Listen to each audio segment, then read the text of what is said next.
Hey, Nikki.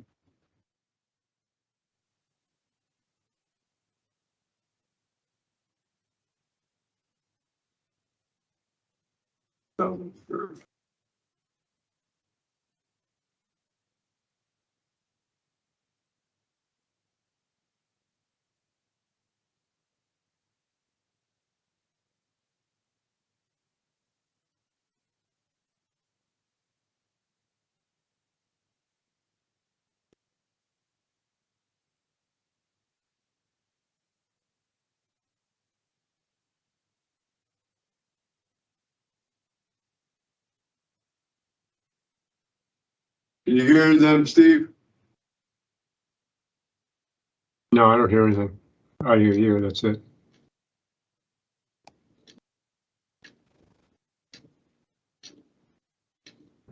Only one mic at a time, because here at the study session table, there's feedback if we have more than two mics. So again, let me know, just put your hand up to be able to give you the floor. So with that, I have just heard that Councilmember Cunningham is running late. So council will stand in session. Items 1 through 4, Ms. Clerk.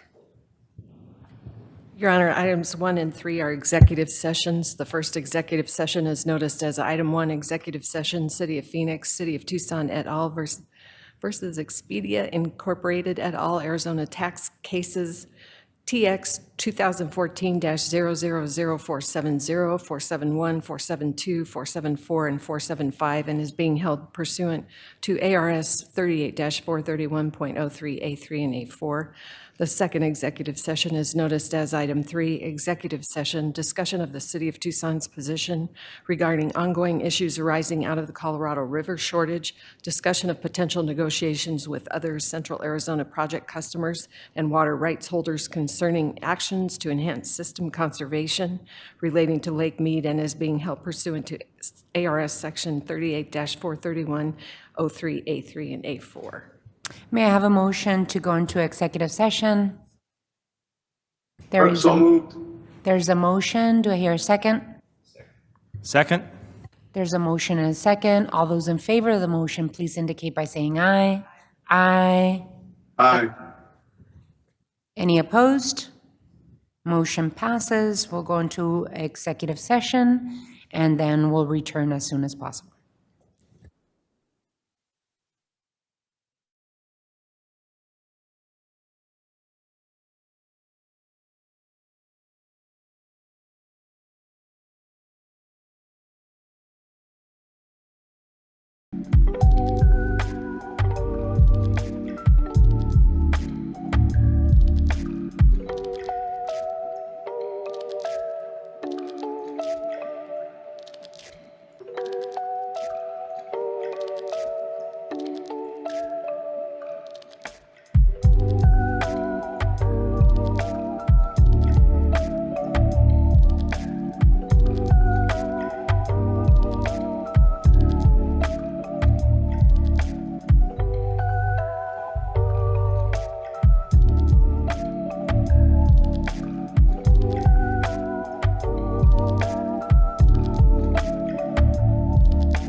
Study session? So moved. Motion? I need a motion and a second. What is the council's pleasure on item 2? And Honorable Mayor, I would ask for a motion with respect to item number 2, which is the City of Phoenix, City of Tucson et al. Versus Expedia et al. A motion authorizing and directing the city attorney to proceed as discussed in executive session to include acceptance of the partial settlement proposal. There's a motion? There's a So motion. moved. There's a motion, and is there a second? Second. There's a motion and a second. Any further discussion? Hearing none. All those in favor of the motion, please indicate by saying aye. Aye. Any opposed? Motion passes. What is the council's pleasure for item 4? Your Honor, I move that we proceed as discussed in executive session to collaborate with our partners, the city of Phoenix, GRIC, all the other water partners in Arizona, to approach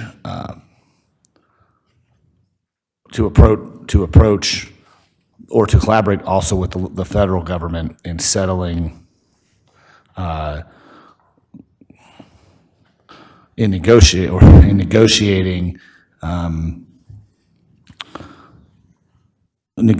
a long-term solution for sustaining Lake Mead and allowing our staff to leverage that negotiation with giving up part of our allotment so that we can help sustain water levels on both the Colorado River and on Lake Mead. There is a motion. Do I hear a second?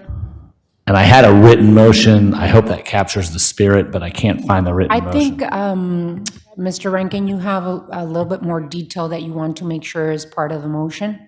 And Mayor, council members, Councilmember Cunningham, I do think that captures it. It includes the direction to proceed as discussed in executive session, including the authorization to the city manager, city attorney, and city staff to engage in negotiations towards agreements with the parties that Councilmember Cunningham described, to include the GRIC, to include City of Phoenix, but also other CAP customers and water rights holders, all towards agreements that are designed to help forestall a Tier 2B shortage on the river and to maintain levels within Lake Mead.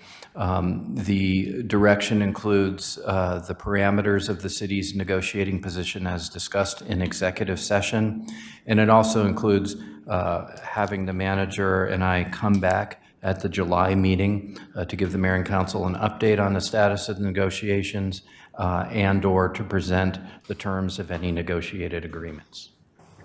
Alrighty, that adds some additional clarity. Yes, sorry, Your Honor, I had it written out and I left it in the office as we came back inside. That's okay, you did great. That's That's the With that motion. clarification, I'll second it.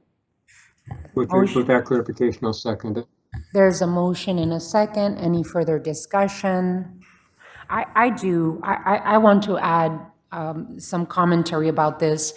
First and most importantly, the decision that we are about to make, the city of Tucson has been decades in working towards making sure that we are creating a sustainable method of delivering water to our water customers. And that includes citizens inside the city of Tucson and outside of the city of Tucson. So because of mayor and council and our Tucson water team and our current and previous city manager and water team, We have made incredible strides as a community in planning, and we have created a strong ethic of conservation and sustainability. The local water policies that mayor and council have pushed the last decades have put us in a situation where we find ourselves today, which is a strong, strong position in terms of our water resources.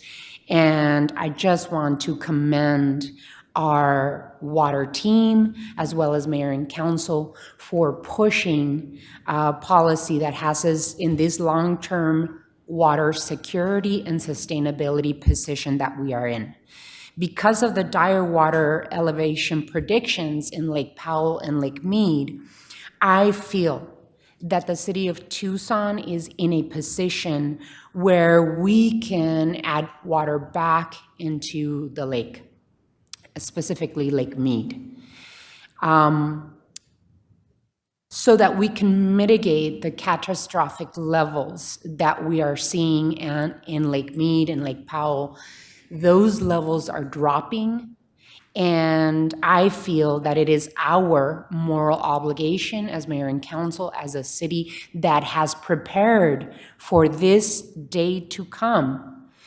I feel it is our moral obligation to work with our partners, the Gila River Indian community and others, to put back water in Lake Mead. So I know that these are preliminary discussions that we're entering. I have had a conversation with Governor Lewis by phone, and he really sees the city of Tucson as a leader in this effort, and I do too, frankly. And the Gila River Indian community has a seat at the table with the Department of Interior. So we have a very special place in this particular situation as a city, as a community, to be able to contribute water back into Lake Mead. So I just want to make sure that the community understands that we are in a place, because of their effort and because of policies that mayor and council have passed, we are in a very safe place to be able to leave water in Lake Mead. So with that, I'm going to open it up for further discussion. Councilmember Cunningham? Your Honor, And then Councilmember Kozachik after. Your Honor, here's the motion for the record. I move that the mayor and council authorize and direct the city manager, city attorney, and staff to proceed as discussed in executive session and to engage in negotiations with the Gila River Indian Community, GRIC, of the city of Phoenix, and other necessary and appropriate parties in order to create agreements that could forestall a Tier 2B shortage declaration through the cooperative system conservation. The manager, attorney, and staff are also authorized to negotiate terms consistent with those discussed in executive session, but are directed to bring back any negotiated agreements to the mayor and council for consideration and approval. That's the actual motion. I wanted to get that on the record. Steve, is that you're still willing to second that? Sure. And then just to clarify, Mr. Rankin, this will be back on our executive session or regular session in July, in our July meeting? Mayor, at a minimum, yes, executive session with direction after, and to the extent any agreements are ready at that time, then we would also have those on the agenda for discussion and approval. Thank you. And this, I think this is an important piece of the conversation to state publicly. This particular motion is to work on this partnership for the next possibly 2 years. So 2022, 2023 orders from the city of Tucson. I think it's very, very important to state that we need to come back to the table as a state, and those that take out water from the Colorado River for a long-term approach. It can't, it really is trying to find a long-term solution for a problem that we're facing in the long run. So I want to make sure that our team at Tucson Water and our attorneys are also advocating for a long-term approach. And I don't think Lake Mead or Lake Powell will be able to wait until 2026 when that negotiation starts.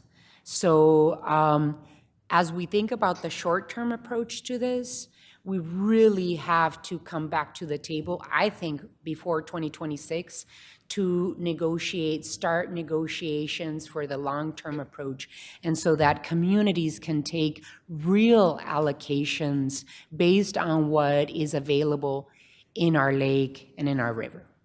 With that, Councilmember Kozachik. Yeah, I agree. That's exactly where I was heading, is that this is a conversation for right now, but for the long term, understanding that Lake Mead is at 31% level and Powell is at 27. We're perilously close to not even being able to deliver hydroelectric power out of Lake Powell. If all of the users of the Colorado River took the allocations that they're allowed to by law right now, we'd suck it dry. And so there has to be this longer term realistic conversation about who's going to take what out of the Colorado River.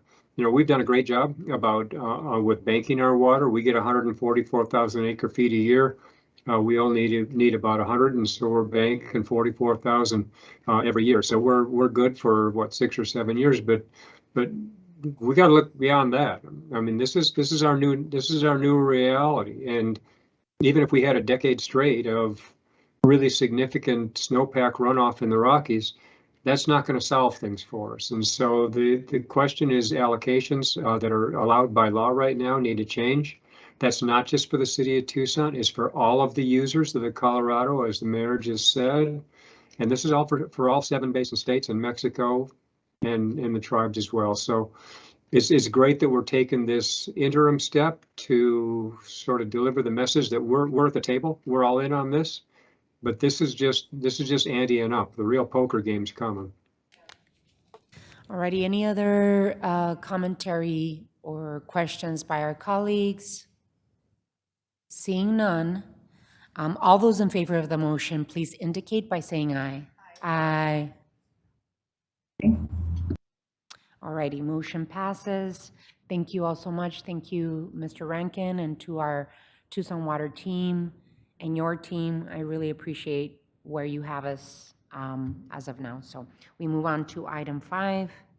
Time has been set aside for an update on the COVID-19 mitigation measures, funding and appropriations, and related legal matters. Mr. Manager.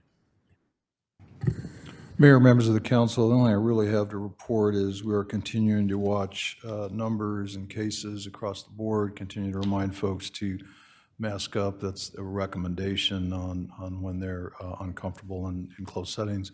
But also wanted to let you know that we are hopeful we'll get our second tranche of funding here in the not-too-distant future, which was an impact of all that's been going on. So we're still waiting patiently, but have not heard anything more on that. Thank you, Mayor. Thank you, Mr. Manager. And I just want to remind our community that numbers are starting to move up again. We have to make sure that we are diligent and keeping an eye on those numbers, constant communicating with Pima County. While we are still in the green or low level, the number of cases are increases from 20 per 100,000 on April 27th to 78 per 100,000 people on May 11. Also, we're seeing around the country that COVID cases are increasing. About a third of the country's population are in counties with medium to high levels of transmission, up from a quarter of the population just last week. Though here in Tucson, we've been able to resume many of our pre-pandemic activities We must continue to be vigilant and take precautions to protect ourselves and reduce community spread. Vaccines are still available, and now people who are immunocompromised or over age 50 are eligible for a second booster.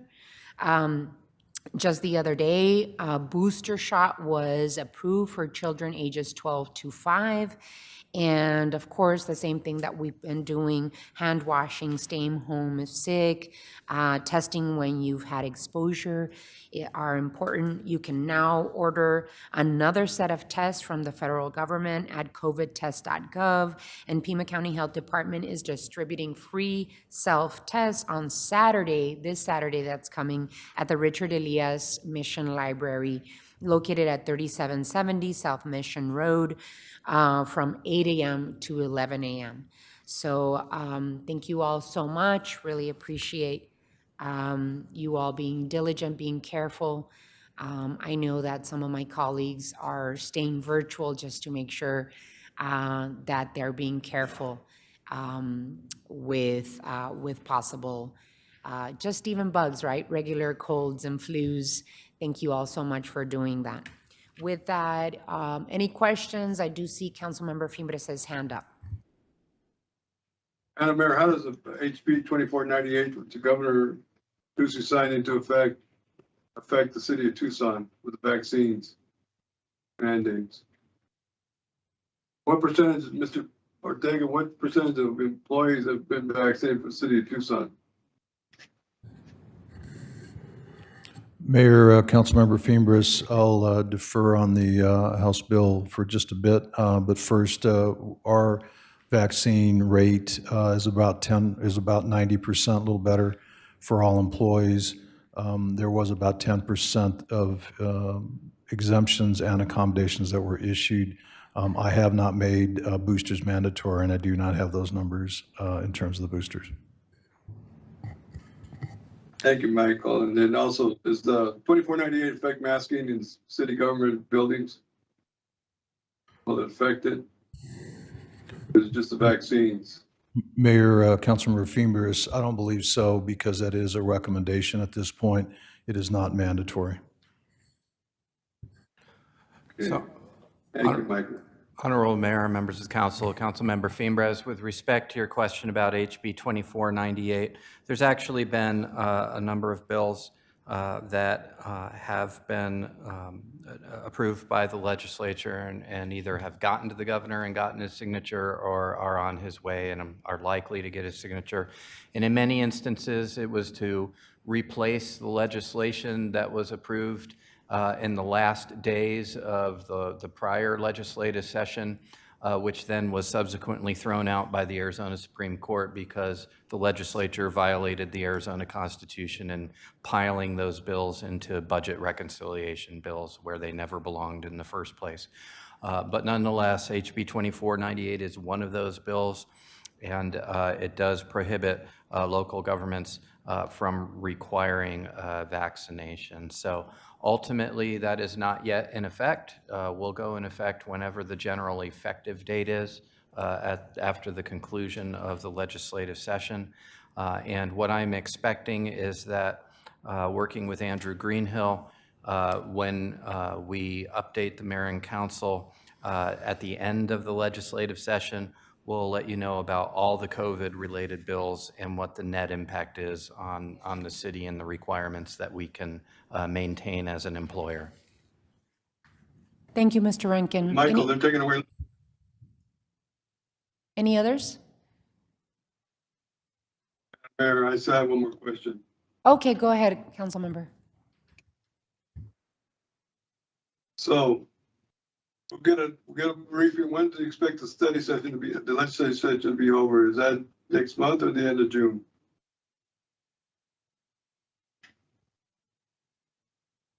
Mayor, if you don't mind, I'd like to just suggest we delay that conversation until the state and Fed update a little later on the agenda.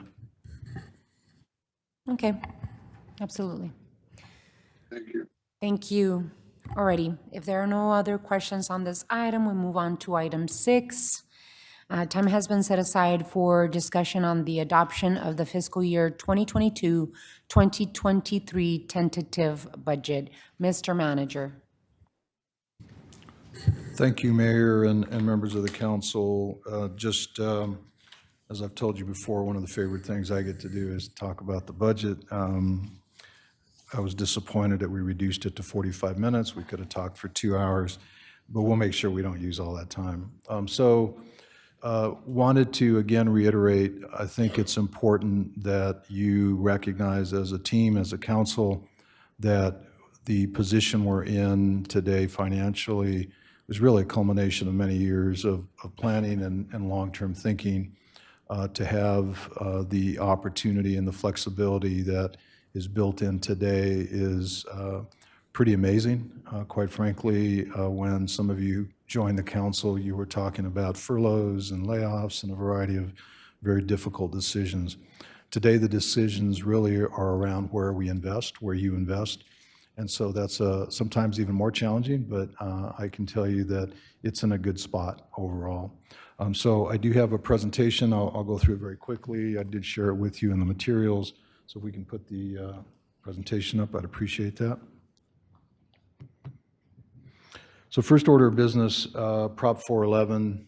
As you know, on Tuesday, the voters of Tucson approved Proposition 411 by approximately a 73% margin, or at least that was the approval, which is incredible. And I won't spend too much time talking about that, but I do think it's a demonstration of confidence in our ability to deliver. I think that you have demonstrated that with 409, 101, 407, and now 411. And we, as the team, are not going to let you down or the community down.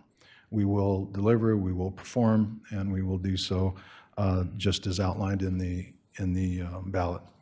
I do mention it because, as I mentioned to you during the recommended budget, I did include that as a part of the budget documents. What's important there are two aspects. One is that we built in a $74 million expenditure. Actually, it's $40 million in the coming year because it'll take us a bit to actually accumulate dollars in 411. But the dollars for the sales tax revenue are built in. But the second part, which is equally important, is your commitment to making sure we continue to invest in public safety to the tune of $18 million. That's in the investment plan.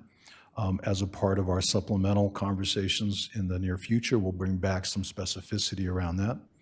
And the second part of that is $15 million for collectors, $4 million out of the general fund, and $11 million out of HERF, which is debt service that was retired last year. I think that's an important piece for you to keep in mind as we go down. I do want to spend just a quick minute speaking to the expenditure limit. This is the cap that the city of Tucson has on an annual basis. Because of Prop 411 passing and because of the position that we're in, we're pushing up against that limit. And so in the not too distant future, we need to have a conversation about what that looks like going forward. Because I do see in our projections for growth, even though modest, I think we will be pushing up against that. We could do as early as next year, but I suspect for sure in the 25 year, we're going to be getting pretty close. So we need to pay attention to that now. We're not concerned, although I will tell you for the first time in a long time, we actually budgeted right to the limit. We did that just to make sure we had capacity. I'm not concerned because we won't expend all of those dollars because we program for even multi-year projects in the first year, but we know that will be over time. So we're not concerned about that issue right now, but I'm warning you that we're going to have that discussion here in the not too distant future.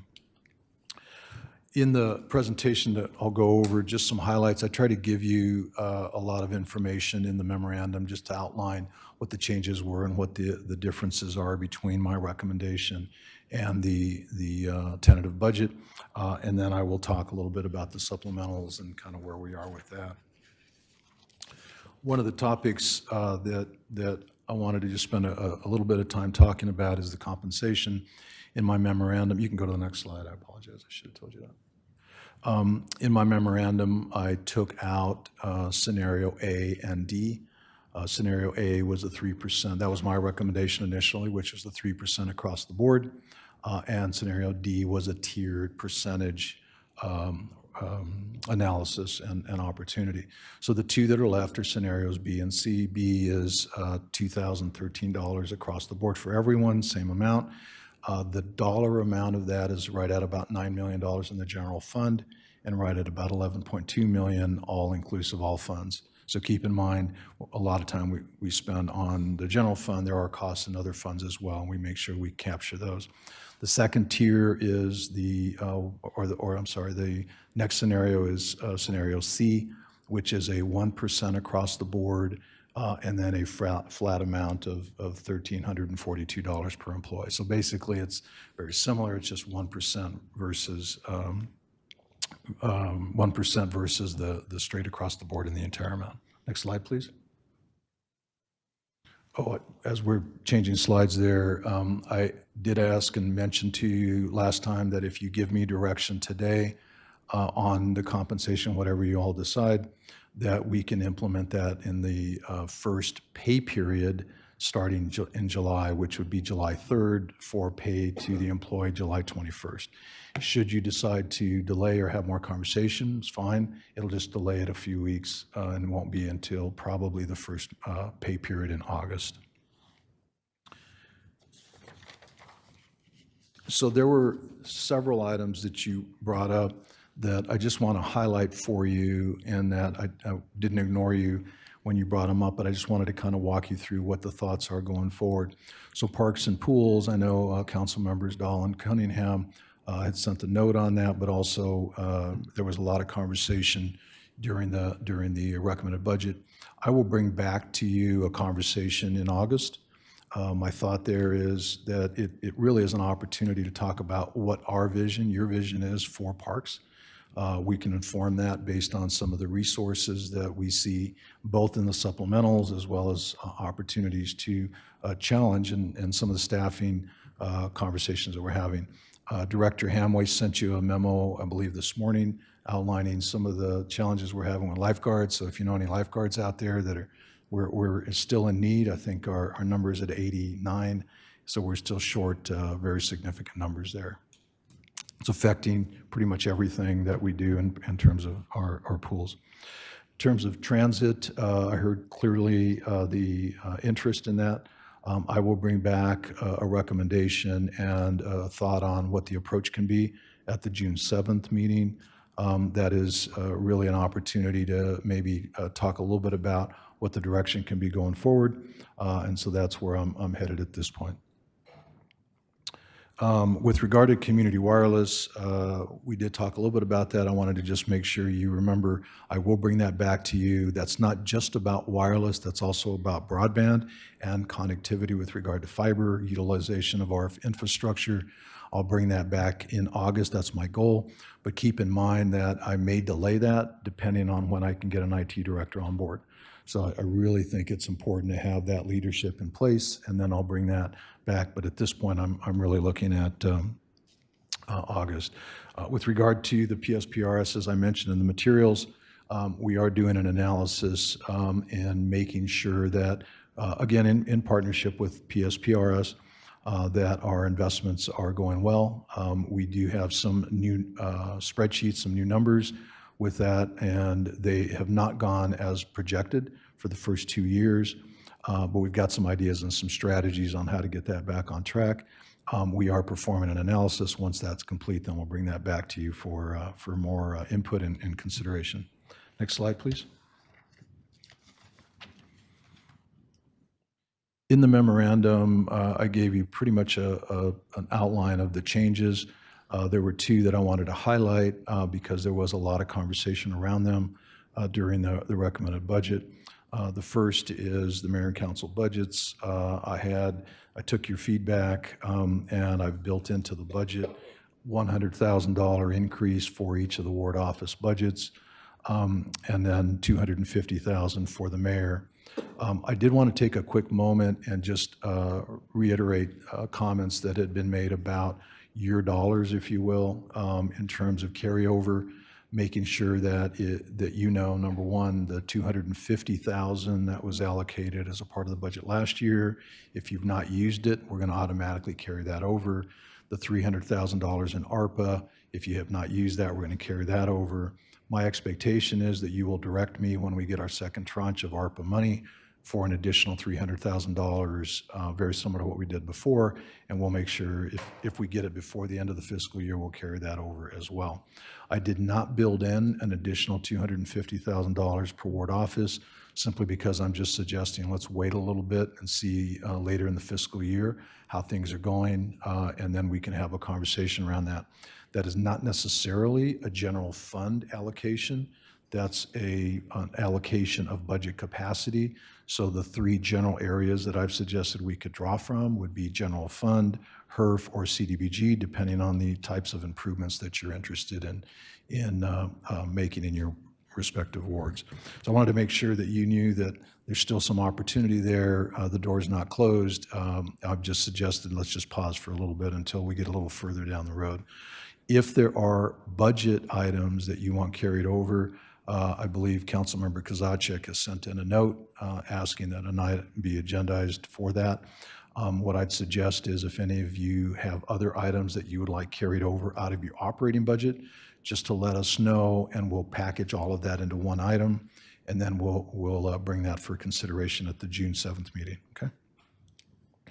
On the Pima Animal Care, I had mentioned to you, as a matter of fact, I think, Mayor, you had suggested that the decision was made that morning to forego the cost of that to the city of Tucson. That's about a $5 million cost that we traditionally have had. During that discussion, Mayor, you had suggested that the early childhood education component or program that is through Pima County, that we continue to partner with them in the amount of $1 million. We have a current IGA for $1 million. What we'll do is bring back a renewal of that, make it easy, or as easy as possible. And so we'll have that to you shortly. But we have already noticed Pima County that we will be allocating those dollars. It will require a formal action and consideration by the council at that point. The additional $4 million from that I've put into contingency. That's a conversation that you can have down the road. Again, keep in mind as we look at and you consider the tentative budget is the cap of the amount or the expenditure that we can have during the fiscal year. Next slide, please.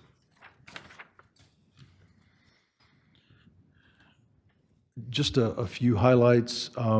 You all had brought up the last meeting. I wanted to make sure I touch base with you on them. First of all, I believe Councilmember Kozaczek had correctly noted that we had listed $20 million in fund balance used from our environmental services fund.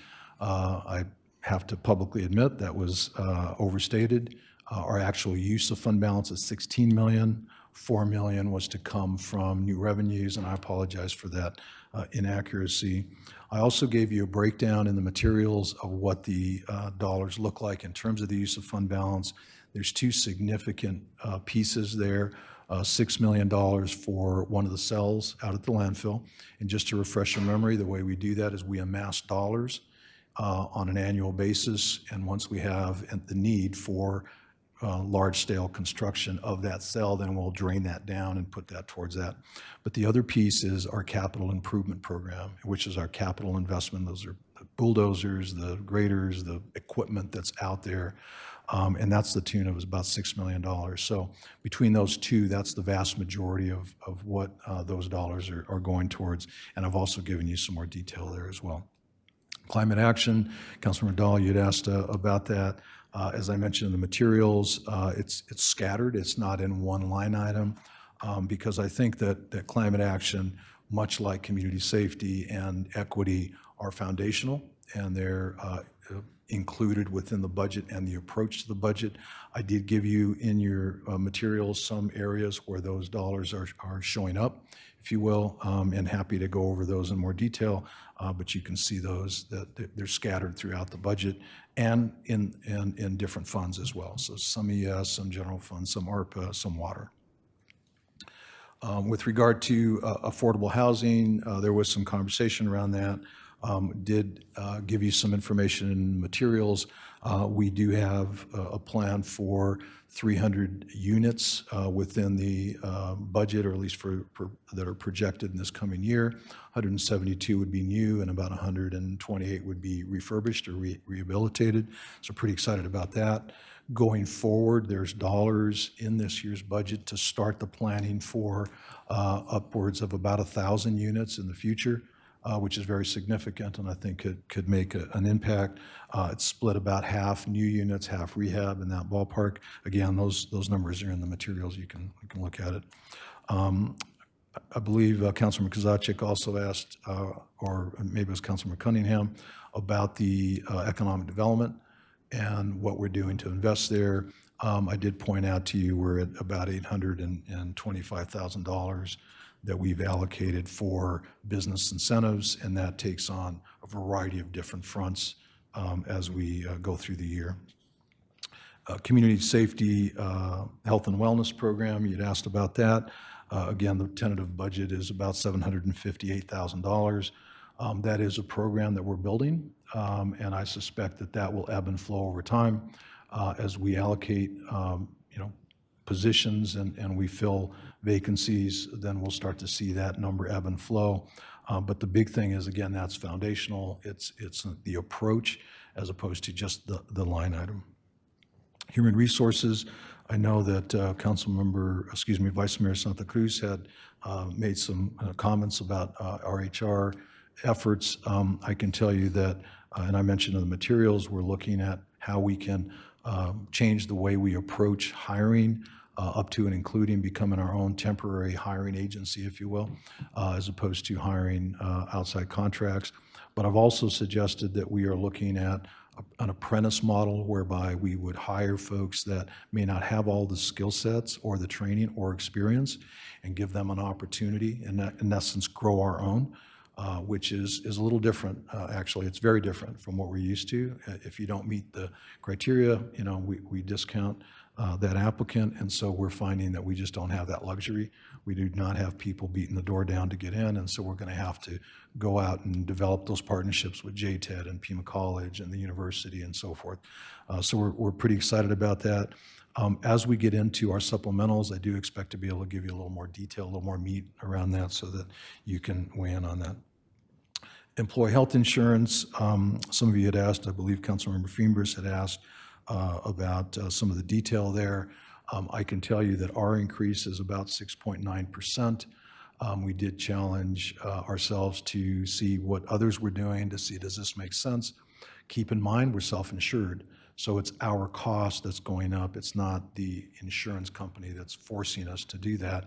It's a recommendation from the actuarial folks that are saying that cost needs to go up in order to cover it. We need to have those dollars. We checked, I believe that Pima County is in the better than 11% increase range. So that tells me that the decision you all made a few years ago to go to self-insurance is a good one because it's offsetting those cost increases. But we have work to do. And so wanted to make sure that you knew about that. Councilmember Fiembers did also ask me the cost. If we cover the entire cost of health insurance increase, it's just shy of $900,000. That includes retirees and those on COBRA. Active employees is less than $500,000. It's about $417,000 is what that increase in cost would be. Next slide, please. The final budget is scheduled to be before you on June 7th. Keep in mind today's adoption of the tentative budget, if you choose to do that, basically sets the cap. You can still move the dollars around within the budget as you see fit and appropriate. And then on the 7th would be the final budget adoption. I do want to spend just a quick minute on the supplementals because I know that's where a lot of folks are having questions. Just to refresh your memory, we allocated in the budget $20 million for supplementals. The $20 million are broken down 10 as one time, 10 as ongoing.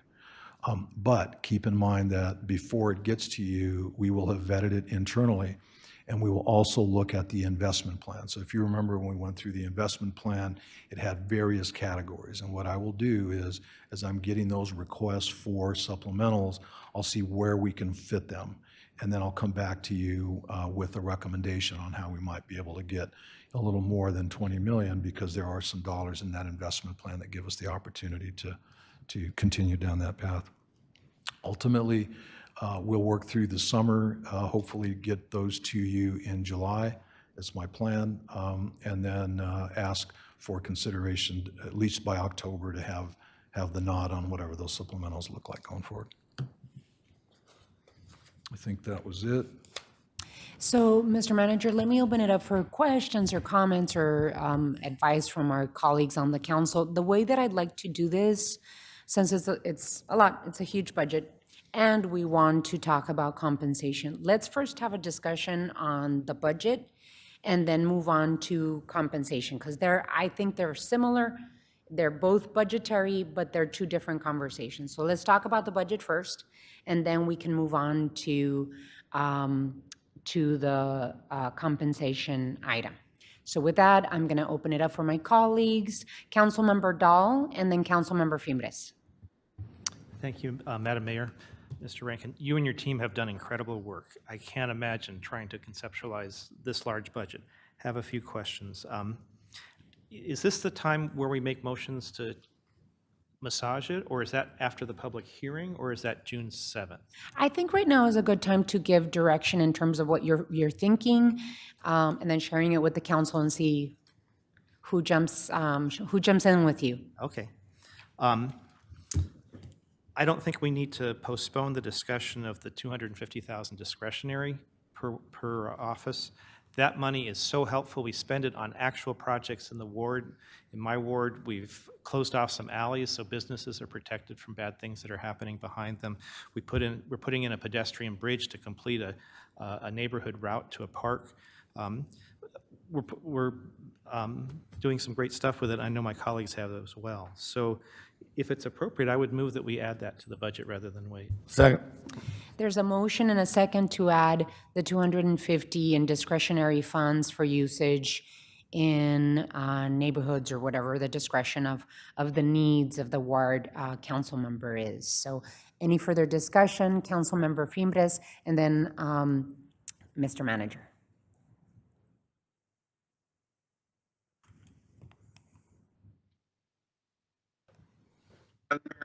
Supposed to speak next, or is this the motion that we're gonna answer deal with the motion first that's been moved and seconded? I think he might have had a different comment.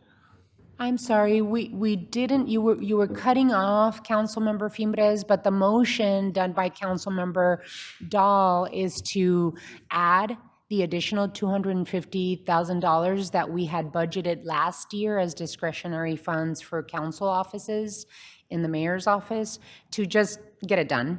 You know, that there's a conversation about possibly delaying that decision, but Councilmember Dahl is saying that we should just make the decision right now. Okay, so there's a motion and a second, correct, Yes. on that issue? Okay, so we're gonna call the question, or I ask my questions now? I opened it up for discussion. Did you have a question or Okay, a I'm sorry. comment? I have questions on the other issues of the budget, like with Another- TMC's involvement with the PAC contract. Another item. So there's a motion and a second on the floor, and we're discussing the motion and the second. So if you don't have any commentary on this, I'll let the manager add his commentary, and then we can vote on this particular issue. Mr. Ortega. Thank you, Mayor. I just wanted to let you know, happy to include that in the budget. The way that I would suggest that we do it, though, is not to take it entirely out of the general fund, as I mentioned. And so I just want to clear what we'll do is we'll allocate dollars from contingency for the capacity of that. But then as dollars become available either through HERF, CDBG, or other sources, your budget, if you will be $250,000. The chemistry of that will be up to us to figure out. I just wanted to let you know that's how I propose to do that. That's perfectly Okay, thank you, Mayor. acceptable. Yeah. Councilmember Dahl, you feel comfortable with that? Yes. Okay. Any others on this particular item? Without any further commentary, all those in favor of this motion, please indicate by saying aye. Aye. Aye. Any opposed? Motion passes. Any others? I had one more item. Go ahead, Councilmember Dahl. Thank you for bringing up the climate, and you said you could give more detail. It's in our material, but if you could just highlight some of the great things we're doing on climate. It also indicates to me that we should be doing more, but we are doing a bunch. Thank you. Mayor, Councilmember Dahl, there's always opportunity to do more, right? This really is the first year that we've carved it out like this, so I think you'll see that steadily grow as the influence grows within, again, it's a foundation. So first, we've got 9.6 million of ARPA money that was allocated by you over 3 years. We've also got the, at the landfill, our landfill buffer at $2 million, our landfill gas to energy project at 1.5 million, and our CNG third compressor at $700,000. In addition to that, we've got our EV readiness roadmap and energy enhancements at 1.1 million. And then the vehicle replacement components, 2.5 million. Now, keep in mind, those are not just EVs, but there are also some hybrids in that as we transition that going forward. And then lastly, we have our green stormwater infrastructure at 3 million. Thank you. You're welcome. All righty, I see some hands up. Councilmember Fimbres and then Councilmember Kozachik. Michael Ortega, what does the litter fee bring in annually, which the Tucson Homeless Work Program gets funding from? Can we increase that funding? Mayor, Councilmember Fimbres, so as I recall, and I'll go on a limb here, it was $25,000. Traditionally, we have increased that over time to $50,000. Happy to take direction from the council. The key is making sure that we are shoring up the 2 crews. When we started this through your leadership, we had 1 crew. We have since expanded that, and we are shoring up our partner, Opolo Community Services, with that. But I'm happy to continue down the same path. If you would like expanded, I'm happy to consider that as well as direction. Can you look at it and see where we can expand it at? Because we have 2 crews now working 5 days a week. I've cleaned up some of the litter that we have in our city. We have lots of complaints every day, people calling in about the work crews need to be out there in this area to clean up with the homeless mess. Some of these folks leave. So that's what I was asking. And the other thing is, what about the PAC contract? What about TMC's involvement with it?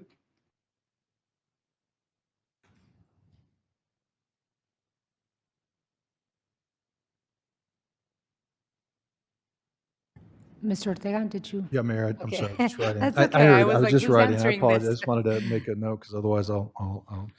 So 2 things. One, on the homeless work program, I just wanted to let you know that one of the concepts that I've been working on, and I've spoken to some of you about it, is the use of nonprofits that can help us with some of the challenges we have within the community. I know that Vice Mayor and I've had conversations, Councilmember Kozachik and I have had conversations, and it's really very similar to the model that Councilmember Fimbres is mentioning with regard to the homeless work program. I think there's an opportunity for us to explore that, and we will continue. I know that Councilmember Fimbres' specific question is about the homeless work program and going to 5 days. I will confirm, I thought we were in that space, but I will confirm that because I know when we added the additional crew based on some external funding we received from a local church, we were able to do that, but I will confirm that. With regard to the PAC contract and the relationship with TMC, just to refresh your memory on that, we did have a relationship with TMC through the state access program where we would pay dollars to the state and TMC benefited. With the PAC contract going away, then that relationship is going to change. I know that will need to be explored. I do not have an answer in terms of what that chemistry will look like.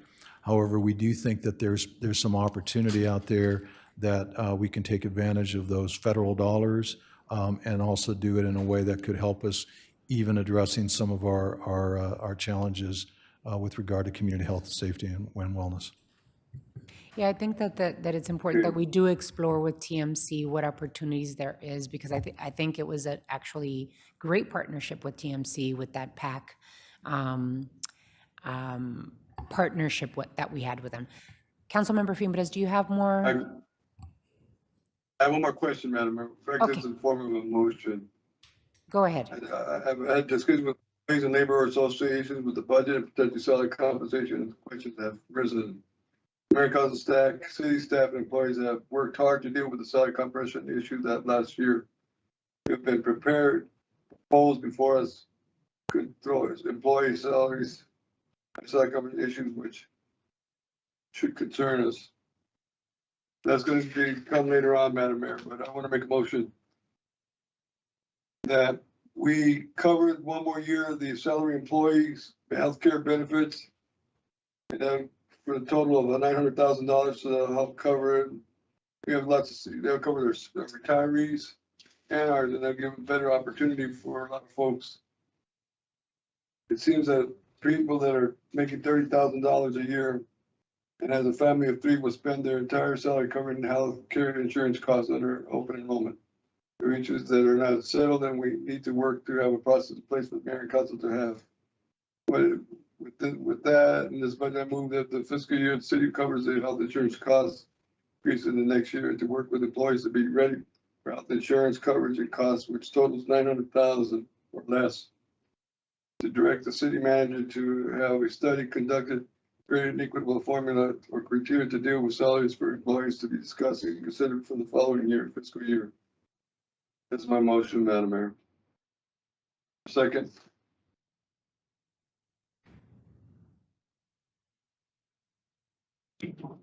I don't hear a second.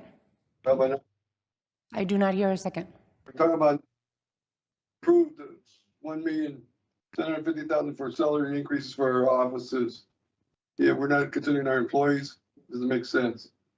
I do not hear a second. Motion dies for lack of a second.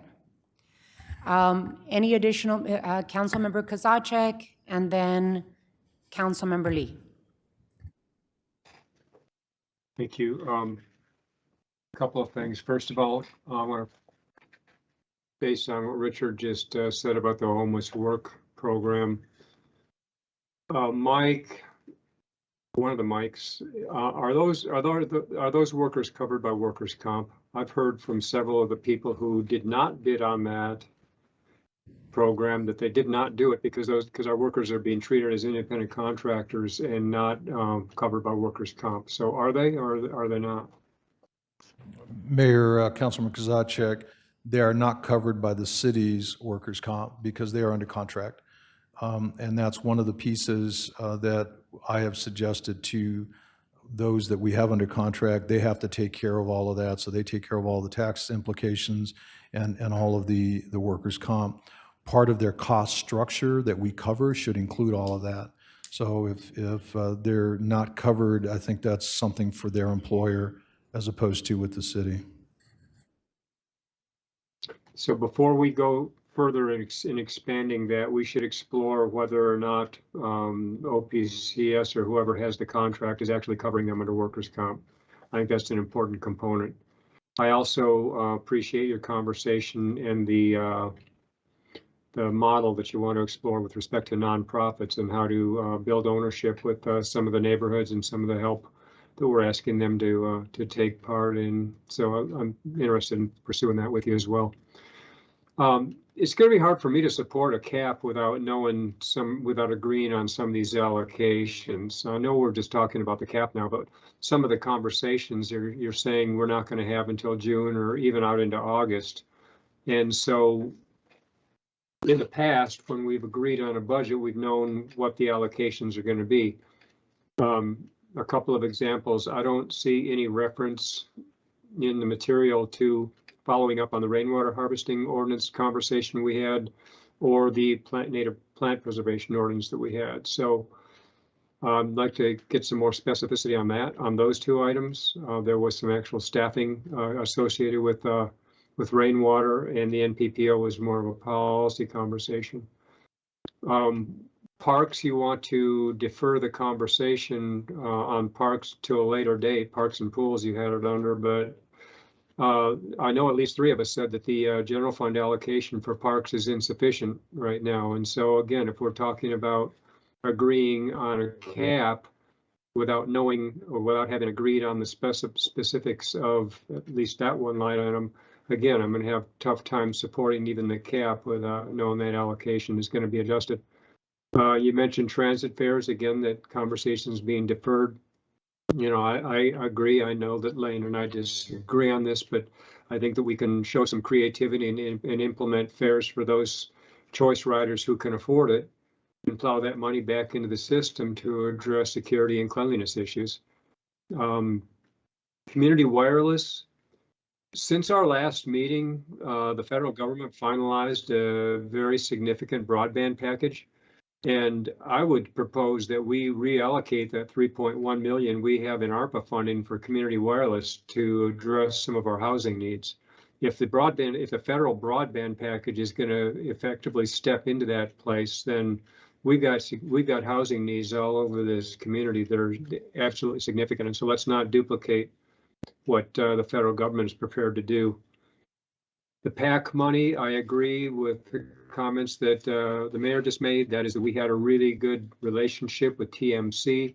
This would be an excellent time to, just as the PEEPS program is a partnership with the county, to partner with the county and TMC on some public health initiatives and use that balance of that $5 million for, you know, in that area.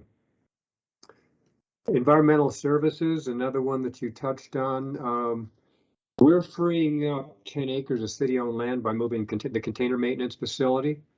We could use that $3 million in ARPA to address some housing needs on those 10 acres. And finally, I appreciate the description, Mike, of the $16 million, you know, the projects that we're hitting the ES fund balance with. But the real question I had was, what's the impact of our pricing policy having to dip into the fund balance? You know, I understand that we've got projects that we're funding, but we also haven't touched the pricing policy for ES for what, 3 years, maybe longer now. So that was really the question. It's not what are we funding with the fund balance? It's what's the pricing policy impact on our having to dip into it. And well, finally, the memo says it reflects the input from our May 3rd conversation. But again, the parks operating budget remains unchanged, and the other items I mentioned too. So again, I'm just, you know, I'm looking for more specificity. I get the cap deal. We do it every year, but I believe this is the first time I can remember that we have said, let's talk about the policy decisions later on, but agree on the cap now. And I think that there's a need for more specificity in the line items, at least that I mentioned. And that's all I have right now. All righty, thank you. Councilmember Lee, and then Councilmember Cunningham, and then the Vice Mayor. Thank you, Mayor. I just wanted to ask a couple clarifying questions on what Councilmember Fenberry brought up in terms of healthcare.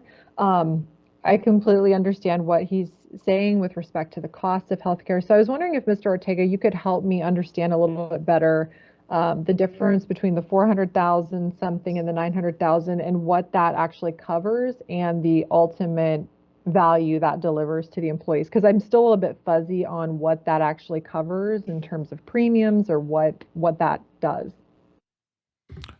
Mayor, Councilmember Lee, happy to do that.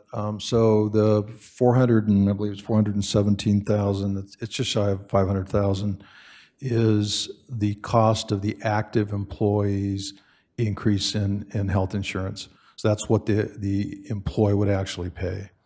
The 900,000 includes the total cost of the increase, which is the active employee, retirees, and those individuals that are on COBRA.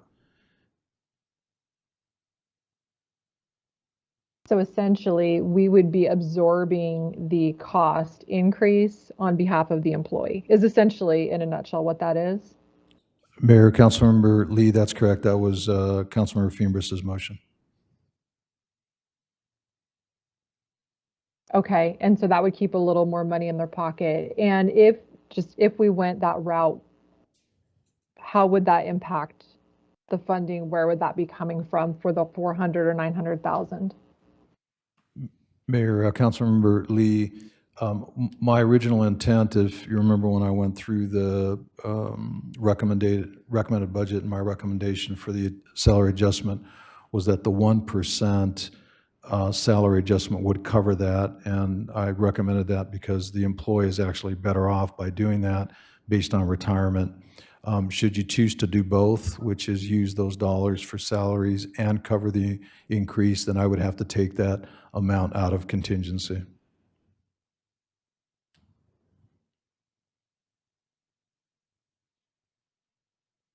Okay, thank you for clarifying. You're welcome. Councilmember Cunningham and then Vice Mayor. On that note about the 517, look, I'm willing to talk about the 517, but we've got to talk about that if we're including what we're going to do in the compensation package. We can't decide how we're going to, in other words, right now we're having all those conversations going on, and if we want to include the 517, then that's a different discussion. So I think that's been addressed to some degree. Second thing, on the work crew, how much does one work crew cost right now? Mayor, Councilmember Cunningham, I know that our cost has traditionally been, our contribution was about 25,000. We have increased that, I believe, to 35,000 per crew because of cost of labor, but that's not the total cost because OPCS does have other partners and they do have other contributors that have assisted them. Are they able to operate their work crews every day at capacity, or are they having trouble finding people, or do they have a line and a lot of people trying to get in, or is it still a successful program it was, or are they having trouble finding folks? I'm just curious. Sure. Mayor, Councilman Cunningham, it has been successful. I will tell you that during COVID, because they shut down, ramping it back up was a little slower than what we all had anticipated. They're still in that transition, both from a COVID standpoint as well as expanding to the second crew. Now that our response for unsheltered and folks who are coming off the street has become a little bit more robust, and we're moving forward at adding bed spaces and maybe even going to alternative temporary housing and some other programs that we're looking through, even partnering with the courts about it. My question on that piece is that if they're in the work crew program, can it be a catalyst? Can it be an entry point into our housing program? I'm just asking if that exists. In other words, if you're volunteering into our work program, does that help us with convincing someone to go and enter into our into the intake process for Wildcat Inn or some of the other programs we're running? I'm just curious if those two programs are working in synergy right now. Mayor, Councilmember Cunningham, we can certainly explore that. I know that Presiding Judge Rojas has suggested that there is a partnership that could very easily be forged there with regard to community service. And so that if there are folks that are in need of community service, there's an opportunity to do that. And I get that, and I'm from the court system. Everybody knows my roots as a juvenile probation officer, and I appreciate us having folks who owe the court and doing their community service hours. But that's what community service hours is. If I've got somebody living on the street, somebody who needs housing, and somebody who needs self-value, I'd actually be more focused on wanting to get them a job. So I'd rather them, hey, we'll get you housing and come work for us while you're at it. It seems like a really kind of win to me to get people back on their feet if we're meeting where they are. So I'm willing to fund a couple more work crews if we've got one of them operating out of some of our existing housing programs. I just don't know how that would set up. And I think it's a great idea. And $35K is a bargain, being able to get that going. So that's the first piece. Second piece, just to remind me, our work program only allows folks to work so many hours a year and so many hours a week for us, and only participate in so many weeks because of federal tax implications and federal regulations regarding employment. Isn't that correct? Mayor, Councilmember Cunningham, that is correct if they were city employees, but these are not city employees. And that's my whole point. They're not These city are- employees. These are nonprofit employees. We can't absorb them in as actual city employees, because then it becomes a whole different discussion on all right, so that's what I was getting at. That we can only take them like 900 hours a year, or we can only pay them up to $9,000 a year. It was something like that. So I'm wondering if workman's comp, because they're now working full time and it's a work program, even applies. So I know that I want to be sure they're covered, but I just don't know. I don't know if that's part of the model that we took out of Albuquerque. I don't think that was in that model. It's okay if it isn't. I don't mind exploring it, but I'm also worried about the cost we incur and not being able to enroll more people if we're taking on that cost and liability. So I've got some concerns there. I'm not saying that the concerns that we don't have them covered if they get hurt doesn't work either. We've got to probably find a solution there, but the bottom line is that I'd really like to have. It sounds to me like these work vans were pretty successful, and we have what, 2 or 3 running right now? Just 2. So before we, I think we should put another $70K into it. I think we should go for 2 more vans. It may take a while to ramp up. We may not spend the cash this year, but I'm willing to make that investment right now. So I'm going to make that an emotion. I'm going to ask that we put $70K into 2 more work vans, work with our partner. Is that OPC? Mayor, with all due respect, Councilmember Cunningham, what I would suggest is that let me bring back a little more detail for you on the work program, because keep in mind that that does not include vans, and Councilmember Fiembres, through his leadership and partnerships with some of the community partners, have actually Sure. gone out and acquired vans at no cost to the city or to OPCS. I'll withdraw the motion, but can I bring it back, and I will can we bring talk it- about it? Mayor and Councilman Cunningham, what I'll do is I'll bring it back for consideration as a part of the final budget, and I'll give you more specificity, because I think it's important to recognize we're not trying to cheap out here in terms of workers' comp. I think that the reason we've done it this way is because the nonprofit's ability to hire is a lot less cumbersome than ours. And so I'm just taking advantage of that infrastructure. But it is not intended to shirk a responsibility or benefit. That's not the intent. And if I may jump into Council Member Cunningham, I love the idea of putting more money into this. I like also to do it in a organized approach. Also, the capacity of Old Pueblo is something that we have to make sure that they feel comfortable. they can Yeah, even do that it, they can right. even do it. Let's go with Vice Mayor Santa Cruz, and then we move on to the compensation program, if that's okay. Thank you, Mayor.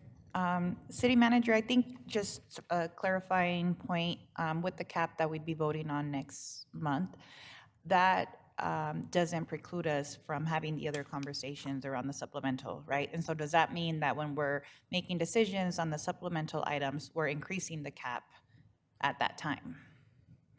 Mayor, Vice Mayor Santa Cruz, that's correct. And I will tell you,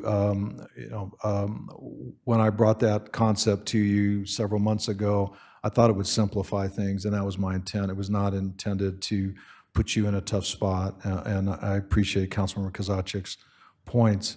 The key is the dollars that are available are the dollars available, and so how you distribute those as a part of the final budget or supplementals is really the conversation. And so I understand and appreciate the specificity, but I also think that there's an opportunity for you to give me some guidance on that specificity as it comes back in the future. Okay. No, I mean, I think it was different for all of us this year, but willing to, try something out and see if it works. And if it doesn't, we go back to the drawing board. So thank you for that clarification. So I know that we're talking about, this partnership with community organizations that have been helping us recover from the deep inequities that have been worsened by the pandemic, and that we're trying to form a partnership. So are you thinking that you're going to perhaps make a recommendation of a dollar amount that would be kind of a discretionary fund for working with some of these organizations like OPCS or other mutual aid groups in the community? Mayor, Vice Mayor Santa Cruz, I don't have a dollar amount in mind right this second, so let me just kind of walk you through conceptually the thought. I know that we need help in our Parks and Recreation area. We need help in our DTM area, particularly when it comes to community cleanup, park cleanup, those kinds of things. There have been nonprofits that have expressed an interest in partnering. And so my thought is to use those relationships, those partnerships, whereby we are hiring that nonprofit or a nonprofit for a service. And so until I can craft that, I don't have a feel for the dollars. I'm not necessarily concerned about that, just because I know that we have needs in a lot of areas. Some of the things that we've talked about have been parks cleanup, wash cleanup, where there's an opportunity for us to utilize folks on a very short-term basis to come in, help out. Again, very similar to the homeless work program. And that way we can ebb and flow that. I suspect that we're going to do several pilots this coming year. I'll bring those to you. You can weigh in on them. And then in the following year, assuming all those goes well, then we'll definitely build in dollars into the budget. That's kind of where I'm headed with this. Okay. The other piece I'd want to bring up for consideration, I know that the city, we have, city co-sponsored events, and it's either a dollar amount or in-kind support that we have, designated over the years. And so I wanted to, don't have a dollar amount, but think about putting Tucson Meet Yourself and the International Mariachi Conference as those city co-sponsored events, because they have been around for over 50 years, are a staple in our community, and I don't know why they're not already city co-sponsored events. So if that's just something, to put on your radar that we can give some direction on, but not ready to do that right now, so we can have more of a conversation. And then lastly, as we are talking about our unsheltered community members, do we have a plan for bringing water stations in collaboration with our Tucson Water or parks? How do we address that? Because I think in the summer especially, I see Tucson Fire out a lot with folks who are outside who are dehydrated or having a heat flash. So what are we doing proactively to not let it get to that point? Or what could we do?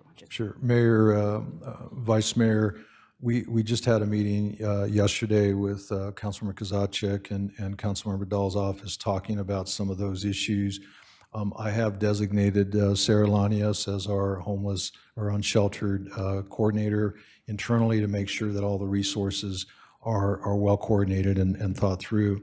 One of the pieces has been, what can we do to address some of those, I'll call them immediate issues of water and hydration, as well as other facilities that are necessary out there.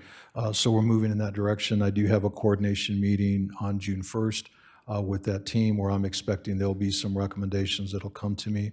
I have already allocated dollars for that to that group to the tune of about $100,000. I will be doing that more. And I can bring a report back to you with some recommendations at the June 7th meeting, and really develop, start to develop that conversation and hopefully inform some policy around that. Thank you. Along with the cooling centers as well, we did very I felt like it was flash cooling centers back in 2020, 21. But we do have to think about the heat as we approach it, and Parks and Recreation was incredible at partnering the last 2 years to create cooling centers.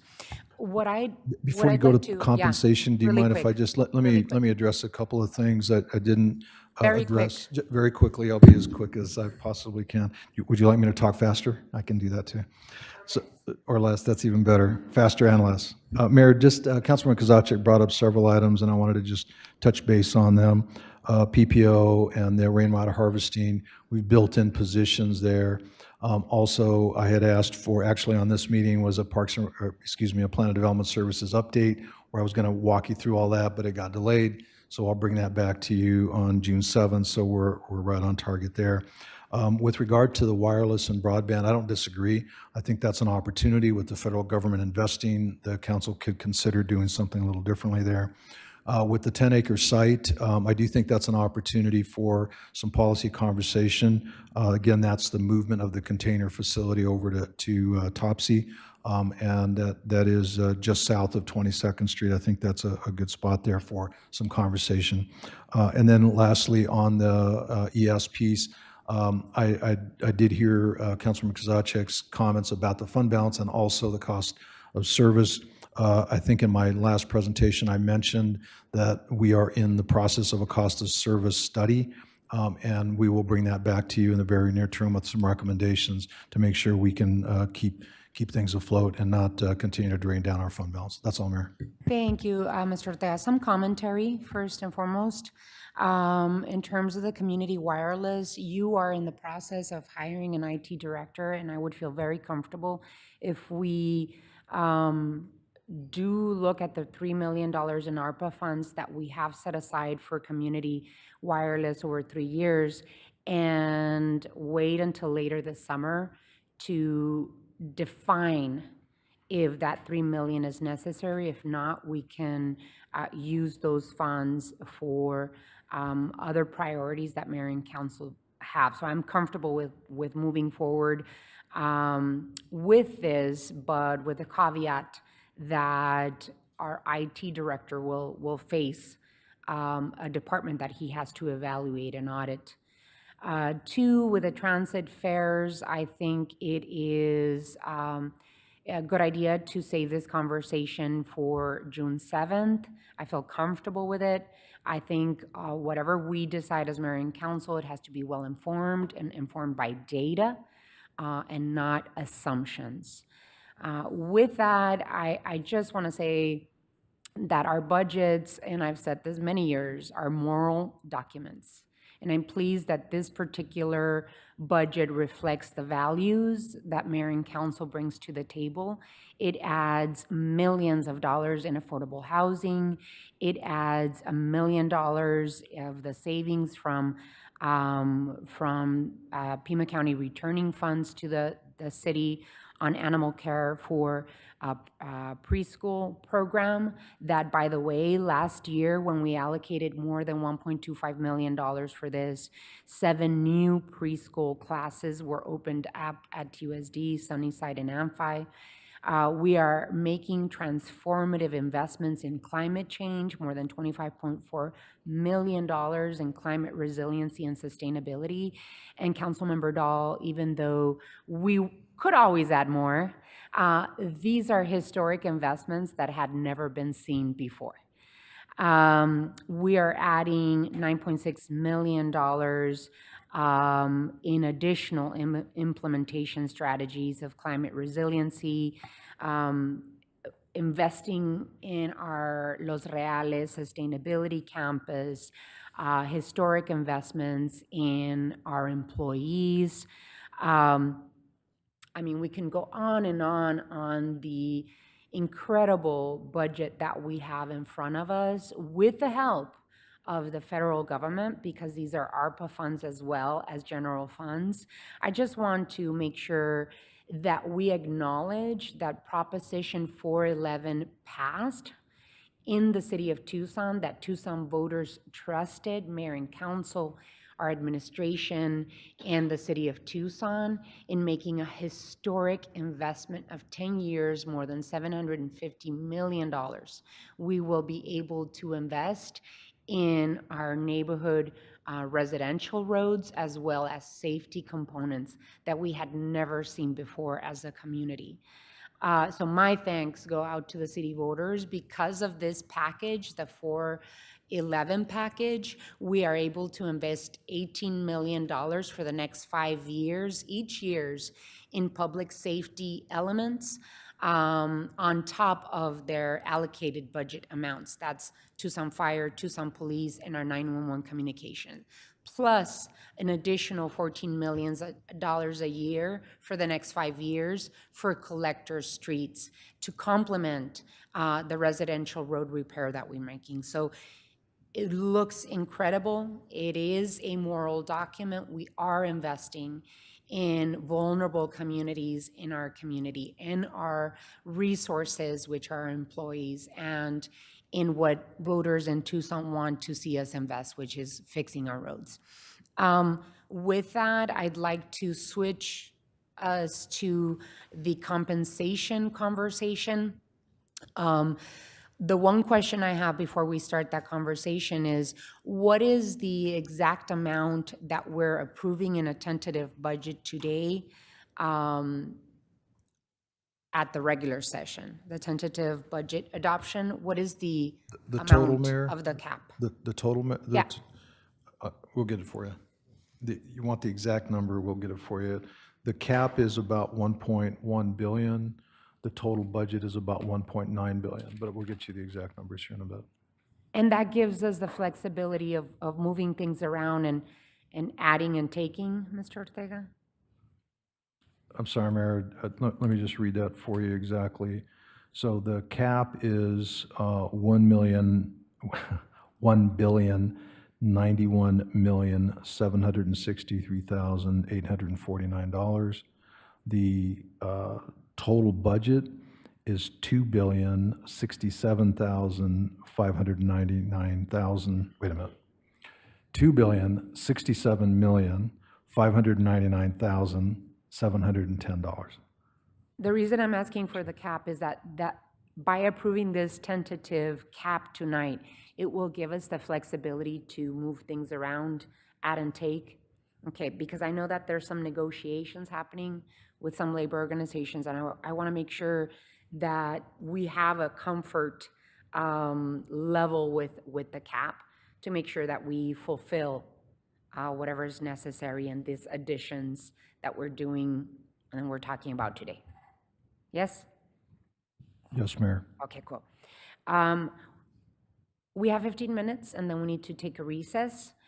So compensation, we've talked through options A, B, and C. I think we should move quickly so that we can take the recess and then come back. So I will open it up for my colleagues on the council to provide context and lead on the conversation. Councilmember Lee.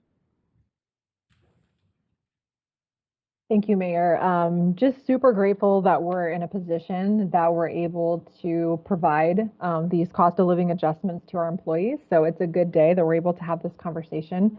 I know that, just in listening to everyone's concerns, it's been a complicated, challenging process to find a way to accomplish making sure that our lowest paid employees who need these increases the most are addressed and that we see them, because as you all know, I think people are our most important assets, and I know you all agree. And making sure that our labor council is fully integrated in this process, and that we're also recognizing the unique pay structures that public safety has. And so taking all those things into consideration, I would like to just offer a motion for everyone to consider.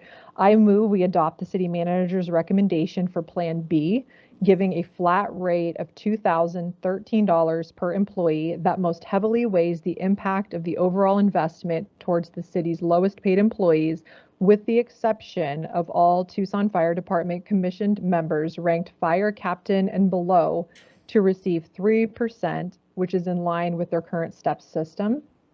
In addition, I would like the city manager to work with the Labor Council and come back to Mayor and Council with a formula in place on how the city of Tucson determines cost of living increases for future fiscal years.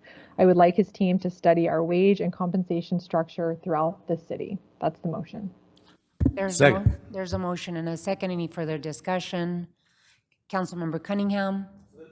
There's a few things on this. My main piece right now is that for everybody who's trying to game it out and figure it out, for the ones getting the 213, your paycheck should go up or down between 40 The high end is 5520 about, I think, is like the highest, depending on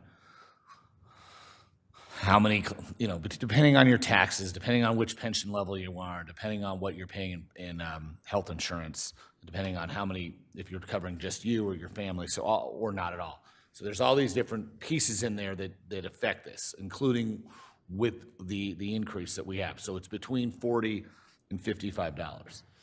And so as I'm running these numbers, I'm thinking to myself, hey, maybe we come back in a week or two. When we come back and finish the budget, maybe there's a piece to this that we can add to. But for now, at least this basic part of the package is pretty responsible. Look, Fire's got a whole different thing. They do 24-hour shifts. They have 900 hours of built-in overtime.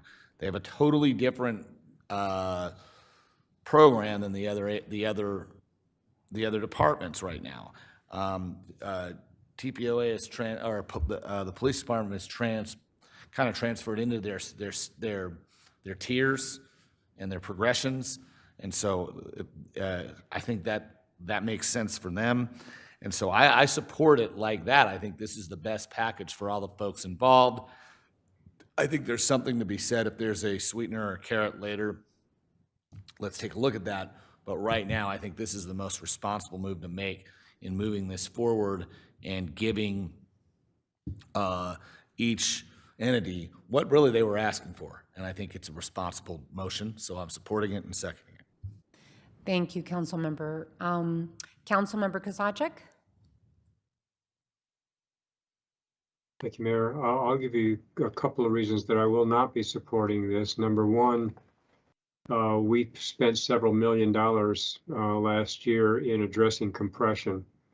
And scenario C is the one that has a less severe impact on compression. I'm not going to support something that rolls back the work that we did last year immediately on the heels of the market rate adjustments that we did. I would support scenario C, though.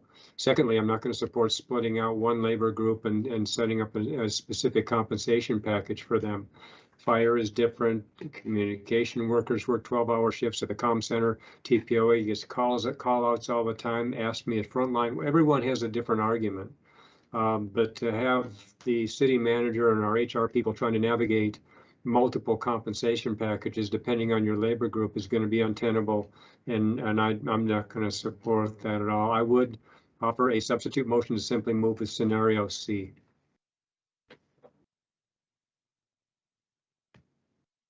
Okay. All righty, if that was in the form of a motion, I do not hear a second. It was a substitute motion. I didn't hear one either. So the substitute dies for lack of a second. Other council colleagues? Vice Mayor? Yeah, I think my comments are, I think I tend to agree with Councilmember Kozachik about treating one labor group, different than the rest of our city workers. And I think we need to continue to have ongoing conversations of what that looks like when we're talking about equity. And I know that the scenario B is trying to get at the lowest paid workers and making it a little more fair for them. So I am curious about how, moving forward, how are we looking internally to reward, continual education and training and promote increases based on merit and not just time invested in the department alone. And I know we talked about this, city manager, in the past about the different generations of workers that we have in the city with different needs that and career goals than we have seen in the past. So how are we kind of making a plan for that moving forward? And then I guess I don't necessarily, if most of the council feels like this is something, that's important, I can be a team player, but I just, have those concerns and those questions. Yeah, no, and I understand, Vice Mayor. I just want to begin by providing a little bit of context. And by the way, Councilmember Lee, I am supportive of your motion, and I really think it's well thought out and thorough, especially with, today if we make this decision, tomorrow we have to start having conversations about next year. I really believe that including labor and mayor and council offices, and of course our administration, will get us to a point for next year to have a well thought out approach. But the context in terms of the history is that this is not a market rate adjustment. We did a historic market rate adjustment last fiscal year, not seen ever in the history of Tucson. We adjusted for the market and got our employees to a place that we are competitive in. This one is a cost of living. And usually how cost of living adjustments have happened is that they're usually, the time I've been here, which has been 14 years, it is a percentage increase. And let me tell you why a percentage increase across the board is not the right way to go. Someone that is making $31,000 a year, which is a minimum wage at $15 an hour, with a 3% increase would make $930. With someone making $100,000 with a 3% increase would make $3,000. So that separates the gap between those that are making more and those that are making less even greater. And so being able to do a flat $2,013 across the board with all employees is the fairest approach that I think of, that will provide someone making $31,000 a year a 6.49% increase. That is fair. But I believe that because Tucson Fire Department has a very specialized approach to their pay in terms of their steps, for this year, we need to take this approach. I would call it a bit of a carve out for the specific and special situation in terms of Tucson Fire and how they pay. So I do believe in the planning process and being able to have a well thought out approach as we move forward, either with continued market rate analysis and increases and or cost of living adjustments. I think labor and employees need to know what to expect, as well as mayor and council. We need to know what to expect. Is next year going to be a cost of living year? How many years do we do market rate increases? Is it every other year? We need to have an organized approach to accomplishment what's more fair. So in the long term, I really suggest that we rethink the way that we provide cost of living adjustments to have a much more well thought out and equitable system as we move forward. But that takes a lot of communication, a lot of back and forth with our labor organizations, and a process that everyone knows what to expect in. So saying that, any other of my colleagues have any comment? Okay, without hearing none, all those in favor of the motion, please indicate by saying aye. Aye. Aye. All right, I didn't hear everyone. All those not in favor of the motion indicate by saying nay. No. Nay. Alrighty, motion passes 5-2. Thank you all so much. At this time, I would like to give all of us a bit of a recess. We will reconvene at 3:15 or 3:30. Stretch your legs, do a little walking, finish your lunches, and then we'll be back at the latest at 3:30. Thank you all so much. Great conversation.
here, including Councilmember Cunningham. That's fine. We're gonna start without you. You won't miss anything. Alrighty, so we are recording. Do I need a motion to come back into study session, Ms. Clerk? No, Your Honor, it's a recess. Alrighty, so we are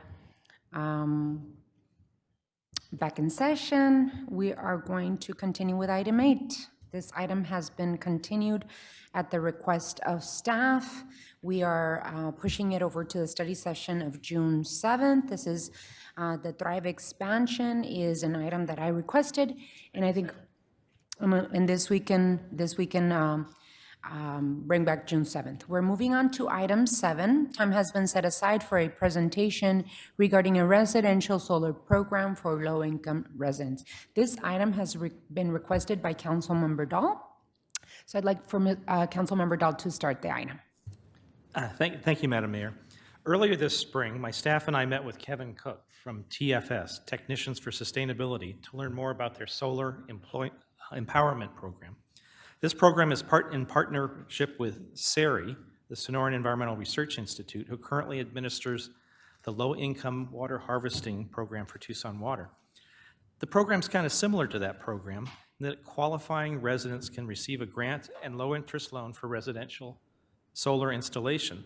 And not only do these installations reduce carbon emissions, but they keep more money in the pockets of the participants, because in most cases, the loan payments are cheaper than the electric bills that the residents were paying.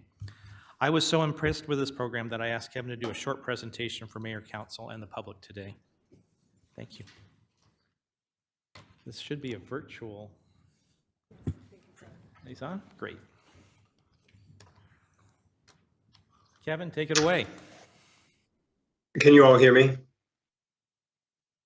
Okay, great. Thank you for the invitation, Councilmember Dahl and Mayor Romero. Thank you for your longtime participation and support of solar and for your advocacy around climate action and climate change mitigation. These are topics that are near and dear to my heart, and really appreciate it. As a refresher, a good number of you are familiar with TFS, Technicians for Sustainability, the company that I represent. But as a refresher, or in case you don't know us, Technicians for Sustainability is a local solar installer. We have been in business since 2003.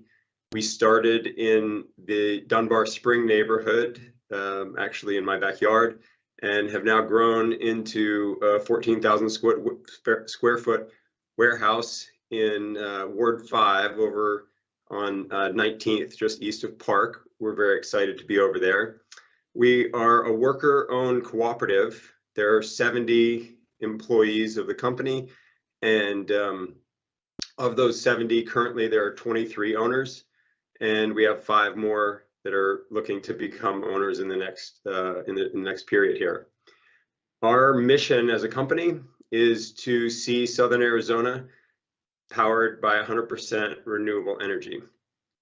In order to make that happen, the central thing that we are looking to support and focus on is that individuals, businesses, the local utilities, and government all love and trust solar, and are excited about it, and want to encourage it. So our focus has been to foster that trust and love among all stakeholders in Southern Arizona.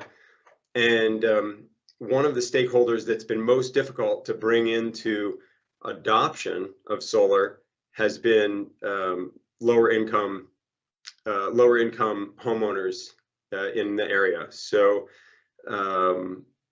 there's a few reasons for that. The first is solar is still significantly supported by tax credits. So there's currently a 26% federal tax credit as well as a $1,000 state tax credit. Most low-income homeowners don't qualify to take advantage of those tax credits, and so the economics are that much more challenging for them. In addition, a lot of folks don't have the cash or capital lying around to be able to invest in the pre-purchase of 20 or 30 years worth of electricity. And so a lot of people use financing in order to install a system. And many low-income individuals don't have the credit history or credit ratings to be able to qualify for the loans that are available. As a result, our ownership decided a few years ago to invest our community giving toward addressing the gap for this for lower income members of our community. As a result, we developed the program that I'm here to talk to you about today, the Solar Empowerment Program. The goal of the program is to support lower income Tucsonans in adopting solar energy systems and realizing both the environmental and financial savings associated with those systems. As Councilmember Dahl mentioned, we partnered with SERI, the Sonoran Environmental Research Institute, to build out this program. SERI brings experience with programs targeting lower income families, as mentioned, the water harvesting program that the city has, as well as other programs. They're trusted by the community. They work, the part that they contribute here in this program is they work to qualify applicants and then to support those applicants in the process of participating in the program and getting a system. Then Technicians for Sustainability, once applicants are qualified, does a site visit for these homes, and then we'll install and maintain the system with, in partnership with the homeowner. There are two components that make solar possible for qualifying participants who wouldn't have otherwise been able to go solar absent this program. Those are a grant. One portion is a grant part, and the other is a special loan program. So the grant is 50% of the total cost of a system. So they get standard priced systems, but 50% of the price of that system is covered by a grant from SERI, but that Technicians for Sustainability to date has mostly funded. The 50% grant is available to residents with incomes in the less than 50% of the HUD area median income, the AMI level. There's also a lower grant, a 30% grant for families who fall within a range of 50 to 80% of the HUD AMI. So both categories can participate in the program.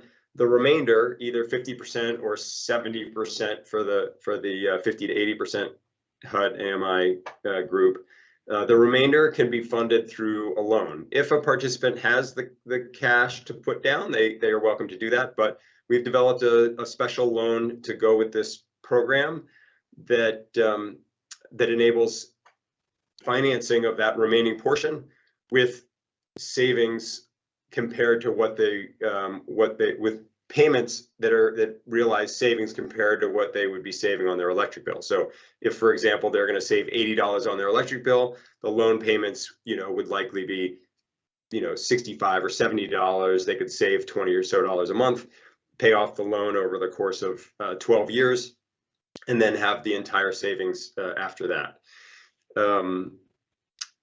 So I do want to talk about lending for just a minute, because there are a lot of loans that are available on the market. That's a big change from 7 or 8 years ago. There were not a lot of loans available. We started trying to work with a credit union to develop a loan that was favorable for solar customers, and couldn't get a local credit union to work with us on one. We'd seen a model in the Northeast that was working really well and tried to bring it to a credit union here, and met with 7 or 8 different credit unions and didn't get very far. And in a meeting with former Mayor Rothschild, got support for basically pushing a board member to explore the loan program at Tucson Public Credit Union. And it was that pressure from that board member that got Tucson Public Credit Union to pilot a loan with TFS. That loan started out small, but has become their best performing loan product across all of their loans. They've moved to expand it beyond just working with TFS. Anyone in Tucson can work with a solar company to get a loan through them, and it's got excellent rates because they've had such a positive experience. They've gone from looking at this as like a high risk thing to one of the lowest risk loans that they have. So that was a very positive story. A lot of the financing products that are out there, I don't know if any of you have had the experience of a door knocker coming and trying to solicit you for solar at your house. It's quite common. There's a lot of them. And what they're doing is trying to get people to sign up for solar because of the savings that I mentioned. You get a loan, and the loan is maybe $15 less than your electric bill. And the details behind that are a little smoky. It's, you don't really see what they are. Well, the way these door knockers work is they use financing that I would consider predatory. I'm not an attorney or that kind of thing, but these loans have a very low interest rate, but what they've done is they've prepaid the interest on the loan. So it says it's a 2.5% interest rate, but in reality, it's the equivalent of an 8 or 9% interest rate. The loan is over a 25-year period, so the entire length of the life of the system, and the result is that people end up with a deal that's not as good as it really should be. So the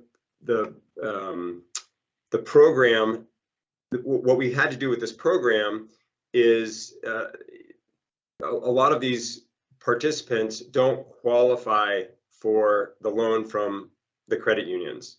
So we worked with a credit union that had some experience working with low and middle income families and with municipalities, actually, where Denver, the city of Boulder put together something called a loan loss reserve fund that was meant to lower the risk for lower and middle income individuals and extend the creditworthiness of those folks so the credit union could work with them.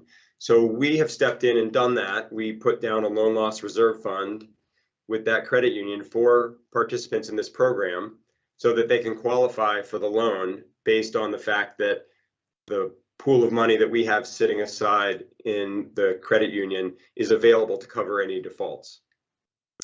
So the progress to date on this is that we have about $150,000 fund.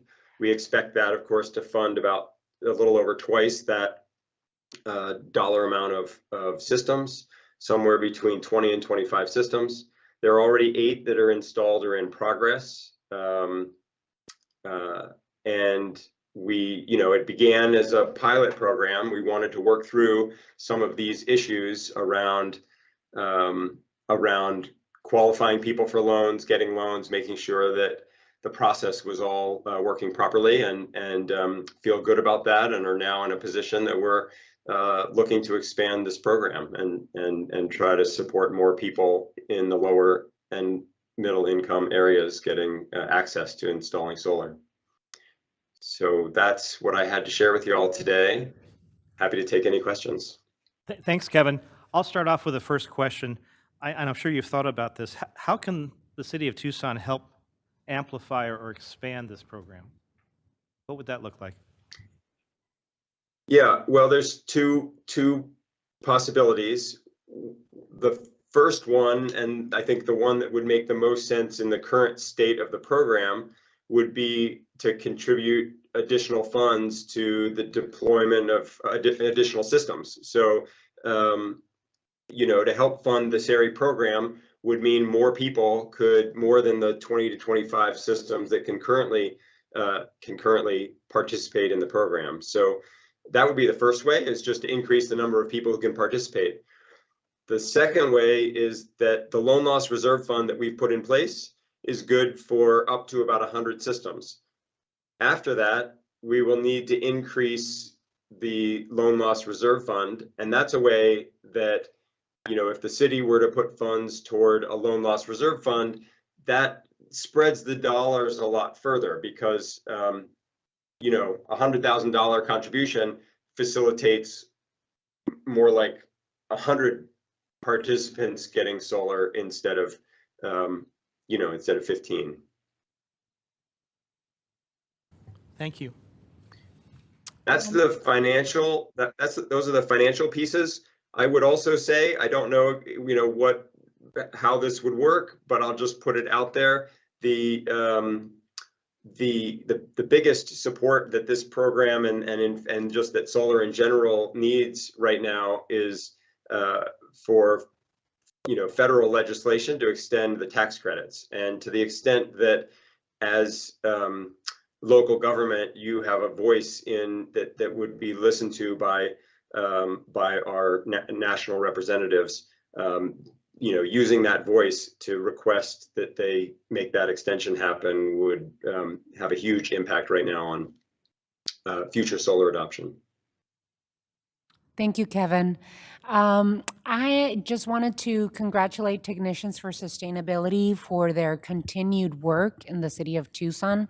I actually installed my solar system at home from Technicians for Sustainability, and it was a program as well that was put together by the city of Tucson and Pima County on a loan program as well. So incredible work that you have done, impacts our community, and of course, the city of Tucson is absolutely excited about a possibility of creating a solar empowerment program, which we see in other cities being created and that you've already started yourself. I think that a couple of things. One, that your partnership with SETI is an incredible partnership. SETI, the city of Tucson and Tucson Water work with SETI on water harvesting cisterns installed in low-income communities, and they've been incredible allies in expanding that program for Tucson Water through our conservation funding. That is something that I worked with Tim Tamir when he was at the Tucson Water Department and I was a council member. And what I'm envisioning, and Councilmember Dahl has been talking about this possibility of creating a solar empowerment program in the city of Tucson. And so there's a few ways of the city of Tucson participating in a solar empowerment program, but there are processes that we have to follow, right? There's procurement rules that we have to follow.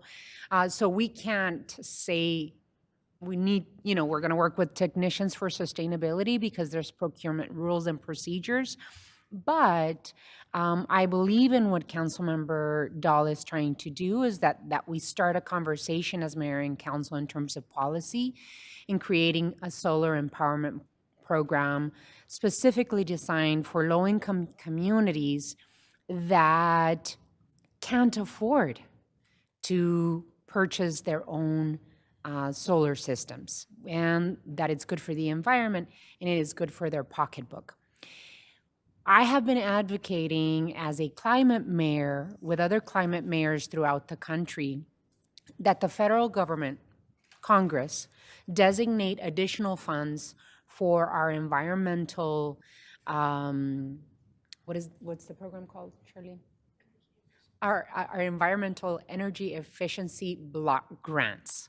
These are federal grants that are designated to every city through formula funding. And what I hear is that they're called EEGCBD, something like that. Anyway, so these funds are coming through formula funding for the city of Tucson. And what we traditionally have done with those funds is go and rehab older homes, like change out windows and seal homes and add low flow toilets. And so the city of Tucson has been doing that for many years. I think that it would be time and adequate, and I've talked with Councilmember Dahl about it because he's the one that brought the idea here. I think it would be time and adequate for us as the city to start looking at the possibility of creating a solar empowerment program. And then, of course, have our staff help design that program and walk us through all the legwork that has to happen through procurement, and then, of course, putting the concept together to make it happen. But I think it's a great idea, Councilmember Dahl. I think that it would be in addition to all of the work that we're already doing with EECDBG, and that it makes great sense, especially because right now, as we speak, we are seeking input and feedback from our community to continue creating our climate action plan, and put all of these policy priorities that the mayor and council have into action. And so it's a perfect timing because we're already putting our climate action plan together, and I could see this being a piece of the puzzle for that climate action plan. So I'm in absolute support wherever you want to take us, Councilmember Dahl, but I think it makes sense to start the conversation in terms of creating a solar empowerment program.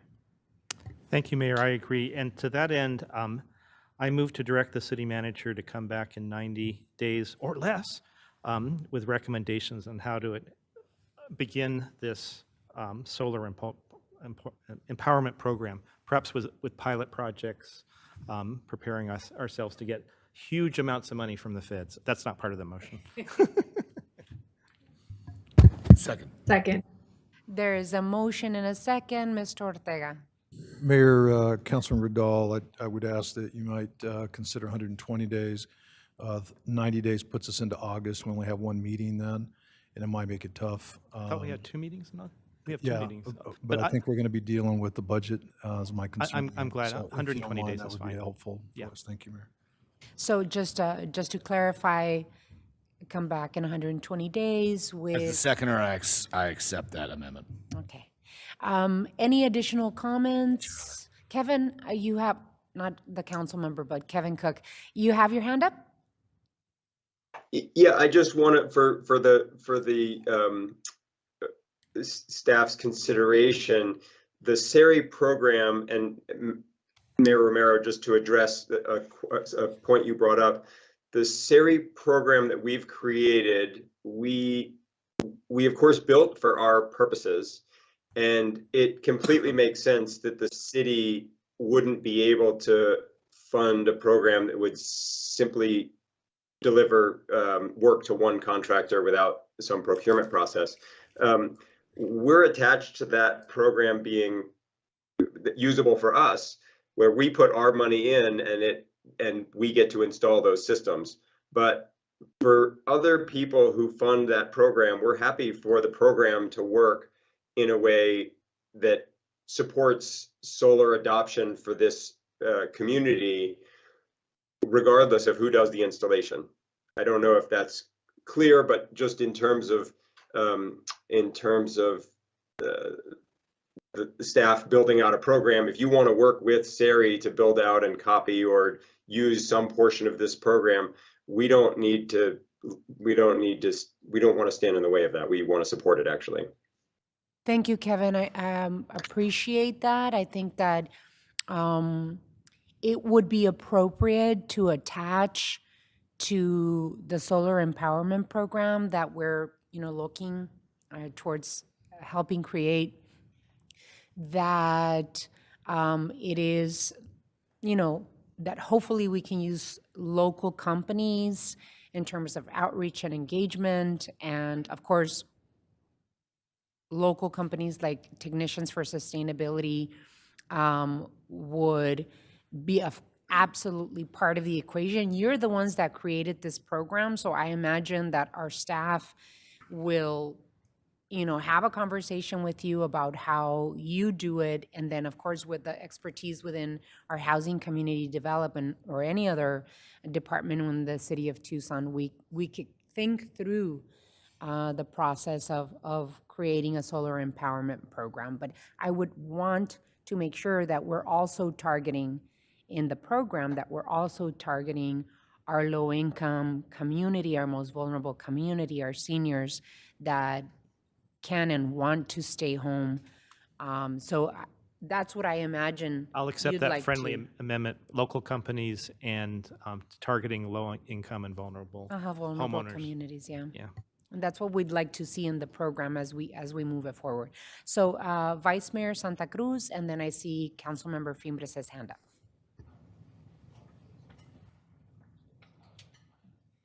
Oh, I'm sorry. Vice Mayor Santa Cruz, and then Councilmember Cunningham, and then Councilmember Fimbres. Well, I just want to say thank you, Councilmember Dahl, for bringing this item to the council, and for Kevin for all y'all's work with TFS. I just quick shout out, y'all have been a leader in converting into worker-owned cooperatives and doing that successfully in a way that can show other businesses in our community that they can take that model. So thank you so much for that work. My only comment would be that I would like to see participation from our Housing and Community Development Department as part of these discussions, the way that our water harvesting programs that lived under Tucson Water, they help promote, that we have our housing department also be involved in the process. Thank you. Councilmember Cunningham, and then Councilmember Fimbres. So I think there's 3 different tiers here, and I think there's like multiple options. We have options to backstop loans. We have options to offer cash subsidies. We have options to offer 0% interest. We can do all those things within the parameters of this program, allowing the city to backstop and ensure it's something we can do universally. I don't think we actually have to screen. If a homeowner wants to get solar in our community, we should facilitate that. So I like that idea. I think there's some opportunities that we're kind of missing on. One is that I'd love to, we had a discussion a couple of years ago about, when we didn't have any money, about MIDs, about municipal improvement districts. And a neighborhood could assess itself either a fixed amount per month or a percentage of their property value per month to improve roads, to do a park, to do whatever they wanted to do in their neighborhood if they really wanted it. Well, what if we did rooftop solar as an MID? What if we had that? What if we'd probably be one of, there are other cities that do something like this, but an HOA or an MID, an HOA or a neighborhood association, or just a cluster of a lot of neighbors, being able to take out one loan and having TEP only have to install one inverter or one switch so that they can more easily regulate the power is a win for everybody. So I think there's some opportunity there, and I'd like to see that come through. The next one I want to talk about is for our employees. If we have employees who own homes in the city and they want solar, we should help them get it. I think that's a program that we can do through our own credit union, through Vantage West. We've always said we wanted to help our employees borrow money responsibly and at a better deal than they can get anywhere else. Well, we sure as heck should do that for solar power. So I think that's one of the things that we can easily do. That's pretty quick. We've got a lot of great employees who live in the city. Finally, I guess the last piece I'd talk about is everybody has had experience with some of our discussions with Tucson Electric Power. And whether positive or negative, I think this is something that they could be we could actually cultivate a really good community partner on, in where one of the things that whenever I sit down with Tucson Electric Power and say, we want more rooftop solar, we don't want more solar farms in the desert, that kind of defeats the point of conservation, right? Like, okay, hey, let's preserve nature so we can build giant solar panels in nature. Like, that doesn't work, right? So I say, oh, let's use solar panels. Well, one of the things that happens is their answer is that having to regulate power, in other words, take power in and out from 50 different meters and 50 different rooftops, is a challenge for them. So the idea that we could do so many of those rooftops at once and then redisperse, in other words, if we're running an MID, as those credits come in, those neighbors at the end of the year could receive some type of rebate. It would actually work better for everybody else. So by speaking publicly today, I'm kind of challenging TEP a little bit and saying, hey, look, this is kind of a cool opportunity because there's nothing you can do to stop us from trying to encourage rooftop solar in Tucson. So why don't you help us come to the table so that we can eliminate some of the challenges that you're having in regulating and distributing that power. And so that's kind of what my 2 cents was. Obviously, I'm in cahoots with Councilmember Dahl in this program. I think it's totally number one, totally awesome, totally number one. I love that saying. But truth be told, there's so much more stuff we can do. And quite frankly, it's been somewhat the state government and through no fault of their own, Tucson Electric Power has kind of slowed us down a little bit over the years in some of these things. I'm not trying to say they're doing that on purpose. What I'm saying is that sometimes they don't want to meet those challenges. Well, we're going to give them an avenue to meet those challenges. Thank you, Councilmember. And just wanted to ask Mr. Rankin to, I know that the state of Arizona or the state legislature has tried to regulate those improvement districts. Can you talk a little bit about it? Because we've talked about this issue several years now. Yes, yes, Mayor and Councilmember Cunningham. And as part of the report that comes back from the manager in a few months, we'll include a description of the type of legislative changes that would need to occur at the state level in order to implement a municipal improvement district or similar improvement district that would be for these types of improvements on private property.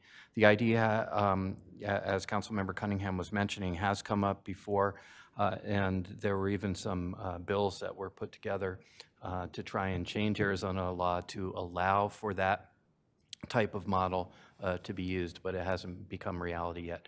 But we'll provide more detail when we come back as part of the overall report from the manager. Councilmember Fimbres and then Councilmember Kozaczek. Thank you. How do we make this more affordable for the most vulnerable citizens in my ward? Where your office is to be, and I want to take a tour of your office just to see what's going on over there. The other thing, Kevin, is you mentioned tax credit, extending the tax credits. That is, what's the mechanism we can use for that? And I agree, when is the partnership with TEP that you have? You don't have to answer those now, just let me know when you send me an email. Great. All right, Councilmember Kozaczek. Okay, thanks. Kevin, I know that this is an unanswerable question, but try it anyway. Generally, while rough order of magnitude, what's the cost of a solar unit for a house that you're saying is going to cut people's electricity costs versus what they're paying TEP right now? 10 grand, 20 grand, 30 grand?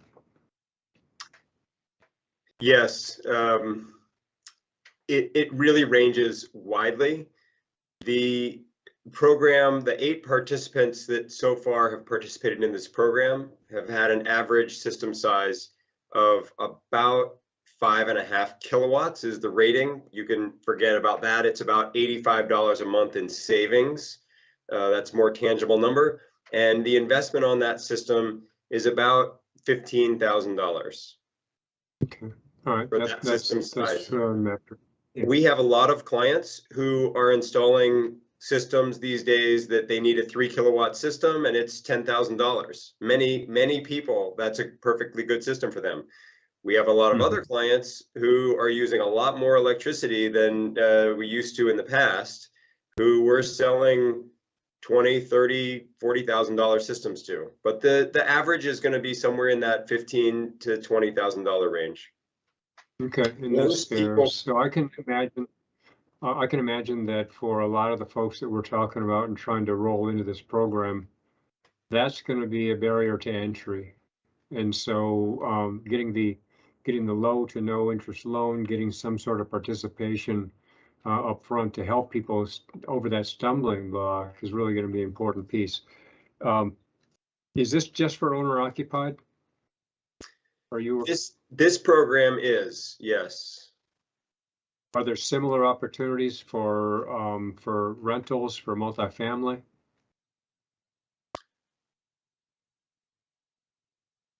No, those, so, anytime you see, these challenging arena, you sort of pick the thing you can work on next. And the people who do own their home are what we're trying to work on now. The rental, the rental situation is very difficult to get to, other than through TEP's program. They do have a program where you can buy solar energy credits. Excuse me. But to get solar like through a program like this, it's very difficult to do with a rental. Excuse me. While you're drinking something, I'll tell you why I asked the question, and that is because around campus, we have probably 7 neighborhoods that are north of 75% rentals. And I know that many of the people who own the homes in those areas would love to jump on board with something like this. But when you've got landlords, a lot of them out of state, that's going to be a tough nut to crack. Can you talk a little bit about TEP's role? Don't they have to approve any new solar location? They've got areas of this city they're saying you've got all you can have right now because you're going to be shoving power back into the grid and all. Can you talk about their role a little bit, if you can talk yet? Yeah. Or I can keep rambling if you're not ready. No, it's good. Thank you. First of all, the rentals around the U of A, I'm very sympathetic to those. I was a renter in those houses for a good long time. And we have worked with a number of property managers or owners, people who own property in those areas, and have put solar on some of them. That's been really exciting. But unfortunately, very difficult for property owners who are out of state and not invested in the local community. Very difficult. I don't have a solution for that, unfortunately. The TEP program, they had these zones that were called saturation zones. They have eliminated all but one of those now that they've had a chance to study the feeders that were that there was concern about whether they could handle the backfeed. So that issue has largely, but not entirely, gone away. And most areas in the community can access solar. They can. There's a screening. It's called a type 1 screening that they go through, a fast track screening, and almost everyone will now get through that screening for a system that's less than 10 kilowatts. Okay. And my final question, and this could be perhaps for either one of the Kevins, are you familiar with what the current what's the word I'm looking for? Where is PACE legislation right now and its possibility in the state? And do either one of you, are you up to speed on that? I am not. I believe it's stalled. There were 2 years that they really tried to get it through, and I think they couldn't get it through. Is it still the lending institutions that are the bottleneck, as you understand? Okay, all right, because they didn't want to take a second place on the note. Yeah, That's right. All right, thank you. I note that our time has gone over. Can I call the question? Yes, absolutely, council member. I just want to make sure that we are on the same page and thinking with your motion that the city manager and staff come back in 120 days, sooner if they can, to present to us the possibility of creating a solar empowerment program for City of Tucson residents with focus on vulnerable and low-income communities, that Housing Community Development Department be part of that conversation because of the possibility of using energy efficiency block grants. And what else am I missing? And that we focus on the possibility, if we are going to go through procurement process, that we use solar, local solar installers and local banks like the credit union that already has a loan for this program. So with that, if that is good for you? You summed it up very well. I would just add that not, to look at other possibilities for funding in Yes. addition to the federal Yes, I money. agree, Yeah. including the possibility of partnership with the City of Tucson IDA. Yes. So, okay, so we're clear on the motion. The seconder is good with it? Yes. Okay, so all those in favor of the motion, please indicate by saying aye. Aye. Aye. Aye. Any opposed? Motion passes. Great job. Thank you so much, Councilmember, for bringing this to us. And thank you, Kevin. Thank you, Kevin. Really appreciate it. Great work you're doing. We move on. Thank you all for having me. Thank you. We move on to item 9. Time has been set aside for a presentation of unresolved disputes regarding the compensation plan. Mr. Manager. Mayor, members of the council, this is part of the annual discussion required by charter on our compensation strategies. And again, we go through this annually. I will turn it over to Elsa Quijada to make a presentation on the process as well as some of the issues that we've discovered. Thanks. Newbie.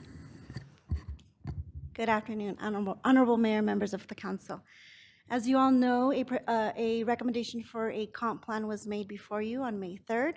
As required by charter, the mayor did hold some hearings, and we had 16 disputes. Those disputes included individual as well as group disputes, and so overall, we're looking at 16 formal disputes. This also includes 2 of our labor groups. We met with staff, and I met with all of the disputers. So we spent some considerable time trying to understand and really hear their concerns. Overall, the 14, outside of the 2 labor groups, 14 of those disputes, we have committed to working directly with them outside of this process. They brought up some really valid concerns regarding working conditions, staffing levels, working out of class. And so we're really committed to making sure that we work directly with them. We work with the department director and their human resources to identify those issues and resolve them as well. The 2 labor groups, we really had some good conversation as well. I think we're in alignment with how we want to move forward in opening up the channels of communication when it comes to compensation. With that being said, they may still come before you on the next mayor and council because that is within their process to do so. So with that, are there any questions that I may address? Any questions by the council colleagues? Councilmember Dahl. Madam Mayor, is it appropriate to name the 2 labor organizations? Yes, they are. Yes, Councilmember Dahl. It's TFFA and TPOA. Yes. And we held one mayor hearing. I just want to make sure that it's just one, not hearings, but hearing, Elsa. Yes, thank you, But Honorable we Mayor. did receive speakers and we did receive requests. My comments, I'll do some comments and then help, open it up for my colleagues on the council for comments or questions. I would say that city labor groups have correctly pointed out that our city code calls for an annual labor market survey, which serves as the basis for the annual recommended compensation plan. The city code clearly states that under the direction of the city manager, the human resources director shall annually conduct or cause to be conducted a labor market survey, which, subject to available funding and current economic trends, shall be the basis for the annual compensation plan. However, the memo from Human Resources to the city manager that was included in the annual compensation plan recommendation says that it is industry best practice to conduct comprehensive market surveys every 3 years with benchmark analysis annually in conjunction with salary survey participation. So I believe that Council Members Lee's motion previously when we're talking about the cost of living adjustments, sets clear expectations, and I just want to reiterate again in this particular item that we need to set clear expectations between city staff and city labor groups for both the frequency and the extent or depth of these surveys and what they will cover, so that we all, both mayor and council, city administration, and city labor groups, know what to expect. So I think that following the compensation conversation after today and maybe even in June 7th, we really do need to set the expectations and make them clear. Like, is it every 2 years? Is it every other year that we're going to do a labor market survey for the benefit of all of us knowing where we are, right? We have gone through an exercise last year that we finally did a very comprehensive labor market analysis, and we found out, oh my God, we are way off. And so we had to, it was a very, very big lift. So I think the positive nature of having every other year market labor analysis is that it will be a corrective action, and a smaller corrective action rather than a very, very big one that we had to do last year. So I just, my questions are, I've received feedback from all of our labor unions that usual processes for developing the comprehensive plan, including receiving input from our city labor unions, were not followed this year. So can staff please explain the timeline of the usual process and whether anything differed this year and why?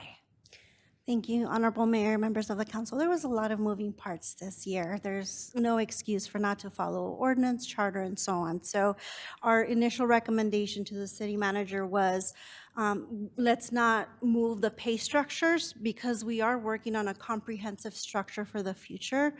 There's a lot of work that we're doing now and in the last couple of months that we have been focusing on. It doesn't take away, I think you're right, from at least communicating and also doing the check-ins that we're allowed to, that we should be doing. The comprehensive market that we did last year, as you know, it was very comprehensive. Not only the timing resources, but also the allocation of the money towards it. The charter does require us to do some benchmark surveys, and we should have. And our commitment going forward to the labor groups was that we want to be better partners and we want to do that process. And so with regards to a comprehensive study, best practices would be every 3 to 5 years, but benchmarking, we want to do that annually. So with that being said, again, I think it was a lesson learned for both I and staff being new into this position. Interimly, but still, it is something that we're going to move forward in a positive way. I absolutely understand. There was a lot of moving pieces in terms of new staff in HR. I think that's why the difference in the process that we use this year. But, we all know that compensation conversation is always attention from mayor and council, from the city manager, and from the labor groups. And so I just want to make sure that the processes that we've traditionally followed, usually conversations start in November of the previous year. Hopefully this year we will start sooner so that we can get to a good place for next year. But you talked about benchmark analysis in your memo to mayor and council. Talk to me about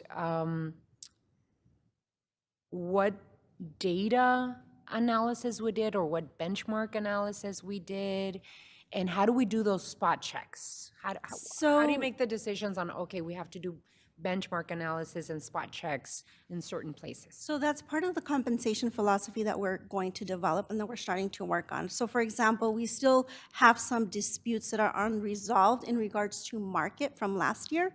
And so we're still doing a snapshot. Has it changed? Even though the recommendation will still be from last year's market, how much has it changed from this year? So we are noting those differences so that when we do move forward with the new compensation plan, we could have a gauge as to that movement within those positions. Can we know where you did the benchmark analysis, like what departments you had to do benchmark analysis? And was this information shared with labor groups? So Honorable Mayor, they're specific to job classifications and their current snapshots. So it's not a comprehensive compensation analysis, it's not a comprehensive market analysis, and it's just the disputes that come forward, we check that against the market from last year. And we could provide a list of those positions, but that information is not being used to place people. We're still going based on last year's market to make it equitable. Thank you, Elsa. Any of my colleagues, questions? Vice Mayor? I think I just wanted to add, since some of the feedback and concerns were also around vacancies and recruitment, and I just want to make sure that we're providing HR staff, with whatever policy, resources to help stabilize their business operations so that we continue to attract, a diverse, qualified workforce. But I feeling encouraged from the conversation. Thank you, Vice Mayor, members of the council. That was one of the things that were really concerning, and it was very enlightening for us to speak to our employees and hear those concerns, how burnt out they are, the additional work that they're picking up because of those vacancies. And so we're going to circle back with the department directors with some, direct feedback, and then we're also going to target specific areas where we can focus on recruiting efforts to really enhance those positions, because it is very concerning. It's impacting life-work balance. And so all those concerns outside of the annual comp plan will be addressed directly with the department directors, and we'll also circle back to those employees. And I also just want to throw out, because I know that our public safety, 911 communications, TPD, TFD been doing some heavy recruiting at the high schools, that I think the city should take it as an opportunity, right, to do these career outreach along with them, instead of, so that young people know that there's a future, a career with the city. Thank you, Vice Mayor and members of the council. We do have some great programs that our retention and recruitment team are putting together. They have been partnering up with TPD in some areas to be out there and be present. We're also, as City Manager Ortega mentioned, we're working on some apprenticeship programs so that we can bring people in without the minimum qualifications, but we could train them up because we have a need and we're not finding the skilled workforce. So there's a lot of programs that we're building to get people in the door. Thank you, Elsa. Any other questions from my colleagues? So as we look forward, this conversation that's going to happen tomorrow in terms of compensation and the process that starts tomorrow, I would love to be able to, if we need to, revisit our city code, because the city code is very specific to yearly labor market surveys. If we need to clarify in our code based on the conversations that we'll have with our labor groups and with human resources administration, our city attorney, if we need to revisit our city code to change that, because if it's not realistic, then we should change the code in partnership and in communication with our labor groups so that we all feel comfortable with that decision. So it doesn't put us in a difficult place saying that we're going to do it yearly and we're not. With that, no other questions. Just have a quick Mr. comment.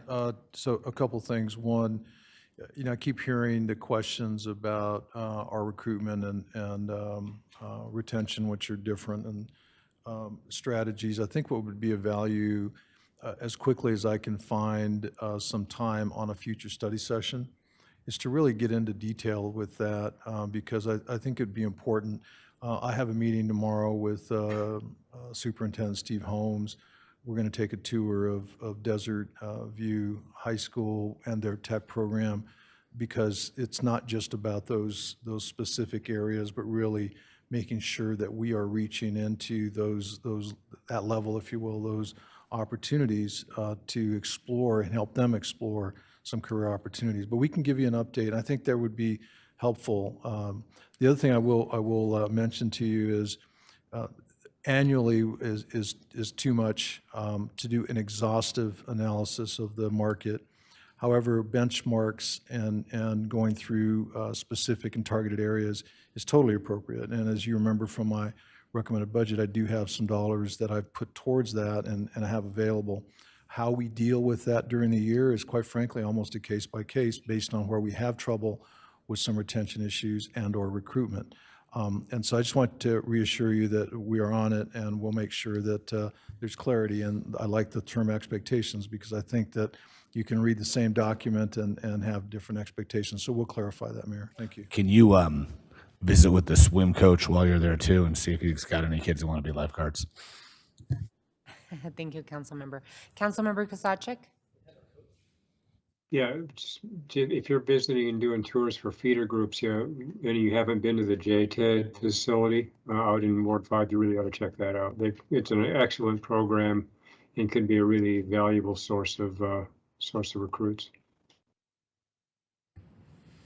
Thank you. Alrighty, so Mr. Attorney, do we need a specific motion for this? Thank you, Mayor. No action is required as part of this item, and the direction and feedback given to the manager and HR director will be followed. Thank you, Elsa. I really appreciate your presentation. And we move on to item 10. Time has been set aside for Mayor and Council to discuss the recommendations from PAG Management Committee and the RTA Technical Management Committee and the upcoming PAG and RTA agenda. Mr. Manager.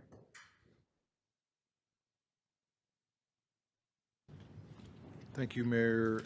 What I'd like to do is go over last week's agenda, give you some thoughts on it, and then talk about the upcoming agenda as well. I think there were several pieces that I think are important and you should at least know and be prepared for future discussions.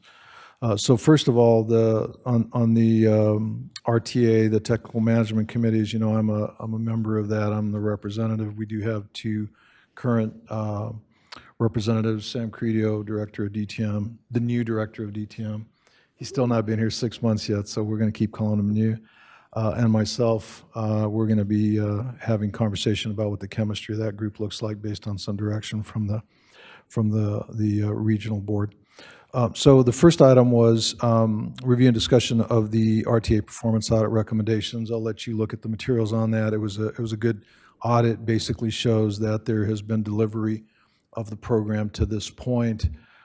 The flag for me on that was kind of the fine print is making sure that the partner agencies can fund whatever the shortfalls are, which when this was conceived in '06 was a great idea, right? Because the dollars were a lot different, a lot less.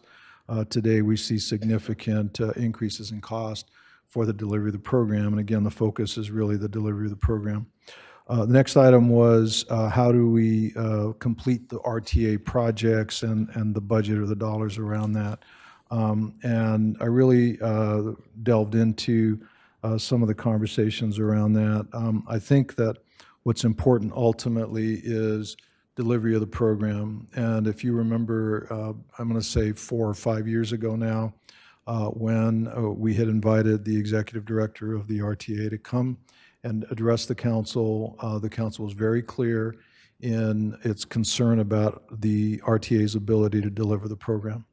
And I believe it was some of you at the time, Councilmember Romero and Councilmember Kozachik, that really focused on what does delivery mean, what does it look like? And I think at that time, if I recall correctly, you were assured that there would be delivery of the program.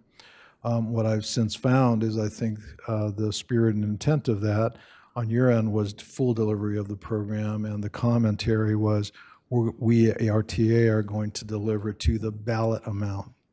Well, that's a significant difference today in terms of the ability to deliver the program, so that should be of concern and something to keep our eye on. With regard to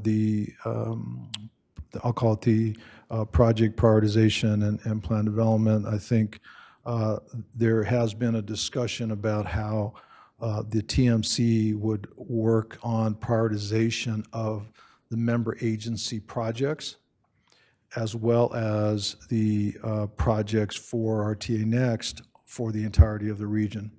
And so that makes sense because we should, as TMC, the Technical Management Committee, make a recommendation based on our agency perspective, but also provide feedback on the macro level. Because remember, it's a technical piece and doesn't preclude the CAC and others from going down the path of analyzing, because those, what the good thing about that is the opportunity to understand what the perspectives are and then come up with something that makes sense. The next item that I'll spend a little bit of time talking about is downtown links. There was a lot of discussion about our request for funding of the shortfall, which at the time, this was a few weeks ago now, actually probably about 2 months, was in the vicinity of about $11 million. We had asked for $11 million.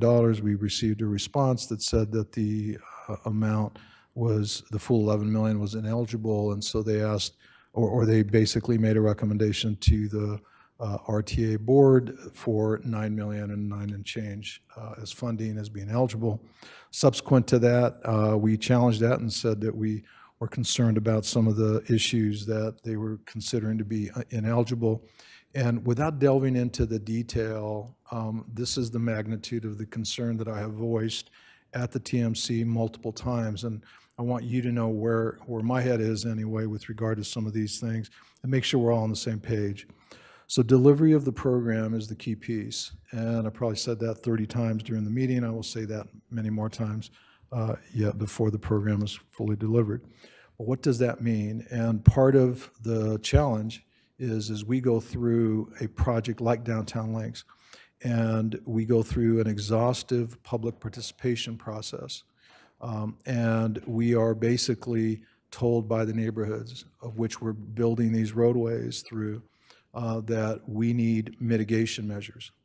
The mitigation measures can be anything from linkages, bridges or pedestrian walkways, those kinds of things, and including landscaping. The RTA folks have suggested that some of that is ineligible because it was not quoted in the original scope, which makes it tough, right? Because we go out, have these public comments and public meetings, and then we're told later that, oh, by the way, that doesn't count. You have to fund that some other way. And so it was really difficult when we're trying to deliver a program and deliver projects now in the urban core, which the conversations are very different than they are in the unincorporated areas and or in less dense areas. So that's really an issue for us, I think, and I think we're going to continue to see that on projects going forward. Some of the pieces that we'll get into the detail if you're interested, but some of the pieces I think are if we don't do them, or if we have to try to find other money for them and we can't find that money, will put us in a very bad light with our residents, with the corridor residents and so forth. So that makes it very difficult when you're talking about a delivery of the program in the spirit and intent of ultimately going back to the voter and saying we need more, right? We need help with continuing this conversation on a regional basis. So, by the way, just a little tidbit on Downtown Links. The staff has rerun the numbers, and so that shortfall, based on the latest info we just got last day or two, is now about $16 million. And so when you look at those kinds of dollars and we're drawing lines in the sand, I may have to have a real serious conversation about not continuing with that project if in fact I have to scale back because I don't have enough money and I can't in good conscience come to you and say I need $9 million, which I know we don't have.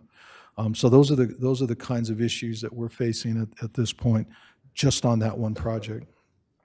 Some of the other things that came up were North First Avenue. As you know, the RTA staff had asked, and I believe it was one of the chairs, may have been the TMC chair, I think it was, Mr. Huckleberry had sent out a note several months ago asking for the agencies to look at projects that might be able to be rescoped so that we could, again, deliver the program, right? So we did. We went down the path on North First Avenue, that's from Grant to River, came up with a recommendation for scaling down of the original scope based on science, based on feedback from the community.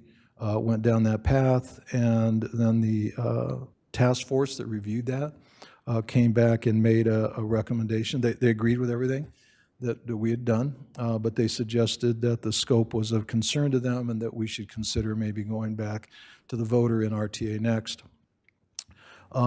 My issue with that and my concern is a recommendation, number one, from a technical task force, but number two, making a recommendation on a one-off project. Again, it's delivery of the program, and I think, this council has heard that there may be a need for us to move projects into the future that are in RTA 1 and look at RTA next. Certainly understandable, certainly something that the mayor and council should look at, the community should look at, but it should be a very open discussion, number one. But number two, it has to be in the context of the entirety of the program, not one-off projects. And I think to make a recommendation on a singular project or projects, I think is a mistake, and I voiced that. And I suggested that we need to look at the entirety of the system and make sure that we are looking at that very closely. The other thing that I'll mention, which caused me concern, and again, you may have seen this, was there was actually a press release issued by the RTA with the results of the task force. And it really surprised me because normally the staff doesn't issue press releases like that, announcing the findings and the recommendations of that task force, which really caused me concern because it to some level, starts the public conversation, if you will, much before either the TMC or the regional board has had a chance to even deliberate and hear the commentary. So that obviously causes me some pause, and I'm hopeful we'll be able to overcome that going forward. I did push for a continued conversation about the recommendations, and so I believe either yesterday, I think it was yesterday, I did receive a new meeting advertisement. The TMC will meet again next Wednesday.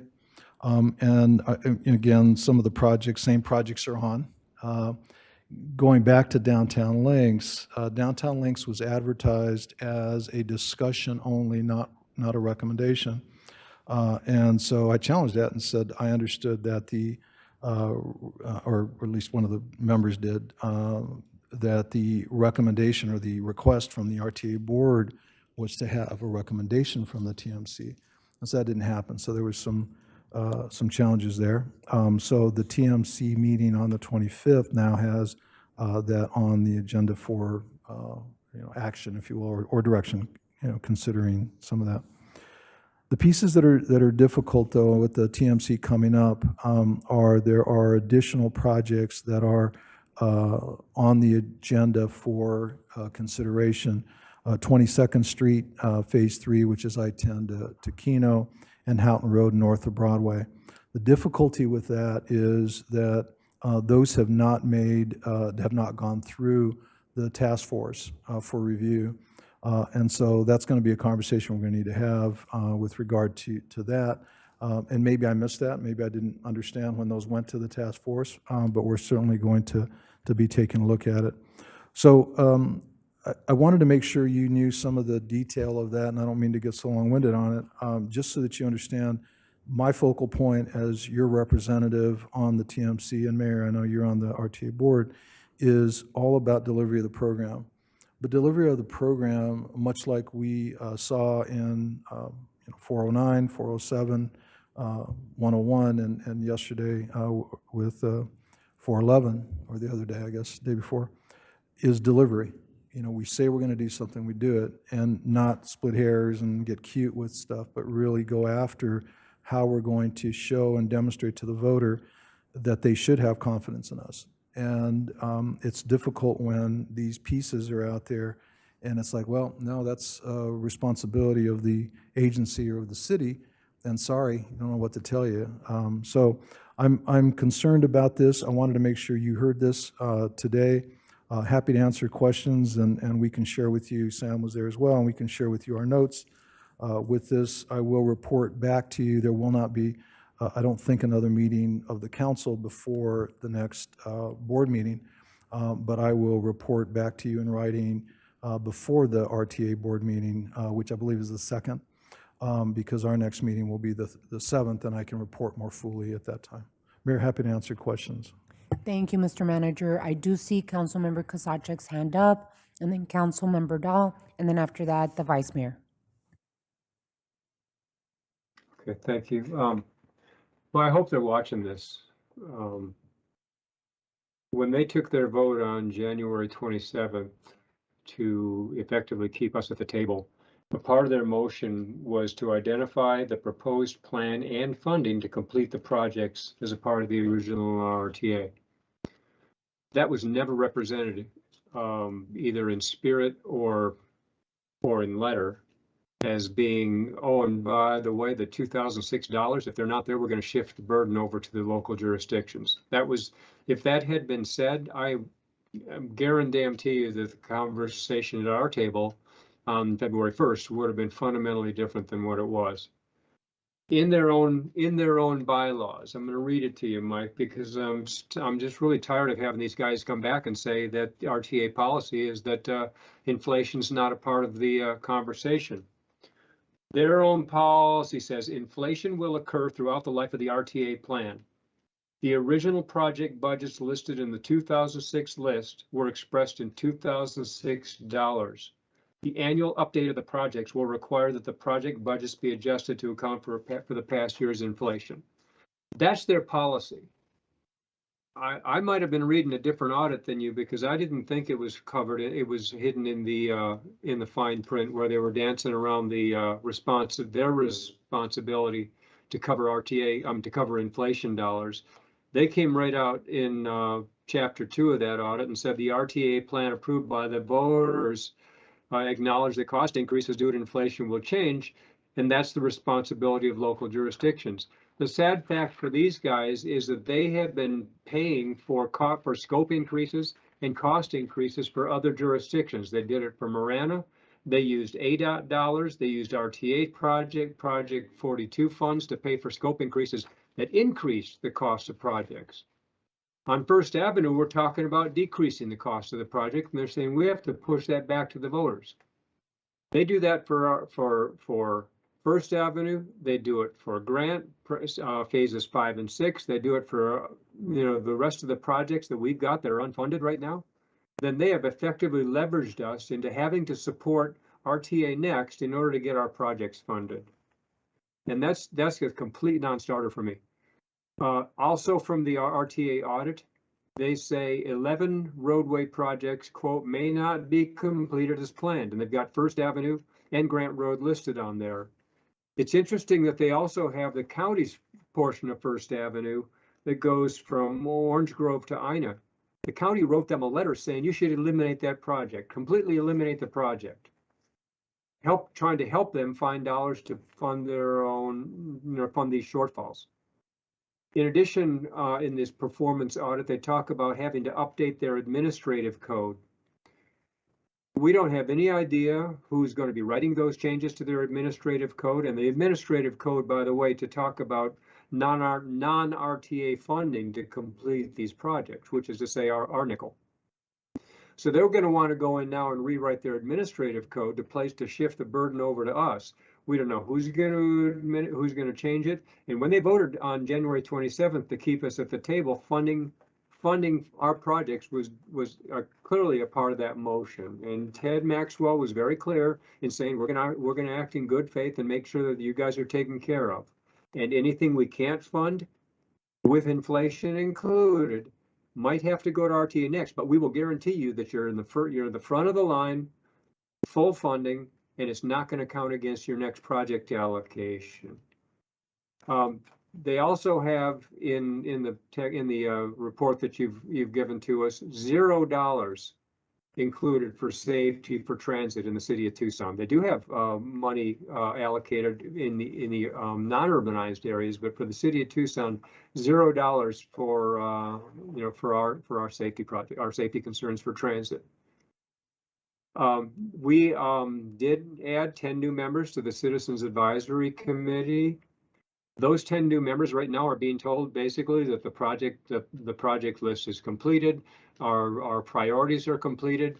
Your involvement will be to essentially engage this conversation midstream. They're not going back and allowing any more new input from the Citizens Advisory Committee. And they're essentially being told, don't rock the boat. You know, you guys are the newbies on the committee, and you just, you know, you can join the conversation, but we're not going to take new input from you, and we're certainly not going to go back and look at the project list. That is essentially rendering the 10 new members just moot at the table. They don't have a new voice, and their input is essentially as if they weren't even there. And finally, there is a reference in the report that you've got to the Sonoran Corridor, and it says, following the presentation, the committee discussed how the Sonoran Corridor relates to the Interstate 11 connection. I'd like to know what that means, because if this RTA is considering the I-11 bypass as a part of the conversation surrounding Sonoran Corridor, we need to know that too. So I guess to summarize my concerns is, would be, I don't believe that certain members of that board right now even want the city of Tucson to be a part of this. I think that if the nature of the conversations continue as they are, it's clear that their January 27th vote was in bad faith. And if they don't change the rhetoric, then we have no reason to support RTA Next going forward. If they're going to say $2,006 is all we're going to fund, you got to fund all the deltas. We want to put your unfinished projects on RTA Next as a way to leverage you to be a player at the table. Your citizen commission members, the 10 that we just added to represent the city's voice, have no voice. And oh, by the way, we might consider the I-11 bypass out there west of Aber Valley as something that we ought to consider and lump in with a Sonoran Corridor. Those are significantly troublesome issues that there's no way in hell that I would support being a part of RTA Next if they're gonna dig their heels in on all those issues, or even some of those issues. So those are my thoughts, Mike. Thank you, Councilmember Dahl, and then Vice Mayor. Thank you, Madam Mayor. Thank you, Mr. City Manager, and I'm really saying thank you. I support your efforts on behalf of the city of Tucson. Your report is disturbing, but encouraging that you're taking a stand on these issues. The two in particular that disturb me is the downtown links. It's not in my ward, but I have friends who have lived there for years, friends who oppose the whole idea of it because it would cut off parts of their community from each other. And if we don't have those connections, which were promised, then once again, we're cutting through communities and for fast transit through them rather than being a part of the community. I applaud your efforts to get those things done and not on our ticket. First Avenue, we went through a lot of public review, and we did what we thought we were asked to do. Can we keep it within budget? Yes, we can, and accomplish the most functionality. We know from traffic studies we don't need to expand lanes, but we also know from studies that it's a dangerous place. There are dangerous intersections, people crossing the street. We have lots of traffic problems there. And what we have now would create a lot of safety without disturbing the businesses. We heard from people who live nearby, we heard from the businesses, they didn't want the disruption. And to say, well, we can't do that now is so disappointing. So again, thank you, Madam Mayor. Thank you, Mr. City Manager. And thanks, Sam, too, just because you're new. Vice Mayor? Thank you, Mayor. I guess feeling all the frustrations and reiterate everything that's been shared. I just had some questions for clarification, City Manager, if you could help me out with or Sam, with the Transportation Improvement Program amendment for the Irvington Traffic Interchange. Does this mean there will be a pedestrian bridge built as part of the project, or does it mean we're requesting ADOT to use federal dollars to build that bridge, and what does that entail? Mayor, Vice Mayor Santa Cruz, so there's two things going on there. One is listed here, and then the other is we'll call it a parallel conversation. So I did bring that up exactly in terms of the pedestrian and bicycle access at the Irvington interchange. That is included as a part of their design efforts. On top of that, I asked for thoughts on the Nebraska, we'll call it the Nebraska pedestrian bridge, that is an opportunity. We've since then had conversations with the district engineer. We are on track to have a conversation with the state engineer to express the opportunity for us to include that as a part of it. Now, what I will say to you is it is not in the 5-year plan, which means that we're going to have to partner with them to figure out how to fund it. We do have some cost estimates that they've used on other PED bridges, and it's in the $2 to $3 million range by the time we're done. And so at least we know the magnitude, and then we can start working towards that. So they're parallel, but they're separate. Okay. And once I get a read from the state engineer at ADOT, then we can start having conversations about, okay, what could it look like? And the process, I hesitate to go out there and start having public dialogue without having a path forward that I can convey to you, that you then can convey to the residents out there as well. Okay, thank you.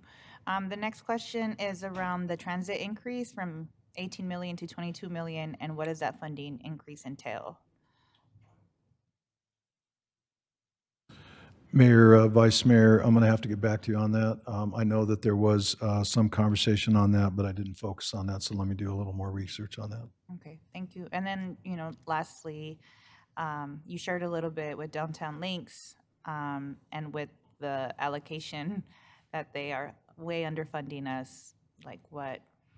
What's the plan? And I know that there's about to be a big shift in access this coming weekend or next week. And I just want to make sure that we're giving the public ample notice about those shifts in traffic patterns as, we're moving people around. So Mayor, first I'll talk about the funding just to make sure there's clarity there. We have, as a team, the mayor and council and the staff, have recommended the use of impact fees, the road impact fees for the RTA program. So those dollars are pledged, if you will. The difficulty is we don't have a lot of money sitting there in that account. Just to give you round numbers, we had pledged $4 million in our IIP. We've got less than 2, we've got about 1.8 million. So we will continue to look for ways to make up that shortfall. And I'm fine with that. I think that's all part of the partnership that Councilmember Kozaczek mentioned. With regard to the notice, absolutely, we have and will continue to make sure people know what is happening. It's been very disruptive. Everything from 6th Street to Stone to just pick at 6th Avenue, all of those have been disrupted.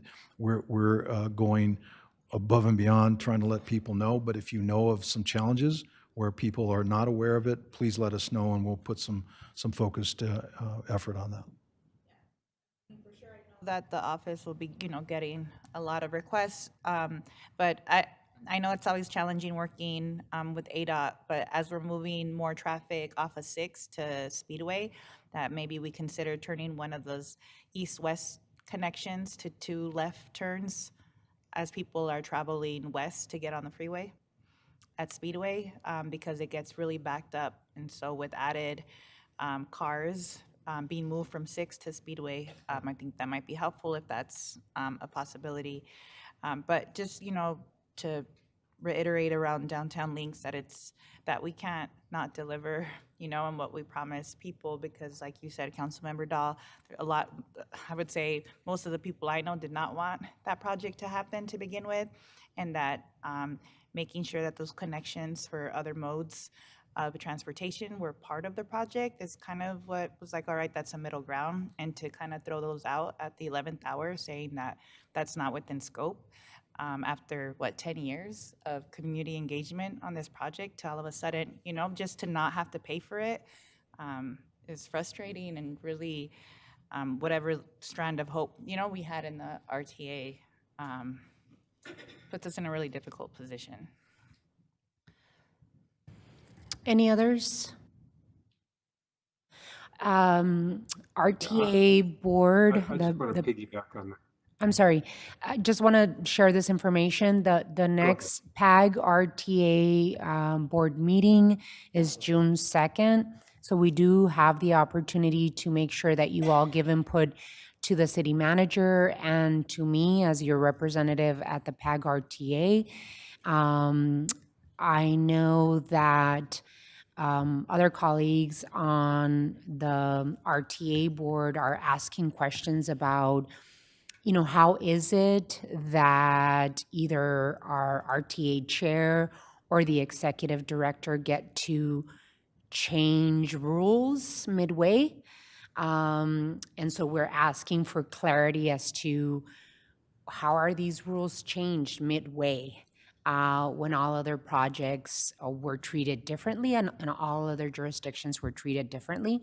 But I have hope that the partner jurisdictions at the RTA board are going to see the need to continue participating and collaborating with the city of Tucson in good faith, because the city manager mentioned it, but it's worth mentioning again. Pretty much the projects for the RTA that are not completed are mostly the city of Tucson projects. So the shortfalls are very directly impacting what was promised to the voters that would be delivered. And so it really impacts the city of Tucson. 99.9% of the lack of not funding these projects according to what the costs of delivering the projects are. So, Councilmember Kozachek? And that was exactly the point that we made to them before their January 27th vote, when they were so hot to try to keep us at the table, when we had drawn the line in the sand saying, if we don't see some movement on these issues by February 1st, we're out. Son of a gun, January 27th, they came up with this multi-level motion that added CAC members. They said they're going to fund our projects, they're going to add flexibility, all that. And this is nothing but bad faith if they're starting to do U-turns on that. Kevin talked about First Avenue. We've showed them a way to address the traffic needs, the pedestrian needs, the bicycle needs, and save them money. Both Lane and Kevin talked about links. Those connections were always a part of the community outreach, and it was the only way that the community was going to buy in and support that project. Without that, we would have said, take it off the ballot.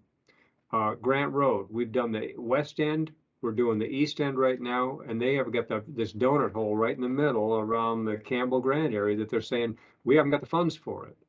You can't go to the voters for RTA Next and say, promises made, promises kept. Oh, by the way, these are 3 that we didn't keep, because those are tens of millions of dollars worth of broken promises by the RTA.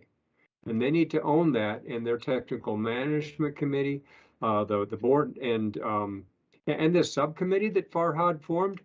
There is nothing to the mayor's point, there is nothing in their policy that gives them decision-making authority to push something to the next ballot. Nothing. So this council, we were all locked arms and we were serious. We were saying, if you want us at the table, then we need to see that you're serious. They were serious until they're not, and now it just feels like a whole different conversation. We're back at square one. And the way they're dissing our Citizens Advisory Committee's input is as if they weren't even at the table. So this is really troubling, Mike.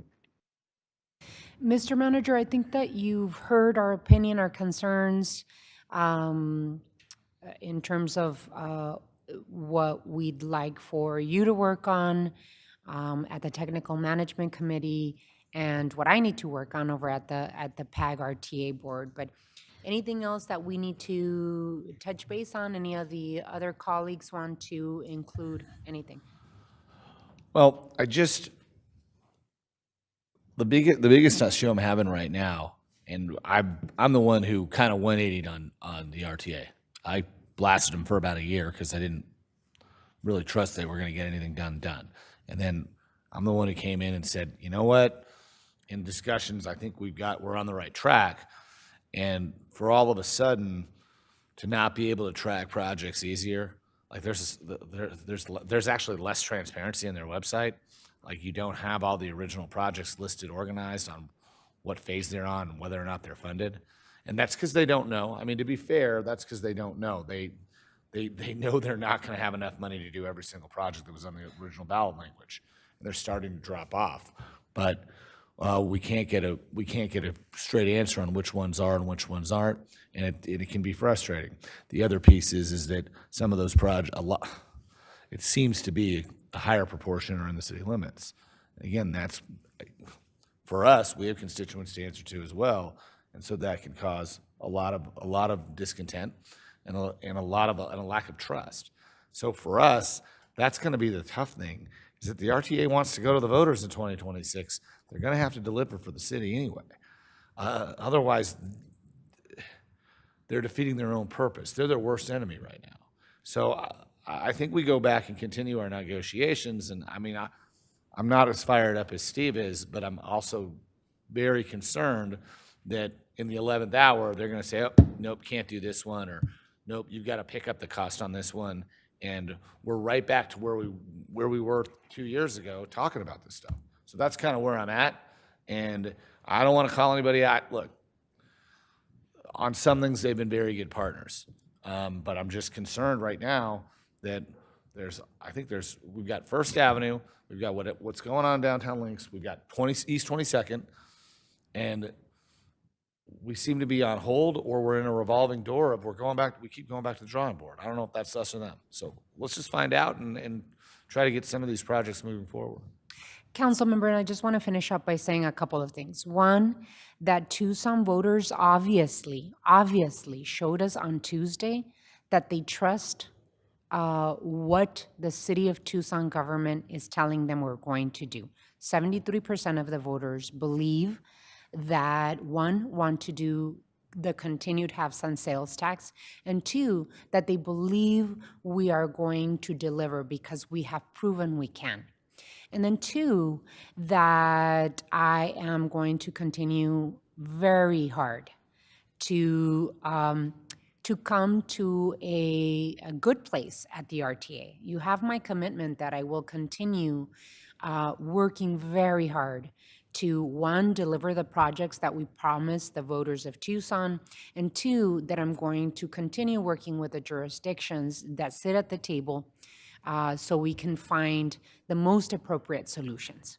So that is what I can do. I can only do what I can, right? I need other partners at that table to want to help us deliver to the voters and that want to make sure that the city of Tucson will stay at the table.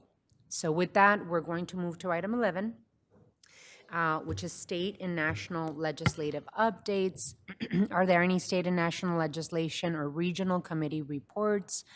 Mr. Greenhill.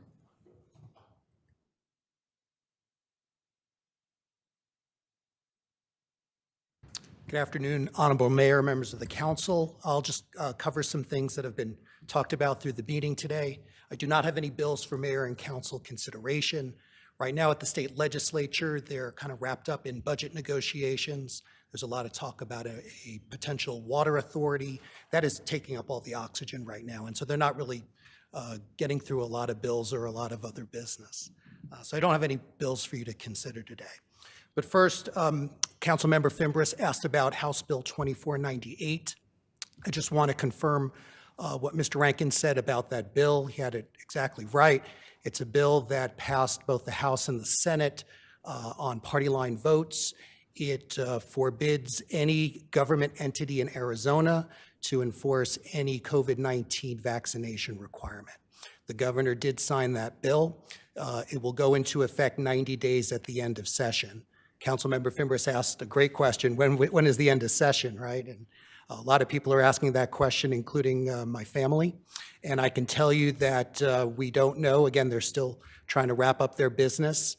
They are required to have a budget by June 30th. That's the end of the fiscal year.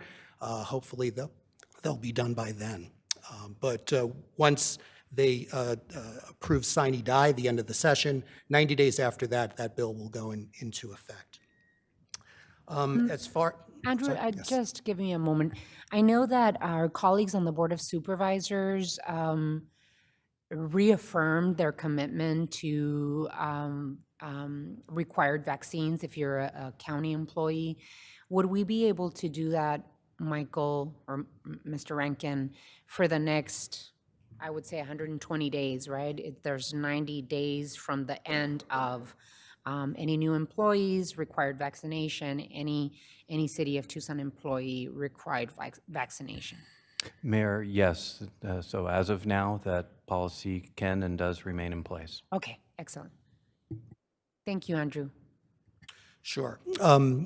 As far as other COVID-related bills, there have been a number of bills that have been introduced this session. This mayor and council have taken positions on many of these bills, standing up for local authority, public health, the rights of the city as an employer to enact the policies that we believe contribute to a safe workplace. We continue to voice those positions at the legislature as bills either go through the process or not. Again, I'm happy to answer questions about any of those particular bills, but 2498 is the one that was just recently signed by the governor. On another issue that was discussed here today on the solar, I just want to remind Mayor and Council that it's been a perennial item on your approved Mayor and Council state legislative agenda to support PACE legislation. Again, and that's property assessed clean energy. And those are loans that people would take out to put in, say, solar, and then they'd be able to pay them back over time. Actually, Kevin and Councilmember Kozaczek got it exactly right. We've had discussions with the Bankers Association over many years, trying to work through some issues with them on how a system in Arizona might work. We'll continue to pursue that kind of legislation. I think it is fair to say it hasn't had a lot of momentum over the last 2-3 years, but maybe we can pick that up again, and I'll make sure to talk with some of our fellow cities that I know would be interested in, and that have been interested in the past, to try to pick that up again, as well as pursuing other federal and state funding and other opportunities to support the proposals that are being discussed here at this table. With that, one last thing on the federal side, I do want to congratulate, and I know there's been some social media on this, congratulations to EGSD for winning a $1 million Brownfields grant. That is money that was made available under the bipartisan infrastructure law. And what that'll do is help create a revolving loan fund, which then the city can use to help support cleanup projects in a number of Tucson neighborhoods. The ones that were listed include La Doce, Oracle, Miracle Mile area, Barrio Centro and Julia Key neighborhoods, and then downtown and some of the historic barrios around downtown. So that will help us get some of those problem properties back, to a point where they can be developed and become, active parts of a healthy, vibrant community. With that, I'm happy to answer any questions about any other federal or state items. Any other questions from my colleagues? Hearing none. Thank you so much, Andrew. Really appreciate it. Thank you. Item 12, does anyone have any items to remove from the consent agenda or any other items on the regular agenda? Hearing none, we move on to item 13. Does anyone have any items for future agendas? Councilmember Dahl. Thank you, Madam Mayor. I know that Mr. City Manager said that this item would be discussed in August, and I'm talking about the pools. I asked that we consider moving up a month because I am just so disappointed in the news about the pools. Councilmember Cunningham and I brought this up in January, and we've continued to ask about it. The 2 pools in my ward are going to be delayed opening for a month. Because these pools are only open for 2 months, that means a month of this long, hot summer is all they'll be available. And there's issues. There's issues of they couldn't find the filters. They couldn't get them. They're stuck on boats outside of Los Angeles. And there's problems with lifeguards. But I don't think we've paid the attention to that issue that we should have. Pima County, I've heard from an aide in Pima County, they've been able to staff their lifeguard needs. So just a plea, and if it doesn't work, I'd like to talk about it earlier than later. We need to show these pools some love. Thank you. Thank you, Councilmember. If no other, Councilmember Cunningham? Your Honor, on that note, I was going to make an announcement tonight, and I'll make it right now. Everyone out there in town, this is an all call. If you've got some some teens that want to be trained in a skill and are looking to make some extra money this summer, whether it's teens or even adults, we do have plenty of openings for lifeguard positions in the city of Tucson. And it's only going to go as fast as we can train them, but if we can get 4 or 5 people who are friends who all kind of apply at once, it makes it way easier for us to get them trained and get them ready for the water in the fall. And it takes about a week, but I think we can get it all done. So that's kind of my pitch, and I reached out to a couple swim coaches today, and I think we're going to make some progress. Great news. Thank you so much. Really appreciate it, Councilmember. So study session is adjourned. We will be back at 5:40. I'm going to give us a little bit longer break so that we could, if we want to have a little dinner, stretch our legs. And we're going to start regular session at 5:40 on the dot. So we will see you here in a bit. Thank you.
Santa Cruz, Here.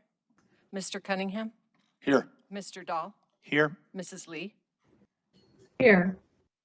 Mr. Fimbres, Here. Mr. Kozaczek, Here. Mayor Romero. Here.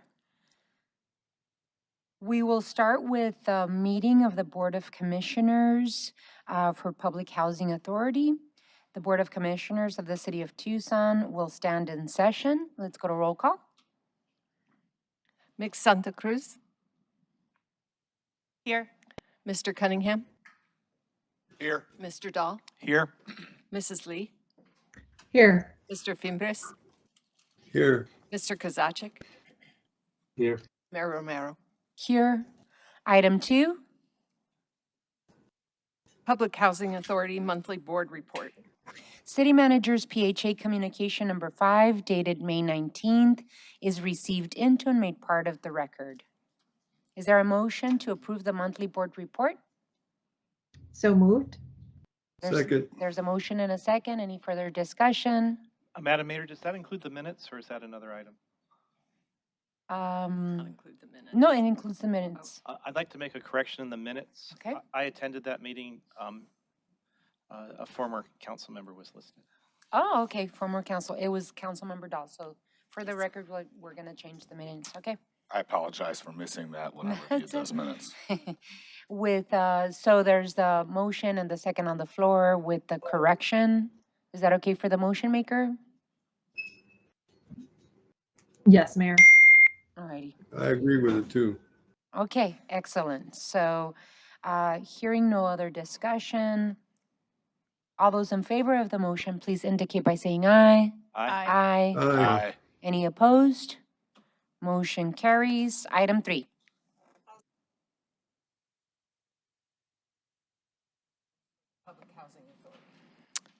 City Manager's PHA Communication Number 4, dated May 19th, is received into and made part of the record. Ms. Clerk, you are requested to read Resolution PHA 2022-003 by number and title only. Resolution number PHA 2022-003 relating to Housing and Community Development Department appointing a resident commissioner for the Public Housing Authority Board of Commissioners and setting an effective date. What is the board's pleasure?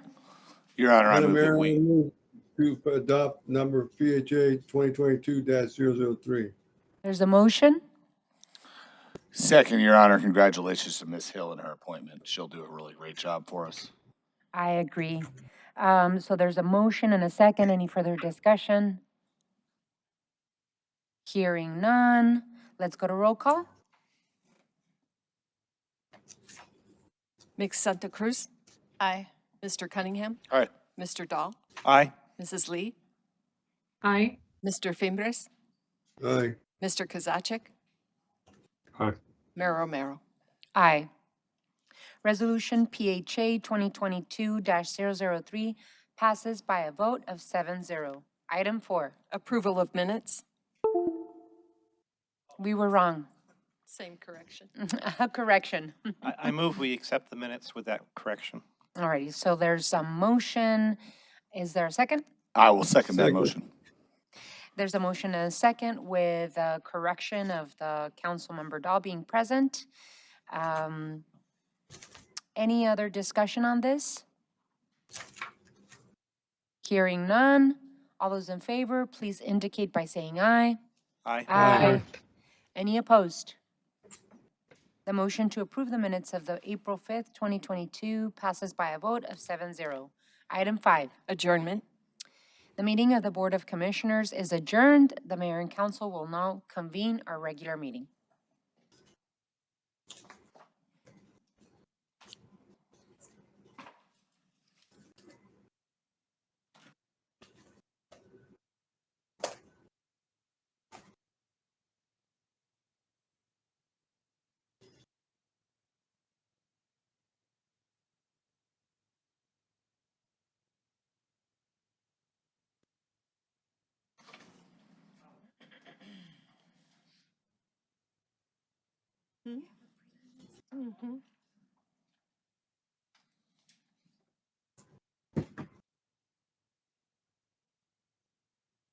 Council will now stand in session.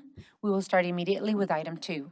Invocation, Pledge of Allegiance, and appointments to boards, committees, and commissions. The invocation will be given by Father Alan from St. Augustine Cathedral Church. After the invocation, I ask all of you to stand or remain standing for the Pledge of Allegiance. Father?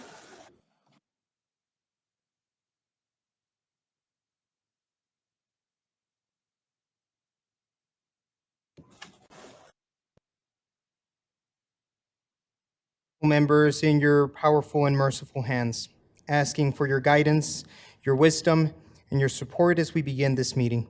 Help us to engage in meaningful discussion.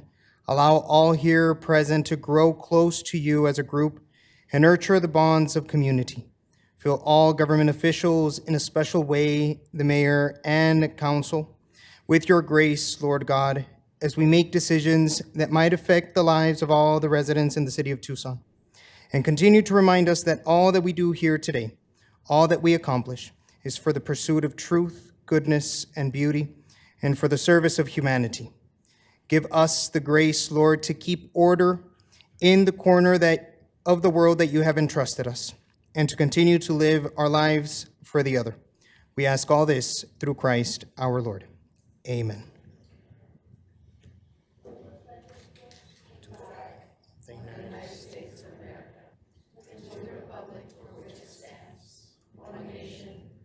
Pledge allegiance to the flag of the United States of America, to the republic for which it stands, one nation, under God, indivisible, with liberty and justice for all. Amen. Thank you, Father Alan, for coming to grace us with your presence. Item 2C. This is our presentation on proclamation. So I'd like to proclaim the month of May 2022 be the Mental Health Month in the city of Tucson. Melissa Hannes, Officer Joshua Godfrey, Andrea Altamirano, Paola de Gives, Shelley Jernigan, Michelle Crow, and Judy Kiegi are here to accept the proclamation. Please come forward if any of you are here present.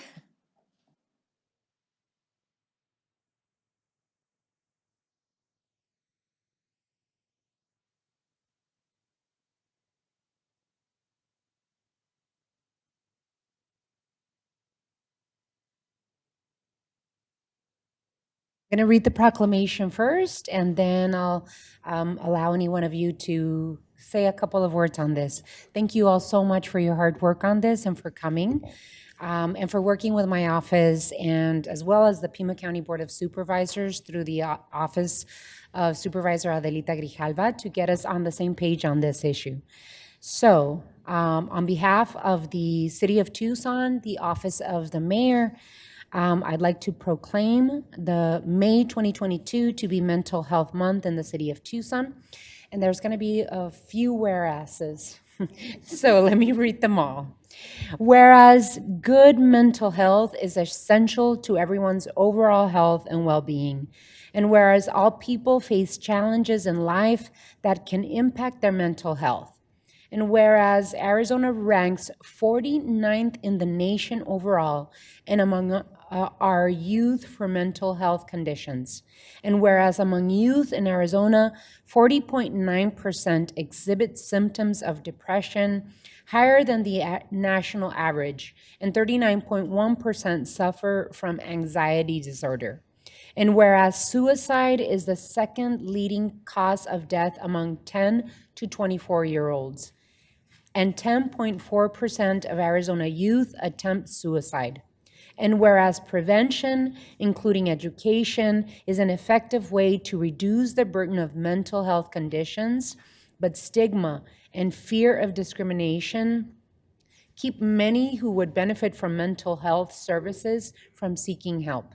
And whereas the Federal Mental Health Parity and Addiction Equity Act demands that mental health be treated equally with physical health, and whereas the state of Arizona affirmed its commitment to mental health parity with the unanimous legislative passage of Jake's Law in 2020.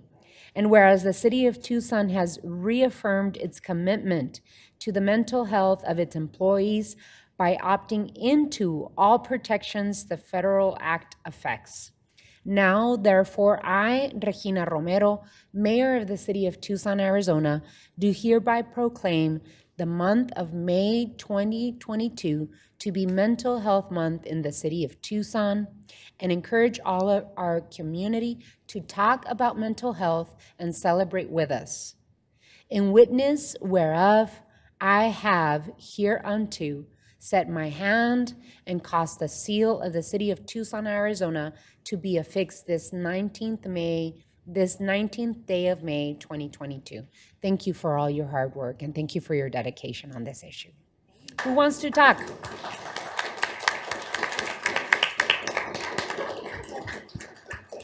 I don't know, do we get to do a picture with the mayor too? Of course. Okay, just wait. Do we talk first or do the picture? You can talk and then we'll take the picture. Okay. Well, we definitely want to thank the mayor and council for this proclamation. For the record, Michelle Crow, Children's Action Alliance. We do advocacy work on behalf of children here in the state of Arizona, focusing primarily on their health, their security, and their education. And we just want to say that for years now, youth have been raising alarm bells, calling attention to the lack of mental health education and behavioral health services, expressing concern for themselves, their peers, and their families. And I have to say that these calls began well before the pandemic exacerbated everything for all of us, and well before the U.S. Surgeon General issued an advisory this past December calling youth mental health an urgent public health crisis. We all know the stats, many are contained in the proclamation. They're startling, they're scary. But we also know what works. Early identification and intervention is everything. I think we all have been looking for any opportunity at any jurisdictional level to identify and then remove any barriers or impediments to help clear the path for youth and their families to get the help they need. So I just want to say on behalf of Children's Action Alliance and this broader coalition of mental health advocates, some are here today, some are unable to come, we really want to thank the City of Tucson for this proclamation, but also for reaffirming its commitment to the health and well-being of its employees by opting back in and ensuring that city employees have full protection under the Federal Mental Health Parity and Addiction Equity Act. It's a mouthful. I have to tell you that mental health advocates across this country have been working for decades to get to full parity across all U.S. health plans, and we really applaud the City of Tucson's leadership in joining them in their drive to close what has remained one of the few remaining loopholes in federal law that still allows non-federal self-funded plans to opt out. This proclamation, as well as this decision by City of Tucson, to pivot to an opt-in policy sends a strong message to City of Tucson employees and their families that all essential health services are fully available to them, and destigmatizes the act of reaching out to seek vital, often life-saving medical treatment when needed. So thank you very much for making this commitment.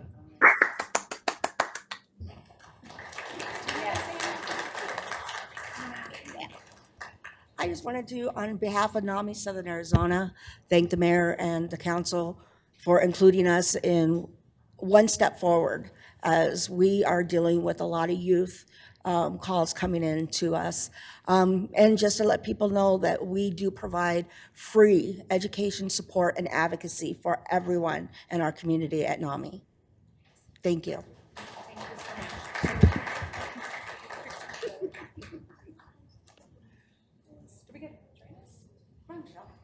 Who does the picture? I don't know. We were just told to stand here.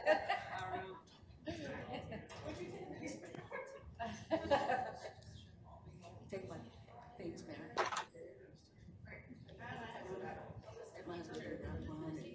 There we go. All right, we got people. Okay, I'm gonna go this way.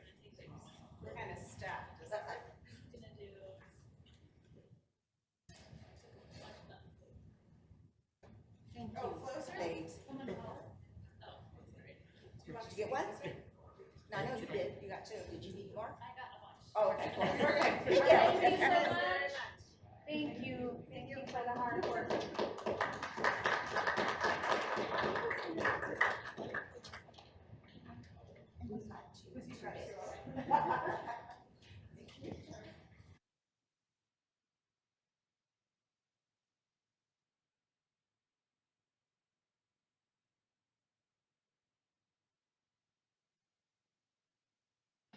Item 2D, Appointments to boards, committees, and commissions. City Manager's Communication Number 137 dated May 19th is received into and made part of the record.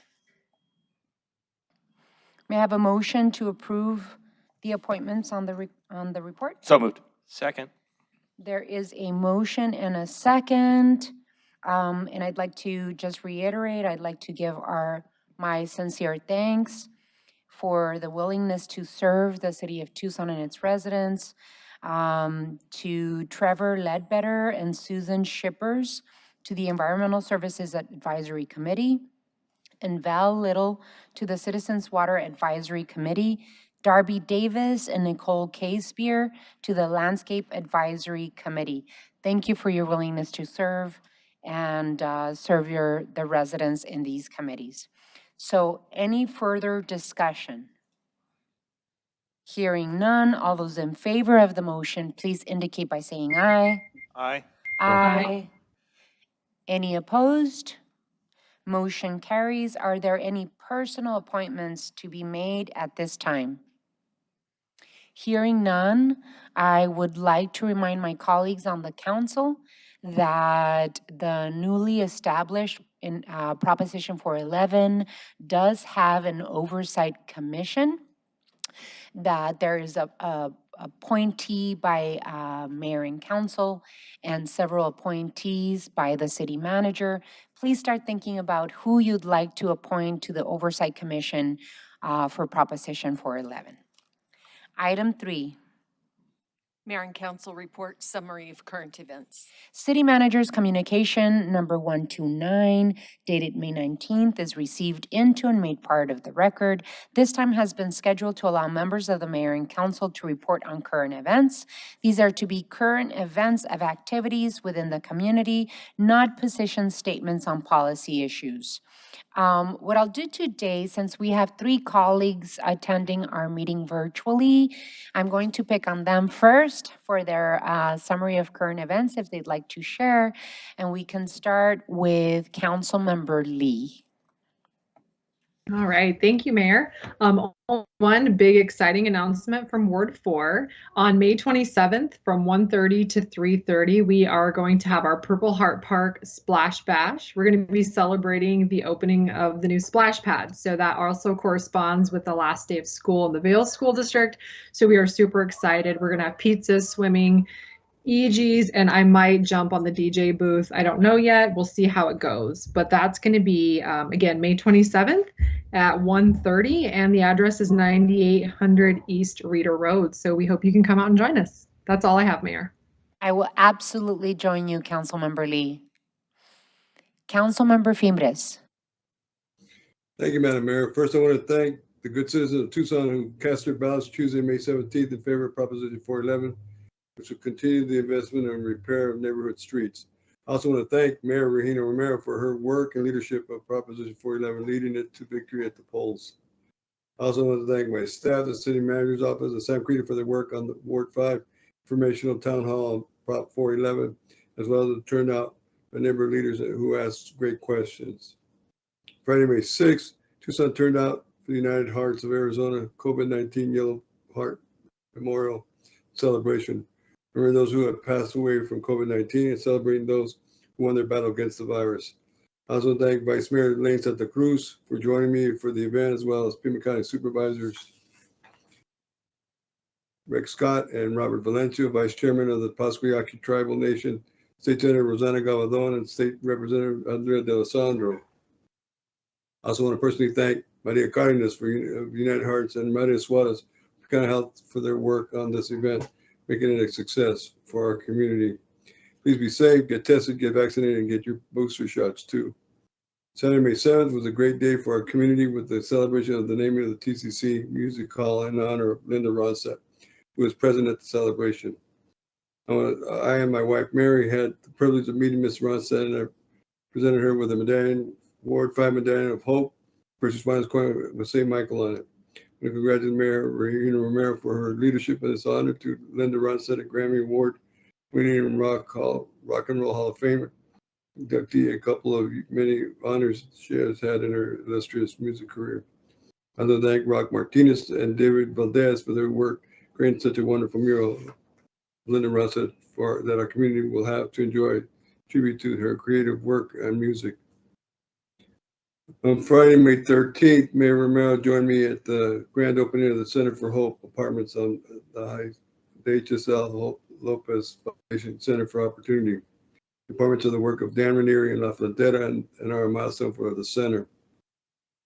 2016, I initially met with Humberto Lopez Morales and the late Armando Rios about the Tucson Homeless Work Program, the idea that needed to have something to provide services, healthcare, and assistance to those in need. Tucson Homeless Work Program is a partnership, not a government program. It suggested to get Reverend Roy Tulgren, Lisa Chastain, Gospel Rescue Mission, and Dan Ranieri of Antena involved. The rest is history. The ribbon cutting for the 100 apartment complex. Congrats to all. At the ceremony, I gave Dan Ranieri, Lisa Chastain, Guillermo Andrade, La Frontera, and Les Morales, the city of Tucson, Ward 5 Medallion Hope. We showed we are one city, one county, one community working together to improve the quality of life for all. Saturday, May 14th, the Southern Arizona Transportation Museum had their annual reenactment of the arrival of the first Southern Pacific Railroad to Tucson. Congrats to Ken Carls, Dr. Ken Carls, and the museum on a great event marketing Tucson's history. On Friday, May 27th, the contingent of elected officials will be joining me to present thank you cards and letters made by schools, high school students, elementary school students, to veterans of the Southern Arizona VA Hospital. This marks the 13th annual year that we will be doing this. I invite my colleagues to join me in efforts for our veterans, thanking them for their service to this nation and to instill values of patriotism and commitment in our future generations.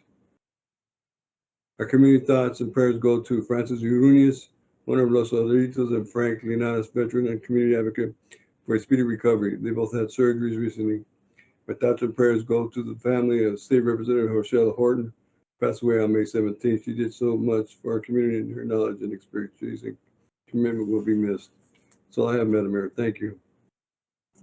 Thank you, Councilmember Fimbres. Councilmember Kozachek. Just one tonight.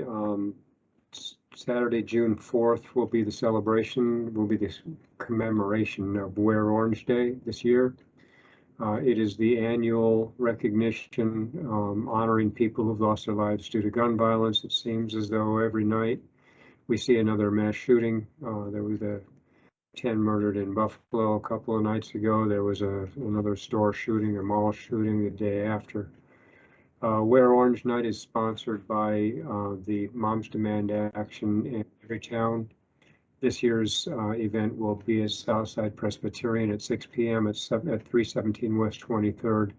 It'll be a COVID-safe event outdoor in their plaza, so if you can, come and join us and pay your respects for the people who've lost their lives due to gun violence. Thank you. Thank you, Councilmember Kozachek. Vice Mayor Santa Cruz. Thank you, Mayor. I also want to congratulate you for all your work on Prop 411 and the rest of the council. We're really excited to get to work and deliver for our neighborhoods. So just really thankful to the public, everybody who came out to vote to make sure that happened. I want to give a shout out to all our recent high school and college graduates and recognize our very own youth community organizer, Eddie Barron from our office, who's graduating from Sunnyside High School. So congratulations, Eddie. We have our monthly Fuga Bicicleteada on May 27th at 6 p.m. We roll out on our bikes at 6:30 from the El Pueblo Center at 101 West Irvington Road. Next week is Menstrual Poverty Awareness Week, and we are partnering with District 5 Supervisor Adelita Grijalva to be a drop-off location from May 23rd to May 27th. So encourage folks to drop off any menstrual items at the office so we can make sure they get to people that need them. Also, just want folks to know that they can stop by the ward office to get minor bike repairs. So we have our Bike Check 1-3 that happens every first Friday from 12 to 2 and every third Monday from 5 to 7 at the Ward 1 office. So come out. Saturday, this coming Saturday is Noche de las Estrellas. So Sunnyside High School is celebrating their 31st annual Noche de las Estrellas featuring Graciela Beltrán, La Reina del Pueblo, and Mariachi Pueblo Viejo. There will be performances by our local mariachi and folklorico programs. So that is this Saturday from 4 to 10:30 p.m. And that's it. Thank you. Thank you, Vice Mayor. Councilmember Cunningham. Few things, indulge me a little. So tomorrow is 520, which is now going to be known as Tucson Day around the country because we're celebrating the 520, 520 Day. And so actually the University of Arizona Athletic Department is spearheading a initiative to kind of make that happen and make it a thing. And I think it's actually kind of cool. So 520 Day is Tucson Day, and I hope we kind of promote that as a community. I think that's a neat one. Congratulations to the class of 2022. So our graduates hit this week. School gets out in a week. Tucson's providing several different options for folks who need alternatives to daycare. You can go to parksandrec.com to check things out. But congratulations to our latest group of graduates, and on a personal note, the kids at Gridley Middle School, which I teach, who will be moving on to their next grade as well. I want to give condolences to the family of Juan Paz. He was a professor of social work. He was probably his biggest work happened in the 70s and 80s when he worked with tribes. He kind of helped establish some of the tribal services that exist now. And he worked in concert with different agencies, was a longtime professor. But the biggest contribution, well, he was my professor when I got my master's in social work. But my first day of class, there was a person who was really late, and I had to give her a ride home. And a few years later, I married her. So that's one of the things about Dr. Paz I wanted to mention. My condolences to Hermie and the rest of his family. He was a good dude. And speaking of great people in Tucson, Richard mentioned that Herschella Horton passed away. And one of the things about Herschella was that she was kind of a force of nature on her own. I just know that she used to have lunch with my grandmother every Monday, and I'd try to go meet them as much as I could. And every Monday or so, at least one Monday a month, I'd be able to go have lunch with my grandmother and former legislator Herschella Horton. And I just remembered after lunch, having lunch with them once a week, I just have a little bit more pop in my step the rest of the day. So to John and Cheryl and the rest of Herschella's family, I give them my biggest condolences. All right, here's the big announcement, though. This is the one that matters the most today. If you know somebody who can swim pretty well, they should totally sign up to be a lifeguard. We do not have enough lifeguards to open as many pools as we can this summer. It gets hot in Tucson. It's a great way to make extra money, flexible hours. We offer a very competitive employment package in the city of Tucson, and I think you'd have a blast being a lifeguard. So if you know somebody who could be a good lifeguard, seriously, we're in that situation where we actually have pools. Mr. Dahl and me both have pools that are not opening right now because of a lifeguard shortage. So I urge you, we will train you, we will teach you. Our current chief of police is one of our former lifeguards. So maybe he'll train you. But the bottom line is we need lifeguards in the city of Tucson, and I urge people to get the word out. And those are my announcements. Thank you, Councilmember. Councilmember Dahl. Thank you, Madam Mayor. Two announcements. On Saturday, June 4th, Thrive in the O5 will be kicking off its action activities at Ritchie Resource Center, formerly Ritchie School, at Old Pascua. Please join us for food, fun, and to learn about Thrive. It's from 5:30 to 8:30. Additionally, last week, I was honored to meet with Pascua Yaqui Chairman Peter Ucapasio and the Tribal Council. It was a great meeting. We discussed a lot of issues. One, Old Pascua would like our assistance with traffic safety measures along their historic Lenten cultural route. And Mr. Manager, I would like to follow up with you at a future time about that. Thank you, Madam Mayor. Thank you, Councilmember. And I wanted to touch base on an issue similar to Councilmember Kozachik. It's a heavy issue that our country has been facing more and more of in the last, I would say, 10 years. This Saturday, May 14th, 10 Black shoppers and workers were killed by a domestic terrorist at a supermarket in Buffalo, New York. The gunman specifically targeted a Black neighborhood, and there was a lot of documentation online of his intent to live stream his attack. We're beginning to hear stories about the victims. A church deacon who gave rides to shoppers, an elderly woman who had just returned from visiting her husband in a nursing home, a father picking up his son's birthday cake. It is heartbreaking and devastating. Buffalo is more than 2,000 miles away from Tucson, but the impact of this type of terrorism on our Black community is deeply felt here and throughout the nation and throughout the world. Just a few days earlier, on Wednesday, May 11th, we also heard about a shooting at a Korean-owned salon in Dallas, where 3 women of Korean descent were injured. All acts of bigotry, hate crimes, acts of domestic terrorism, rooted in white supremacy, anti-Blackness, and racist ideologies, these all affect us deeply. And these incidents are increasing instead of decreasing. I offer my deeply felt condolences to the victims and loved ones and their communities. It is not always easy to know what to say in situations like these. It feels like we jump from one headline to the next. But I'll tell you this, you have my commitment in terms of city policy and leadership to stand against racism, bigotry, and to work to combat gun violence in our community and throughout our country, as well as to make investments that will undo the deep harm that racism causes. With that, we move on to item 4.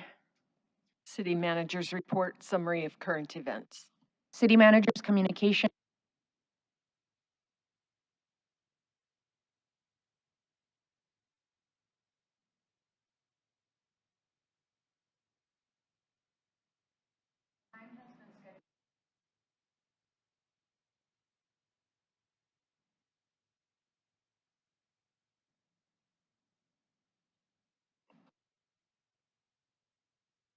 We've lost the audio, just a heads up. No report, Mayor, thank you. Now it's back. Thank you, Mr. Manager. Item 5. Liquor license applications, report from City Manager. City Manager's communication number 138 dated of the record. Ms. Clerk, please read the liquor license agenda.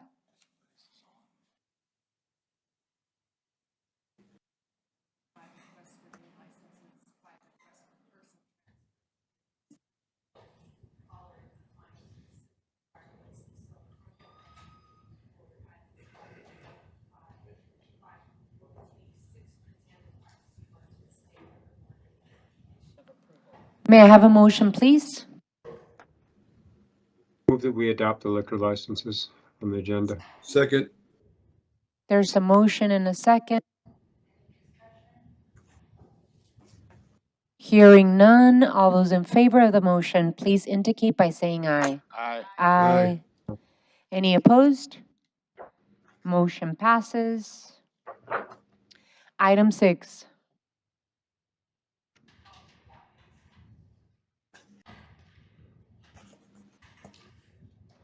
Muted. At this time, the public is allowed to address the mayor and council on any issue, except for items scheduled for a public hearing at this meeting. Please make sure you have read the information on the back of the speaker's card before making your presentation. Speakers are limited to 3-minute presentations, and call to the audience is scheduled to last for no more than 30 minutes. Pursuant to the Arizona Open Meeting Law, individual council members may ask the city manager to review the matter, as the matter be placed on a future agenda, or respond to criticism made by speakers. However, the mayor and council may not discuss or take legal action on matters raised during call to the audience. I have a list of speakers. The first one, I think Lena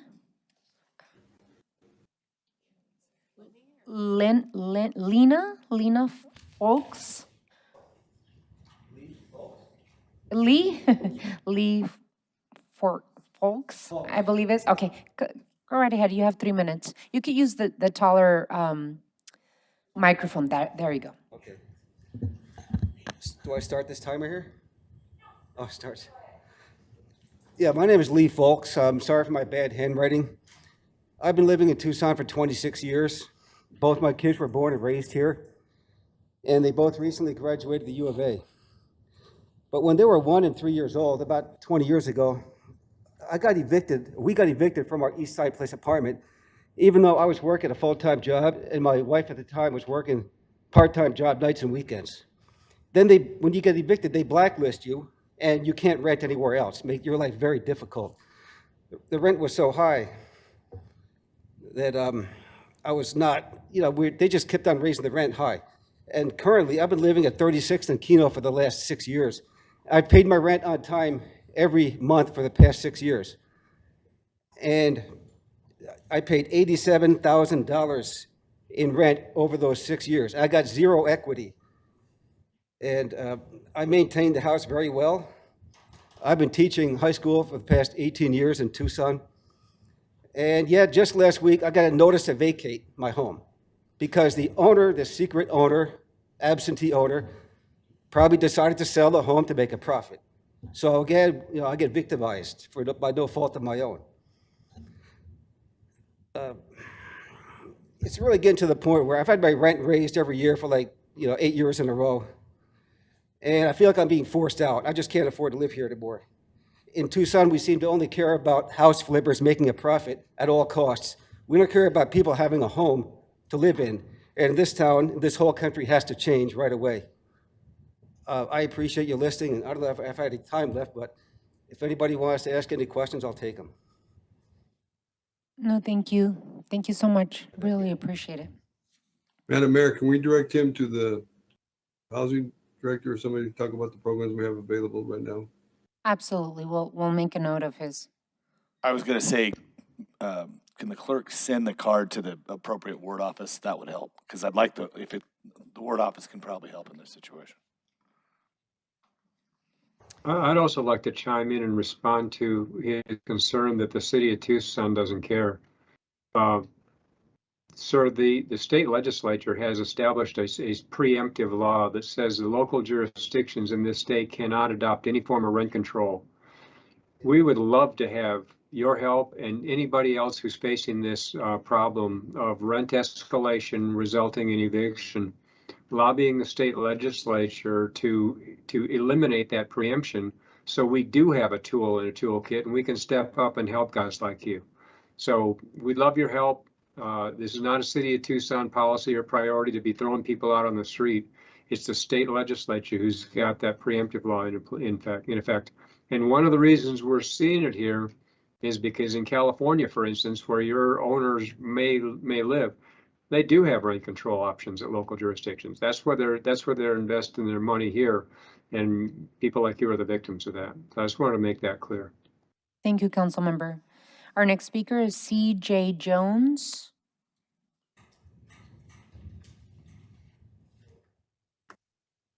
Hello, my name is C.J. Jones. I live at 526 East 4th Street here in Tucson. I'm a member and I'm representing the group called Jobs with Justice, the local chapter. For those of you who don't know, Jobs with Justice is a national organization. It has headquarters in Washington, D.C., and chapters throughout the country. The reason I'm speaking here tonight is that we strongly support maintaining the free public transportation that the city of Tucson now offers. One of the, possibly the main group of beneficiaries of the free public transportation are poor working people. They need to get back and forth to their job and to home. They're often the group of people who can't really afford to have automobile transportation. So we're hoping that they can be helped. You know, probably the $50 or $100 a month that they save for someone on minimum wage, it's actually a significant savings, a significant benefit. We also support the bus drivers. We understand that they're working people too, and there are problems with the buses, with homeless people seeking shelter from heat and rain and inclement weather. But taking the service away from one group of working people to help someone else is not the answer. You know, the city, the state, the country needs to do something about the homeless population, but it should not be done on the backs of working people. So we think that public transportation is a public service. It's similar to the parks and recreation, the swimming pools that the city has, and we hope that that service is not taken away. Thank you, Mr. Jones. Brett Murphy? Brett Murphy.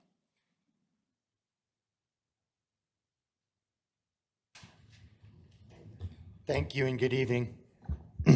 My name is Brett Murphy. I live in Ward 4. I'm here on behalf of the Tucson Stockyards and Livestock Market.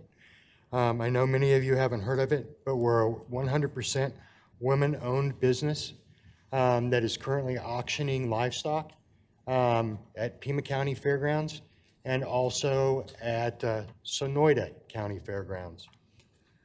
I'd like to talk to you or propose to the council allowing us to use the rodeo grounds as a venue. We've had the opportunity to speak with Director Hemway and Councilman Fembres regarding this. In the long and storied history of our community, Tucson has always been an oasis of culture and community and commerce. Back in the day, Father Kino brought 230,000 sheep through here. Walter Vail had the Empire Ranch just outside Tucson and brought Bos Indicus cattle into here. There has been auctions in the city of Tucson from the early 1800s to as late as the 1970s. Agriculture is a large part of this community. Right now we have 7 feed stores. We have livestock at Prince and I-10 at the Ag 10 Center. Of course, we have the University of Arizona Agricultural Department, which, by the way, is number 1 in Arizona, number 3 in the West, and 33rd ranked in the United States. So we're very proud of them. Our proposal is just allowing us to do a livestock auction several times a month. We understand what the rules are. We understand that there would be no changes required of the current facility. We would install a stage and a half panel ring, and then of course we'd pay. You know, our offer is substantial. We would pay $18,000 a year as a base fee, plus we would share 2% of gross profit to the city. Is my time up, ma'am? We have 30 seconds. Oh, okay, I'm sorry. It beeped. So with that being said, I understand that there's a process.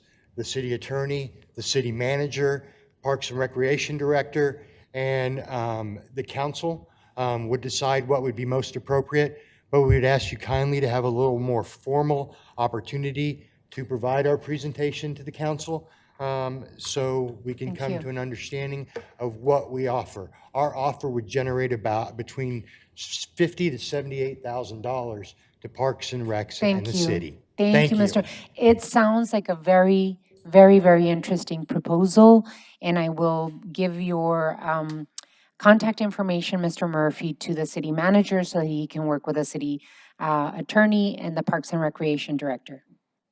Thank you, Madam Thank Mayor, you. for that. Thank you. Thank you for coming here. I think it's a great idea. Sandra Hinojos.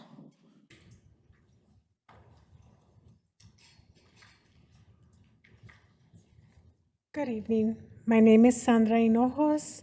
I'm here to read a letter as part of the Bathroom Access Coalition regarding free transit for the city of Tucson. Dear Mayor Regina Romero, Vice Mayor Lane Santa Cruz, and council members. The members of the Bathroom Access Coalition recognize that the structural barriers that impede upon people's basic human dignity and safety are not limited to their access to bathrooms. We acknowledge that mobility is a human right and that public transportation should be accessible to everyone. We understand that the majority of the issues raised about the free bus program stem from local homelessness and the crises that exist. Removing the beneficial public service instead of addressing the root cause of the issue is counterproductive and punishes the most marginalized community members. Many of the issues created by people experiencing homelessness who are using the free buses could be addressed by improving access to basic services such as cooling shelters, public bathrooms, harm reduction services, and increased access to substance recovery centers. Removing the free transit program without addressing the underlying cause of the social issues will remove a valuable public service and increase barriers to social services, including food access, medical care, and access to jobs. We have noticed that Esteban Park at the community of people experiencing homelessness and living in the area seems to be much more stable and connected to community since they have received the very basic support of access to bathrooms for the daytime hours and access to outdoor showers and phone charging stations in the neighborhood. We are grateful to the Parks and Recreation Department for their collaboration in making bathroom access at Esteban Park possible. We think that the best way to deal with these problems is with support for our neighbors, not to kick them out of one more space. All community members, including unsheltered community members, should have access and mobility through the city. Free transit should not be removed due to lack of social service infrastructure. I'm sorry. Thank you very much. Thank you, Ms. Hinojos. Really appreciate your input. Julia Ramsey.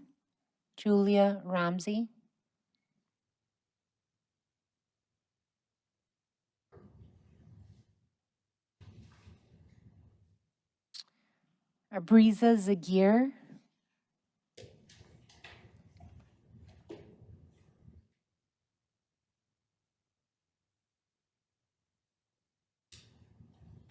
Good evening, Honorable Mayor, and council members.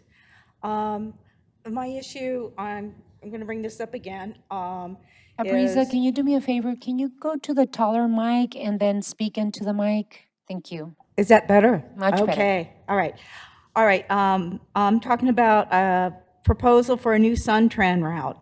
A new bus route that goes north on La Cholla from Ajo Way to Star Pass, then west on Star Pass to Greasewood, north on Greasewood to Anklam, and thereby heading east down Anklem, St. Mary's for access to for PCC and also the medical center and shopping along there.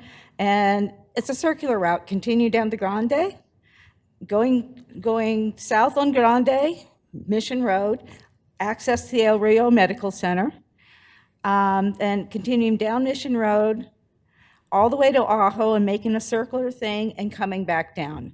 The issue is to get from, say, 36th Street and Mission Road, there is a bus there. You catch the bus, it comes from Mission up 36, heads down about 6 blocks to San Marcos, and then heads back down 29th, Silver Bell, and then to get to Pima Community College, to get to the medical center, you have to go across I-10 to the east, hit 6th or 10th, change buses, head north.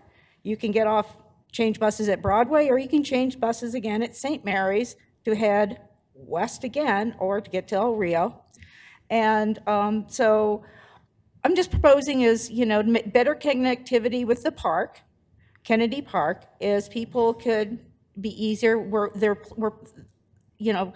with the help of Lane Santa Cruz, Vice Mayor, there's going to be a whole bike lane across there. I think a nice, having a complete route across there, and with the growing population out Ajo's how's everybody's going to be coming in from that side.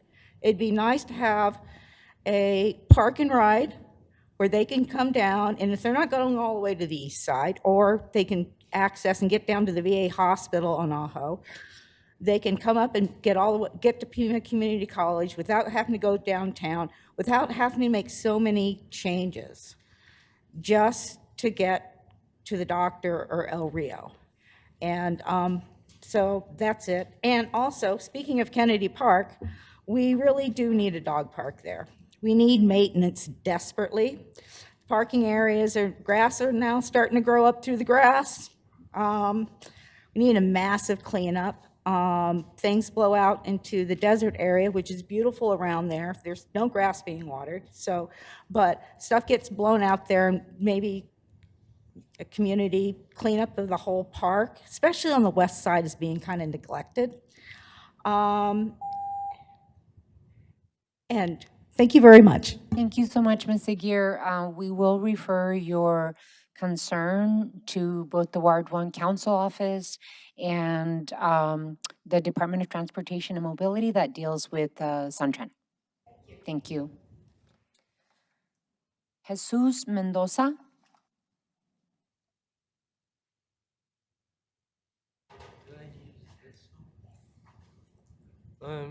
Good evening, City Council members and Madam Mayor Regina Romero. Just get closer to the mic. I am a university high school student here in Tucson, and I am here on regards of free public transportation and support of it. My proposal is to have the public transportation be free for all teenagers from ages 13 to 18, because as we are in high school, we really don't have a job, and we're getting the money from our parents, which our parents could be saving for a house or for the needs that we need. To get data, I made a survey in the last week, and 81% of 11 people that took the survey are ages 13 to 17. 72% of them ride the city bus.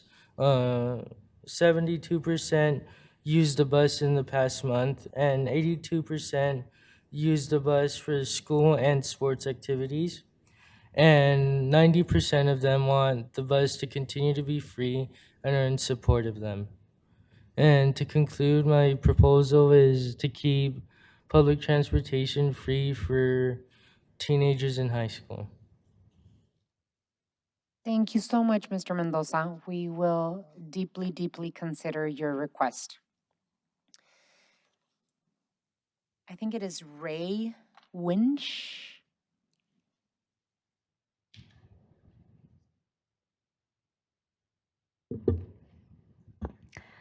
Good evening. My name is Ray Winch, and I'm a resident of the city of Tucson.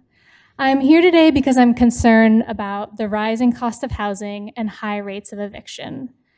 I recognize that state legislation puts limits on some of the powers of the city to legislate this, and also know there's still a lot that we can do that is within the city's power.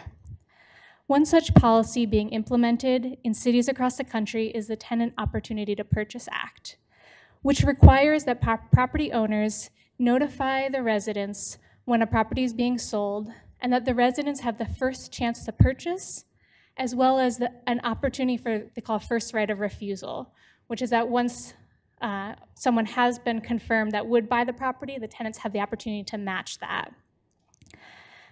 This would greatly reduce the vulnerability of tenants to having their property sold, sometimes which happens without even the tenants knowing it's being sold, and is especially important in cases of manufactured housing communities. The Tenant Opportunity to Purchase Act has been in place for Washington, D.C. for over 40 years, and it's been implemented in multiple municipalities in California in the last 2 years.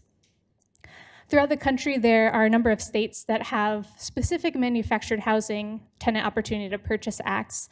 When people are living in parks where they own their homes, often people owning their homes outright, and yet in a moment can go from doubling the lot rate and sometimes being evicted with or without cause and having to leave the home behind. Mobile home is a false word very often. Sometimes it can cost $25,000 if it is even able to move. So having a Tenant Opportunity to Purchase Act for manufactured housing would provide a lot more security for people living in parks. Manufactured housing, as you may know, is 10% of our housing stock and an even higher percentage of Tucson's affordable housing stock. These parks are increasingly being sold to private equity investment firms who drastically increase the lot rents, resulting in displacement. So requiring that notice be given to the tenants and that there's City of Tucson funding to help support and finance. I recently spoke with an organizer with Resident-Owned Communities USA, ROC USA, who supports residents in buying their parks. And two things that she emphasized. One is that it can be accessible. For most parks, it costs only $1,000 per resident as an initial investment, and the rest is being paid back like a mortgage through their lot rents that they would have already been paying, but this time it's to build equity rather than to pay for someone else's profit. The other thing she emphasized was how it needed to happen fast. She was working in Cottonwood, Arizona, where now 95% of all manufactured housing parks are owned by private equity firms, after which it's very difficult, if not near impossible, to get those back in the hands of community. Displacement in our city is happening at an alarming rate, largely as a result of these rising rental costs and from for-profit investors. I encourage the City of Tucson to do everything within our power to curb the speculative investing in our housing market and to focus our development dollars on solutions that support cooperatively owned housing, community land trusts, and tenant-owned properties. Thank you. Thank you. I'm going to call this person again, Julia Ramsey. Doesn't look like she's here. That was our last speaker I'd called to the audience. Thank you so much for your time and coming to speak to Mayor and Council. We really appreciate your presence and your input. Item 7.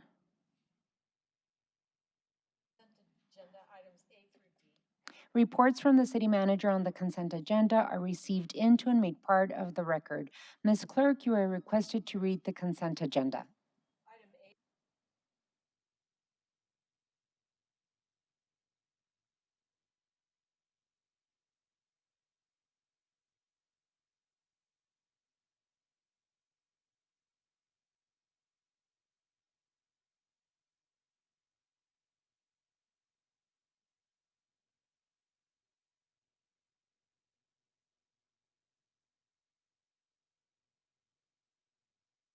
May I have a motion to approve the consent agenda, please?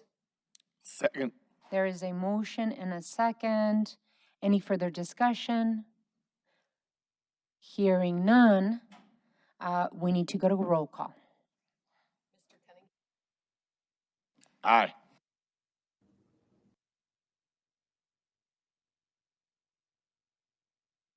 If you're calling on me, Mayor, we can't hear anything, Yeah, but aye. we can't hear Suzanne.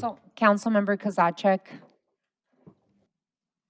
Yeah, aye, but we can't hear Suzanne, the three of us on the Councilmember, Zoom. we're having difficulty with her microphone, so we're trying to fix it and we're gonna move her to a different location. Councilmember Aye. Lee? Aye. Councilmember Fimbres? Aye. Vice Mayor Santa Cruz?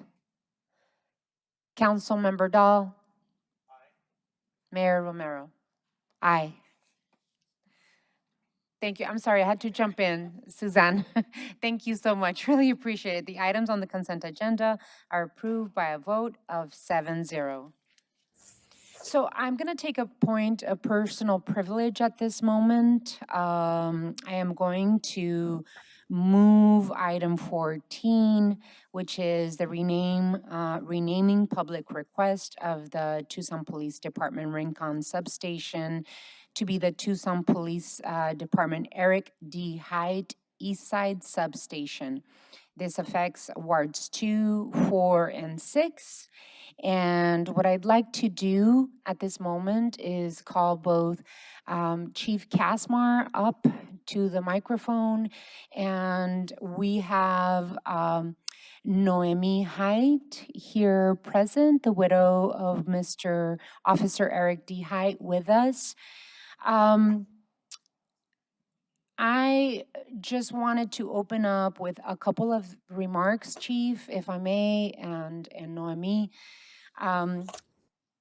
Noemi Height and I and Chief Kasmar have been working approximately a year and a half on many issues that pertain the Eric D. Hyde Foundation and other issues. And I've had the pleasure of working with Noemi Height on this concept that I sprung on her with the recommendation of Chief Kasmar of renaming a station after a fallen officer that, weirdly enough, we had not as a city recognized the ultimate sacrifice that Officer Hyde made for our residents and the safety of our community. So it's taken about a year and a half, and the reason that it has is because, Noemi really was thinking about how to best approach it, knowing her husband and what his wishes would be and what their family would want. And so we first thought about possibly renaming TPD headquarters here downtown after Officer Height. And after much thinking, the family, Noemi and the family, decided that the best approach would be to rename the East Side Substation after Officer Height. And the reason is because Officer Height served in that substation for many years. That was his launching pad. That was his family. And so I just wanted to set the stage as to this conversation and how this particular renaming came about. I want to add that Officer Hyde's service to our community was great. Besides being an officer with TPD, he was a 21-year veteran of the U.S. Air Force and had served the Tucson Police Department for 4 years till his untimely death at age 43. He was a son, he was a brother, he was a husband, a father, and an amazing officer that served bravely at TPD. So with that, I would like to open up and invite Noemi to say a couple of words in this wonderful occasion in memory and in honor of Officer Height.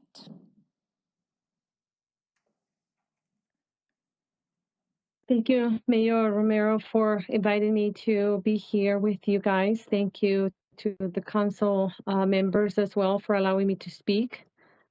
This is a very emotional subject for me.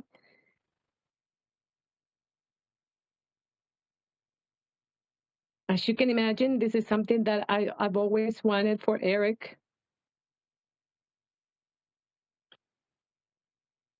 And when Mayor Romero brought the idea to me, it was overwhelming, a huge surprise, and I was super happy that she had offered to do that for Eric.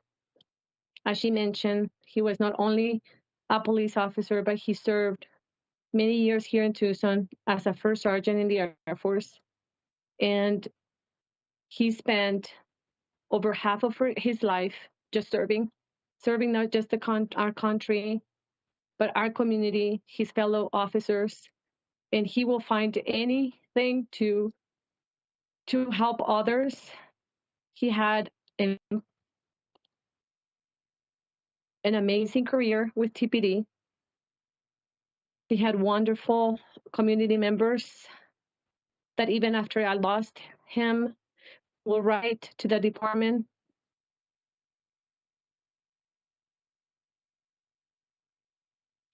giving him praises for how he helped them out in the streets. He was an amazing husband and father. And this is an amazing opportunity for our family to have his name on the very station where he walked every day, happy and ready to serve our community. And so I want to thank Mayor Romero for bringing this idea.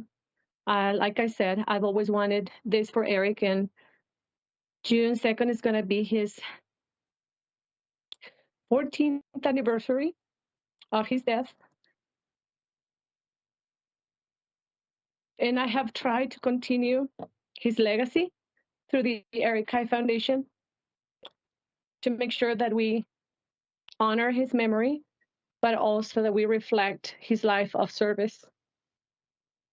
Thank you for your time, and I hope that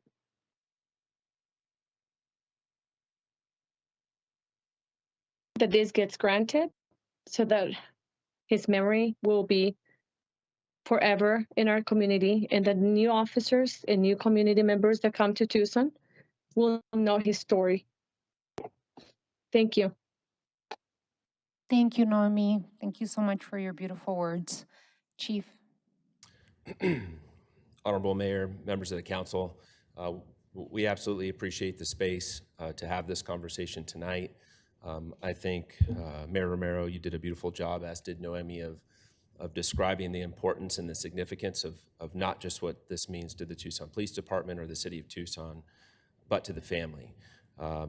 Eric absolutely defined what it means to be a public servant with his military service and his service through the Tucson Police Department.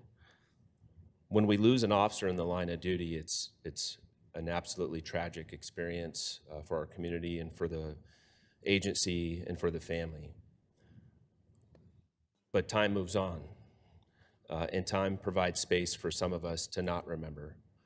But what time doesn't provide the space for is the family not to remember. So, Mayor Romero, I want to thank you for your leadership in keeping this conversation as a priority.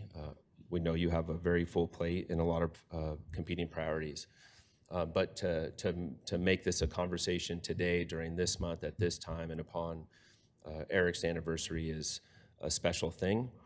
And as Noemi said, it's special because it's not just about placing Eric's name on the Rincon substation just for the family, but it's important that our community moving forward and our department, as we have youthful agency and new members that come through that part of our organization, never forget the sacrifice that Eric made that day and that his family continues to make today. So thank you for making this a topic of conversation within the city leadership, and I hope that we have your support. Thank you. Thank you so much, Chief, and thank you for your help in this. And I can think of no better way to honor the life of Officer Height and his family, quite frankly, because the family also sacrifices for the betterment and the safety of our community. So I can think of no better way. And when I first got elected as a council member, this incident happened in my eighth month as a new council member. And I recall clearly the ceremony that we all attended. And I remember clearly Noemi and the family, but I remember Samantha, who's going to be 15, she's going to be 15 this year. And I remember putting myself in Noemi's shoes because I have, at that moment, at that time, I had an 18-month-old child. And I have never been able to stop thinking of that. And